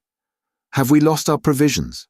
"Yes, here is all we have left, 1 bit of salt meat for the 3. My uncle stared at me as if he could not understand. "Well," said I, "do you think we have any chance of being saved?" My question was unanswered. An hour passed away. I began to feel the pangs of a violent hunger. My companions were suffering too, and not one of us dared touch this wretched remnant of our goodly store. But now we were mounting up with excessive speed. Sometimes the air would cut our breath short, as is experienced by aeronauts ascending too rapidly. But whilst they suffer from cold, in proportion to their rise, we were beginning to feel a contrary effect. The heat was increasing in a manner to cause us the most fearful anxiety, and certainly the temperature was at this moment at the height of 100 degrees Fahrenheit. What could be the meaning of such a change? Up to this time, facts had supported the theories of Davy and of Lidenbrock. Until now, particular conditions of non-conducting rocks, electricity and magnetism had tempered the laws of nature, giving us only a moderately warm climate, for the theory of a central fire remained, in my estimation, the only one that was true and explicable. Were we then turning back to where the phenomena of central heat ruled in all their rigour, and would reduce the most refractory rocks to the state of a molten liquid? I feared this, and said to the professor, "If we are neither drowned nor shattered to pieces nor starved to death, there is still the chance that we may be burned alive and reduced to ashes." At this, he shrugged his shoulders and returned to his thoughts. Another hour passed, and except for some slight increase in the temperature, nothing new had happened. "Come," said he, "we must determine upon something." "Determine on what?" said I. "Yes, we must recruit our strength by carefully rationing ourselves, and so prolong our existence by a few hours. But we shall be reduced to very great weakness at last. And our last hour is not far off. Well, if there is a chance of safety, if a moment for active exertion presents itself, where should we find the required strength if we allowed ourselves to be enfeebled by hunger? Well, uncle, when this bit of meat has been devoured, what shall we have left?" "Nothing, Axel, nothing at all. But will it do you any more good to devour it with your eyes than with your teeth? Your reasoning has in it neither sense nor energy." "Then don't you despair," I cried irritably. "No, certainly not," was the professor's firm reply. "What, do you think there is any chance of safety left?" "Yes, I do. As long as the heart beats, as long as body and soul keep together, I cannot admit that any creature endowed with a will has need to despair of life." Resolute words these. The man who could speak so under such circumstances was of no ordinary type. "Finally, what do you mean to do?" I asked. "Eat what is left to the last crumb, and recruit our fading strength. This meal will be our last, perhaps, so let it be. But at any rate we shall once more be men, and not exhausted, empty bags." "Well, let us consume it then," I cried. My uncle took the piece of meat and the few biscuits which had escaped from the general destruction. He divided them into 3 equal portions and gave 1 to each. This made about a pound of nourishment for each. The professor ate his greedily, with a kind of feverish rage. I ate without pleasure, almost with disgust. Hans quietly, moderately, masticating his small mouthfuls without any noise, and relishing them with the calmness of a man above all anxiety about the future. By diligent search he had found a flask of Hollands. He offered it to us each in turn, and this generous beverage cheered us up slightly. "Fortreffelig," said Hans, drinking in his turn. "Excellent," replied my uncle. A glimpse of hope had returned, although without cause. But our last meal was over, and it was now 5 in the morning. Man is so constituted that health is a purely negative state. Hunger once satisfied, it is difficult for a man to imagine the horrors of starvation. They cannot be understood without being felt. Therefore it was that after our long fast, these few mouthfuls of meat and biscuit made us triumph over our past agonies. But as soon as the meal was done, we each of us fell deep into thought. What was Hans thinking of? That man of the far west, but who seemed ruled by the fatalist doctrines of the East. As for me, my thoughts were made up of remembrances, and they carried me up to the surface of the globe, of which I ought never to have taken leave. The house in the Königstrasse, my poor dear Grauben, that kind soul Martha, flitted like visions before my eyes, and in the dismal moanings which from time to time reached my ears, I thought I could distinguish the roar of the traffic of the great cities upon earth. My uncle still had his eye upon his work. Torch in hand, he tried to gather some idea of our situation from the observation of the strata. This calculation could, at best, be but a vague approximation. But a learned man is always a philosopher when he succeeds in remaining cool, and assuredly Professor Lidenbrock possessed this quality to a surprising degree. I could hear him murmuring geological terms. I could understand them, and in spite of myself, I felt interested in this last geological study. "Eruptive granite," he was saying. "We are still in the primitive period, but we are going up, higher still. Who can tell? Ah! Who can tell?" With his hand he was examining the perpendicular wall, and in a few more minutes he continued, "This is gneiss.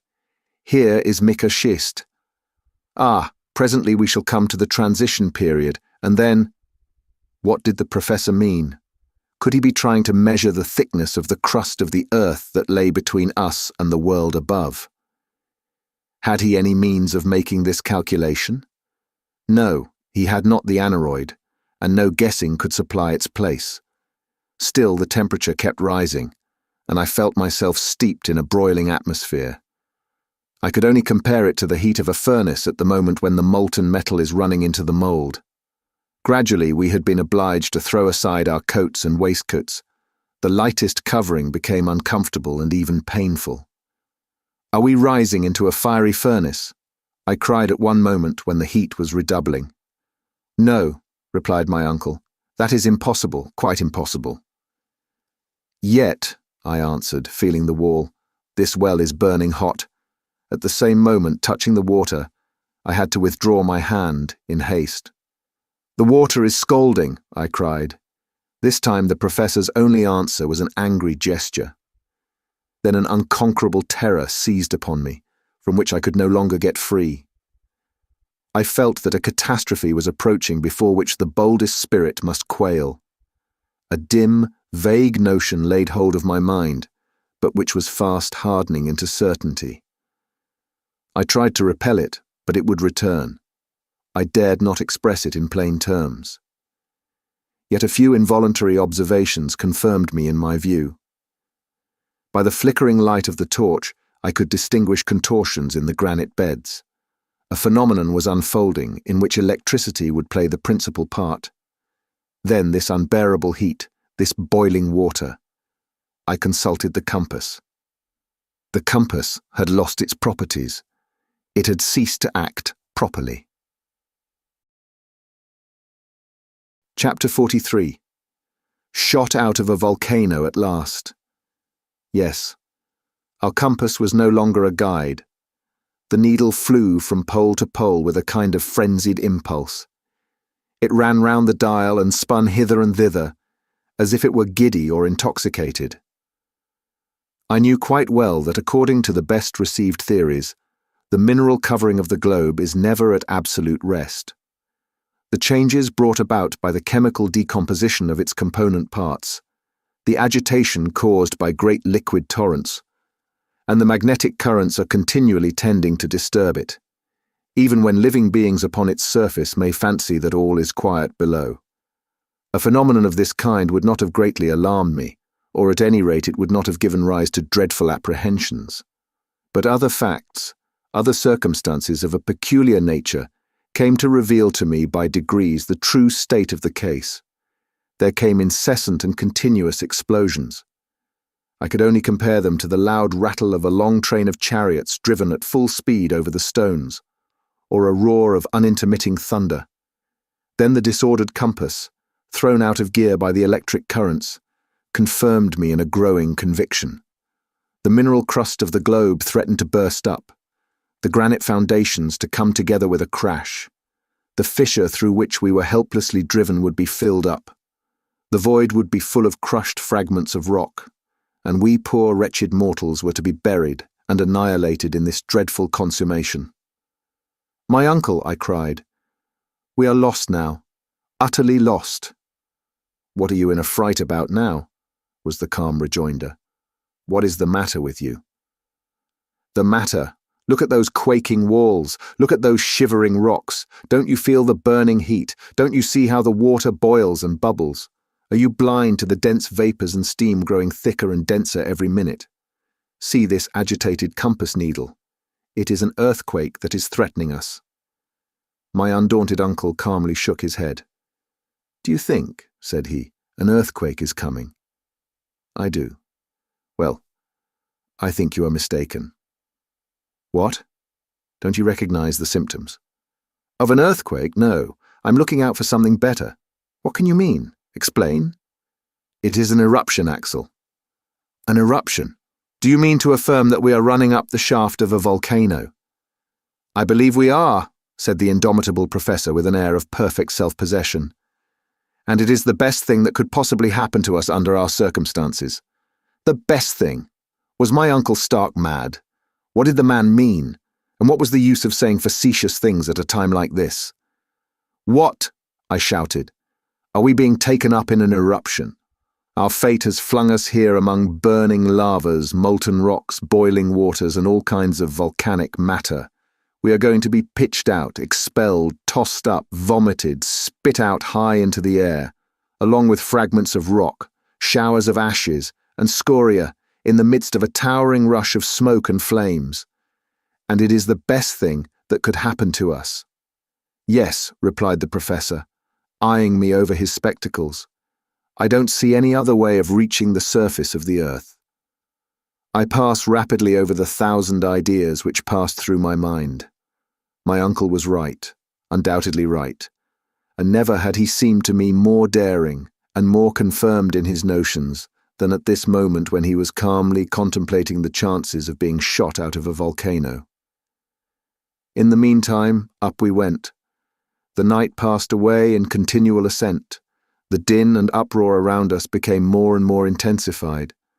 I was stifled and stunned. I thought my last hour was approaching. And yet, imagination is such a strong thing that even in this supreme hour I was occupied with strange and almost childish speculations. But I was the victim, not the master, of my own thoughts. It was very evident that we were being hurried upward upon the crest of a wave of eruption. Beneath our raft were boiling waters, and under these, the more sluggish lava was working its way up in a heated mass, together with shoals of fragments of rock which, when they arrived at the crater, would be dispersed in all directions high and low. We were imprisoned in the shaft or chimney of some volcano. There was no room to doubt of that. But this time, instead of Snaefell, an extinct volcano, we were inside one in full activity. I wondered, therefore, where could this mountain be, and in what part of the world we were to be shot out. I made no doubt but that it would be in some northern region. Before its disorders set in, the needle had never deviated from that direction. From Cape Saknussemm we had been carried due north for hundreds of leagues. Were we under Iceland again? Were we destined to be thrown up out of Hekla, or by which of the 7 other fiery craters in that island? Within a radius of 500 leagues to the west, I remembered under this parallel of latitude only the imperfectly known volcanoes of the northeast coast of America. To the east there was only one in the 80th degree of north latitude, the Esk in Jan Mayen Island, not far from Spitsbergen. Certainly there was no lack of craters, and there were some capacious enough to throw out a whole army. But I wanted to know which of them was to serve us for an exit from the inner world. Towards morning, the ascending movement became accelerated. If the heat increased, instead of diminishing, as we approached nearer to the surface of the globe, this effect was due to local causes alone, and those volcanic. The manner of our locomotion left no doubt in my mind. An enormous force, a force of hundreds of atmospheres, generated by the extreme pressure of confined vapors, was driving us irresistibly forward. But to what numberless dangers it exposed us. Soon lurid lights began to penetrate the vertical gallery, which widened as we went up. Right and left I could see deep channels, like huge tunnels, out of which escaped dense volumes of smoke. Tongues of fire lapped the walls, which crackled and sputtered under the intense heat. See, my uncle?" I cried. "Well, those are only sulphureous flames and vapours, which one must expect to see in an eruption. They are quite natural. But suppose they should wrap us round? But they won't wrap us round. But we shall be stifled. We shall not be stifled at all. The gallery is widening, and if it becomes necessary, we shall abandon the raft and creep into a crevice. But the water, the rising water. There is no more water, Axel, only a lava paste which is bearing us up on its surface to the top of the crater." The liquid column had indeed disappeared, to give place to dense and still boiling eruptive matter of all kinds. The temperature was becoming unbearable. A thermometer exposed to this atmosphere would have marked 150 degrees. The perspiration streamed from my body, but for the rapidity of our ascent, we should have been suffocated. But the professor gave up his idea of abandoning the raft, and it was well he did. However roughly joined together, Those planks afforded us a firmer support than we could have found anywhere else. About 8 in the morning, a new incident occurred. The upward movement ceased. The raft lay motionless. "What is this?" I asked, shaken by this sudden stoppage as if by a shock. "It is a halt," replied my uncle. "Is the eruption checked?" I asked. "I hope not." I rose and tried to look around me. Perhaps the raft itself, stopped in its course by a projection, was staying the volcanic torrent. If this were the case, we should have to release it as soon as possible. But it was not so. The blast of ashes, scorix, and rubbish had ceased to rise. "Has the eruption stopped?" I cried. "Ah," said my uncle between his clenched teeth. "You are afraid. But don't alarm yourself. This lull cannot last long. It has lasted now 5 minutes, and in a short time we shall resume our journey to the mouth of the crater." As he spoke, the professor continued to consult his chronometer, and he was again right in his prognostications. The raft was soon hurried and driven forward with a rapid but irregular movement, which lasted about 10 minutes and then stopped again. "Very good," said my uncle. "In 10 minutes more we shall be off again, for our present business lies with an intermittent volcano. It gives us time now and then to take breath." This was perfectly true. When the 10 minutes were over, we started off again with renewed and increased speed. We were obliged to lay fast hold of the planks of the raft, not to be thrown off. Then again the paroxysm was over. I have since reflected upon this singular phenomenon without being able to explain it. At any rate, it was clear that we were not in the main shaft of the volcano, but in a lateral gallery where there were felt recurrent tunes of reaction. How often this operation was repeated, I cannot say. All I know is that at each fresh impulse we were hurled forward with a greatly increased force, and we seemed as if we were mere projectiles. During the short halts, we were stifled with the heat. Whilst we were being projected forward, the hot air almost stopped my breath. I thought for a moment how delightful it would be to find myself carried suddenly into the Arctic regions, with a cold 30 degrees below the freezing point. My overheated brain conjured up visions of white plains of cool snow, where I might roll and allay my feverish heat.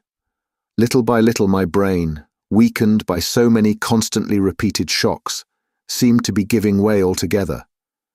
But for the strong arm of Hans, I should more than once have had my head broken against the granite roof of our burning dungeon. I have therefore no exact recollection of what took place during the following hours. I have a confused impression left of continuous explosions, loud detonations, a general shaking of the rocks all around us, and of a spinning movement with which our raft was once whirled helplessly round. It rocked upon the lava torrent amidst a dense fall of ashes. Snorting flames darted their fiery tongues at us. There were wild, fierce puffs of stormy wind from below, resembling the blasts of vast iron furnaces blowing all at one time. And I caught a glimpse of the figure of Hans, lighted up by the fire, and all the feeling I had left was just what I imagine must be the feeling of an unhappy criminal doomed to be blown away alive from the mouth of a cannon just before the trigger is pulled, and the flying limbs and rags of flesh and skin fill the quivering air and spatter the blood-stained ground. Chapter 44. Sunny lands in the blue Mediterranean. When I opened my eyes again, I felt myself grasped by the belt with the strong hand of our guide. With the other arm, he supported my uncle. I was not seriously hurt, but I was shaken and bruised and battered all over. I found myself lying on the sloping side of a mountain, only 2 yards from a gaping gulf, which would have swallowed me up had I leaned at all that way. Hans had saved me from death, whilst I lay rolling on the edge of the crater. "Where are we?" asked my uncle irascibly, as if he felt much injured by being landed upon the earth again. The hunter shook his head in token of complete ignorance. "Is it Iceland?" I asked. "Nij," replied Hans. "What? Not Iceland?" cried the professor. "Hans must be mistaken," I said, raising myself up. This was our final surprise after all the astonishing events of our wonderful journey. I expected to see a white cone covered with the eternal snow of ages rising from the midst of the barren deserts of the icy north, faintly lighted with the pale rays of the Arctic sun, far away in the highest latitudes known. But contrary to all our expectations, my uncle, the Icelander, and myself were sitting halfway down a mountain, baked under the burning rays of a southern sun, which was blistering us with the heat and blinding us with the fierce light of its nearly vertical rays. I could not believe my own eyes, but the heated air and the sensation of burning left me no room for doubt. We had come out of the crater half naked, and the radiant orb to which we had been strangers for 2 months was lavishing upon us, out of its blazing splendors, more of its light and heat than we were able to receive with comfort. When my eyes had become accustomed to the bright light to which they had been so long strangers, I began to use them to set my imagination right. At least, I would have it to be Spitzbergen, and I was in no humor to give up this notion. The professor was the first to speak and said, "Well, this is not much like Iceland." "But is it Jan Mayen?" I asked. "Nor that either," he answered. "This is no northern mountain. Here are no granite peaks capped with snow. Look, Axel, look." Above our heads, at a height of 500 feet or more, we saw the crater of a volcano, through which, at intervals of 15 minutes or so, there issued with loud explosions lofty columns of fire mingled with pumice stones, ashes, and flowing lava. I could feel the heaving of the mountain, which seemed to breathe like a huge whale, and puff out fire and wind from its vast blowholes.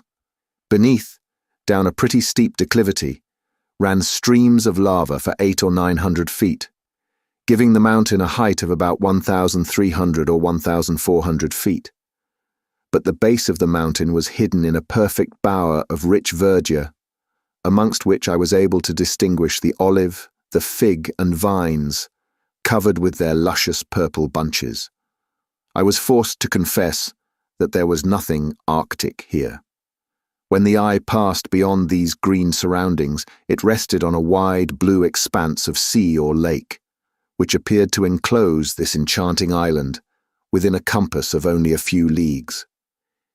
Eastward lay a pretty little white seaport town or village, with a few houses scattered around it, and in the harbour of which a few vessels of peculiar rig were gently swayed by the softly swelling waves. Beyond it, groups of islets rose from the smooth blue waters, but in such numbers that they seemed to dot the sea like a shoal. To the west, distant coasts lined the dim horizon. On some rose blue mountains of smooth, undulating forms. On a more distant coast arose a prodigious cone crowned on its summit with a snowy plume of white cloud. To the northward lay spread a vast sheet of water, sparkling and dancing under the hot, bright rays, the uniformity broken here and there by the topmast of a gallant ship appearing above the horizon, or a swelling sail moving slowly before the wind. This unforeseen spectacle was most charming to eyes long used to underground darkness. "Where are we? Where are we?" I asked faintly. Hans closed his eyes with lazy indifference. What did it matter to him? My uncle looked round with dumb surprise. "Well, whatever mountain this may be," he said at last, "it is very hot here. The explosions are going on still, and I don't think it would look well to have come out by an eruption and then to get our heads broken by bits of falling rock. Let us get down. Then we shall know better what we are about. Besides, I am starving and parching with thirst." Decidedly, the professor was not given to contemplation. For my part, I could for another hour or two have forgotten my hunger and my fatigue to enjoy the lovely scene before me. But I had to follow my companions. The slope of the volcano was in many places of great steepness. We slid down screes of ashes, carefully avoiding the lava streams which glided sluggishly by us like fiery serpents. As we went, I chattered and asked all sorts of questions as to our whereabouts, for I was too much excited not to talk a great deal. "We are in Asia," I cried, on the coasts of India, in the Malay Islands, or in Oceania.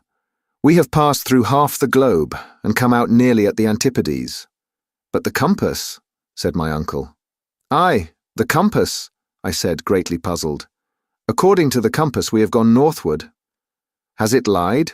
Surely not. Could it lie? Unless indeed this is the North Pole. Oh no, it is not the pole, but… Well, here was something that baffled us completely. I could not tell what to say. But now we were coming into that delightful greenery, and I was suffering greatly from hunger and thirst. Happily, after 2 hours of walking, a charming country lay open before us, covered with olive trees, pomegranate trees, and delicious vines, all of which seemed to belong to anybody who pleased to claim them. Besides, in our state of destitution and famine, we were not likely to be particular. Oh, the inexpressible pleasure of pressing those cool, sweet fruits to our lips, and eating grapes by mouthfuls off the rich, full bunches. Not far off, in the grass, under the delicious shade of the trees, I discovered a spring of fresh, cool water, in which we luxuriously bathed our faces, hands, and feet. Whilst we were thus enjoying the sweets of repose, a child appeared out of a grove of olive trees. "Ah!" I cried, "here is an inhabitant of this happy land." It was but a poor boy, miserably ill-clad, a sufferer from poverty, and our aspect seemed to alarm him a great deal. In fact, only half-clothed, with ragged hair and beards, we were a suspicious-looking party, and if the people of the country knew anything about thieves, we were very likely to frighten them. Just as the poor little wretch was going to take to his heels, Hans caught hold of him and brought him to us, kicking and struggling. My uncle began to encourage him as well as he could, and said to him in good German, "Was heißt dieser Berg, mein Knablein? Sage mir geschwind." "What is this mountain called, my little friend?" The child made no answer. "Very well," said my uncle. "I infer that we are not in Germany." He put the same question in English. We got no forwarder. I was a good deal puzzled. "Is the child dumb?" cried the professor, who, proud of his knowledge of many languages, now tried French. "Comment appelle-t on cette montagne, mon enfant?" Silence still. "Now, let us try Italian," said my uncle, and he said, "Dove noi siamo?" "Yes, where are we?" I impatiently repeated, but there was no answer still. "Will you speak when you are told?" exclaimed my uncle, shaking the urchin by the ears. "Come si chiama questa isola?" "Stromboli," replied the little herd boy, slipping out of Hans's hands and scudding into the plain across the olive trees. We were hardly thinking of that. Stromboli. What an effect this unexpected name produced upon my mind. We were in the midst of the Mediterranean Sea, on an island of the Aeolian archipelago, in the ancient Strongyle, where Aeolus kept the winds and the storms chained up, to be let loose at his will. And those distant blue mountains in the east were the mountains of Calabria. And that threatening volcano far away in the south was the fierce Etna. "Stromboli, Stromboli," I repeated. My uncle kept time to my exclamations with hands and feet as well as with words. We seemed to be chanting in chorus. What a journey we had accomplished! How marvellous! Having entered by one volcano, we had issued out of another more than 2,000 miles from Snaefell and from that barren, far-away Iceland. The strange chances of our expedition had carried us into the heart of the fairest region in the world. We had exchanged the bleak regions of perpetual snow and of impenetrable barriers of ice for those of brightness and the rich hues of all glorious things. We had left over our heads the murky sky and cold fogs of the frigid zone to revel under the azure sky of Italy. After our delicious repast of fruits and cold, clear water, we set off again to reach the port of Stromboli. It would not have been wise to tell how we came there. The superstitious Italians would have set us down for fire devils vomited out of hell. So we presented ourselves in the humble guise of shipwrecked mariners. It was not so glorious, but it was safer. On my way I could hear my uncle murmuring, But the compass. That compass! It pointed due north. How are we to explain that fact? My opinion is, I replied disdainfully, that it is best not to explain it. That is the easiest way to shelve the difficulty. Indeed, sir. The occupant of a professorial chair at the Johanneum, unable to explain the reason of a cosmical phenomenon. Why, it would be simply disgraceful. And as he spoke, my uncle, half undressed, in rags, a perfect scarecrow, with his leathern belt around him, settling his spectacles upon his nose and looking learned and imposing, was himself again, the terrible German professor of mineralogy. 1 hour after we had left the Grove of Olives, we arrived at the little port of San Vincenzo, where Hans claimed his 13 weeks' wages, which were counted out to him with a hearty shaking of hands all round. At that moment, if he did not share our natural emotion, at least his countenance expanded in a manner very unusual with him, and while, with the ends of his fingers, he lightly pressed our hands, I believe he smiled. Chapter 45. All's well that ends well. Such is the conclusion of a history which I cannot expect everybody to believe, for some people will believe nothing against the testimony of their own experience. However, I am indifferent to their incredulity, and they may believe as much or as little as they please. The Stromboliotes received us kindly as shipwrecked mariners. They gave us food and clothing. After waiting 48 hours, on the 31st of August, a small craft took us to Messina, where a few days' rest completely removed the effect of our fatigues. On Friday, September the 4th, we embarked on the steamer Volturno, employed by the French Messageries Impériales, and in 3 days more we were at Marseille, having no care on our minds except that abominable, deceitful compass, which we had mislaid somewhere and could not now examine, but its inexplicable behaviour exercised my mind fearfully. On the 9th of September, in the evening, we arrived at Hamburg. I cannot describe to you the astonishment of Martha or the joy of Grauben.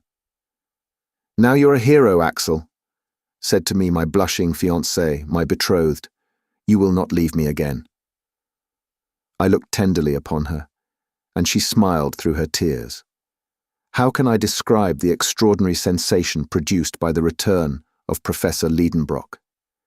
Thanks to Martha's ineradicable tattling, the news that the professor had gone to discover a way to the centre of the earth had spread over the whole civilized world.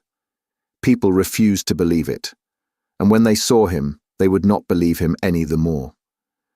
Still, the appearance of Hans, and sundry pieces of intelligence derived from Iceland, tended to shake the confidence of the unbelievers. Then my uncle became a great man, and I was now the nephew of a great man, which is not a privilege to be despised. Hamburg gave a grand fete in our honour.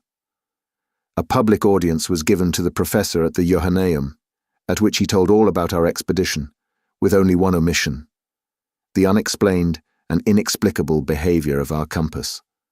On the same day, with much state, he deposited in the archives of the city the now famous document of Saknussem, and expressed his regret that circumstances over which he had no control had prevented him from following to the very centre of the earth the track of the learned Icelander.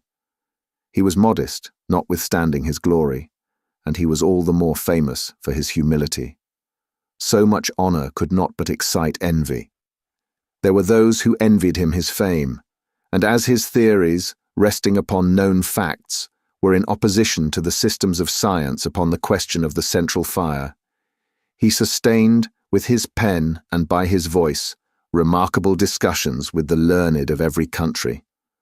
For my part, I cannot agree with his theory of gradual cooling. In spite of what I have seen and felt, I believe, and always shall believe, in the central heat. But I admit that certain circumstances not yet sufficiently understood may tend to modify in places the action of natural phenomena.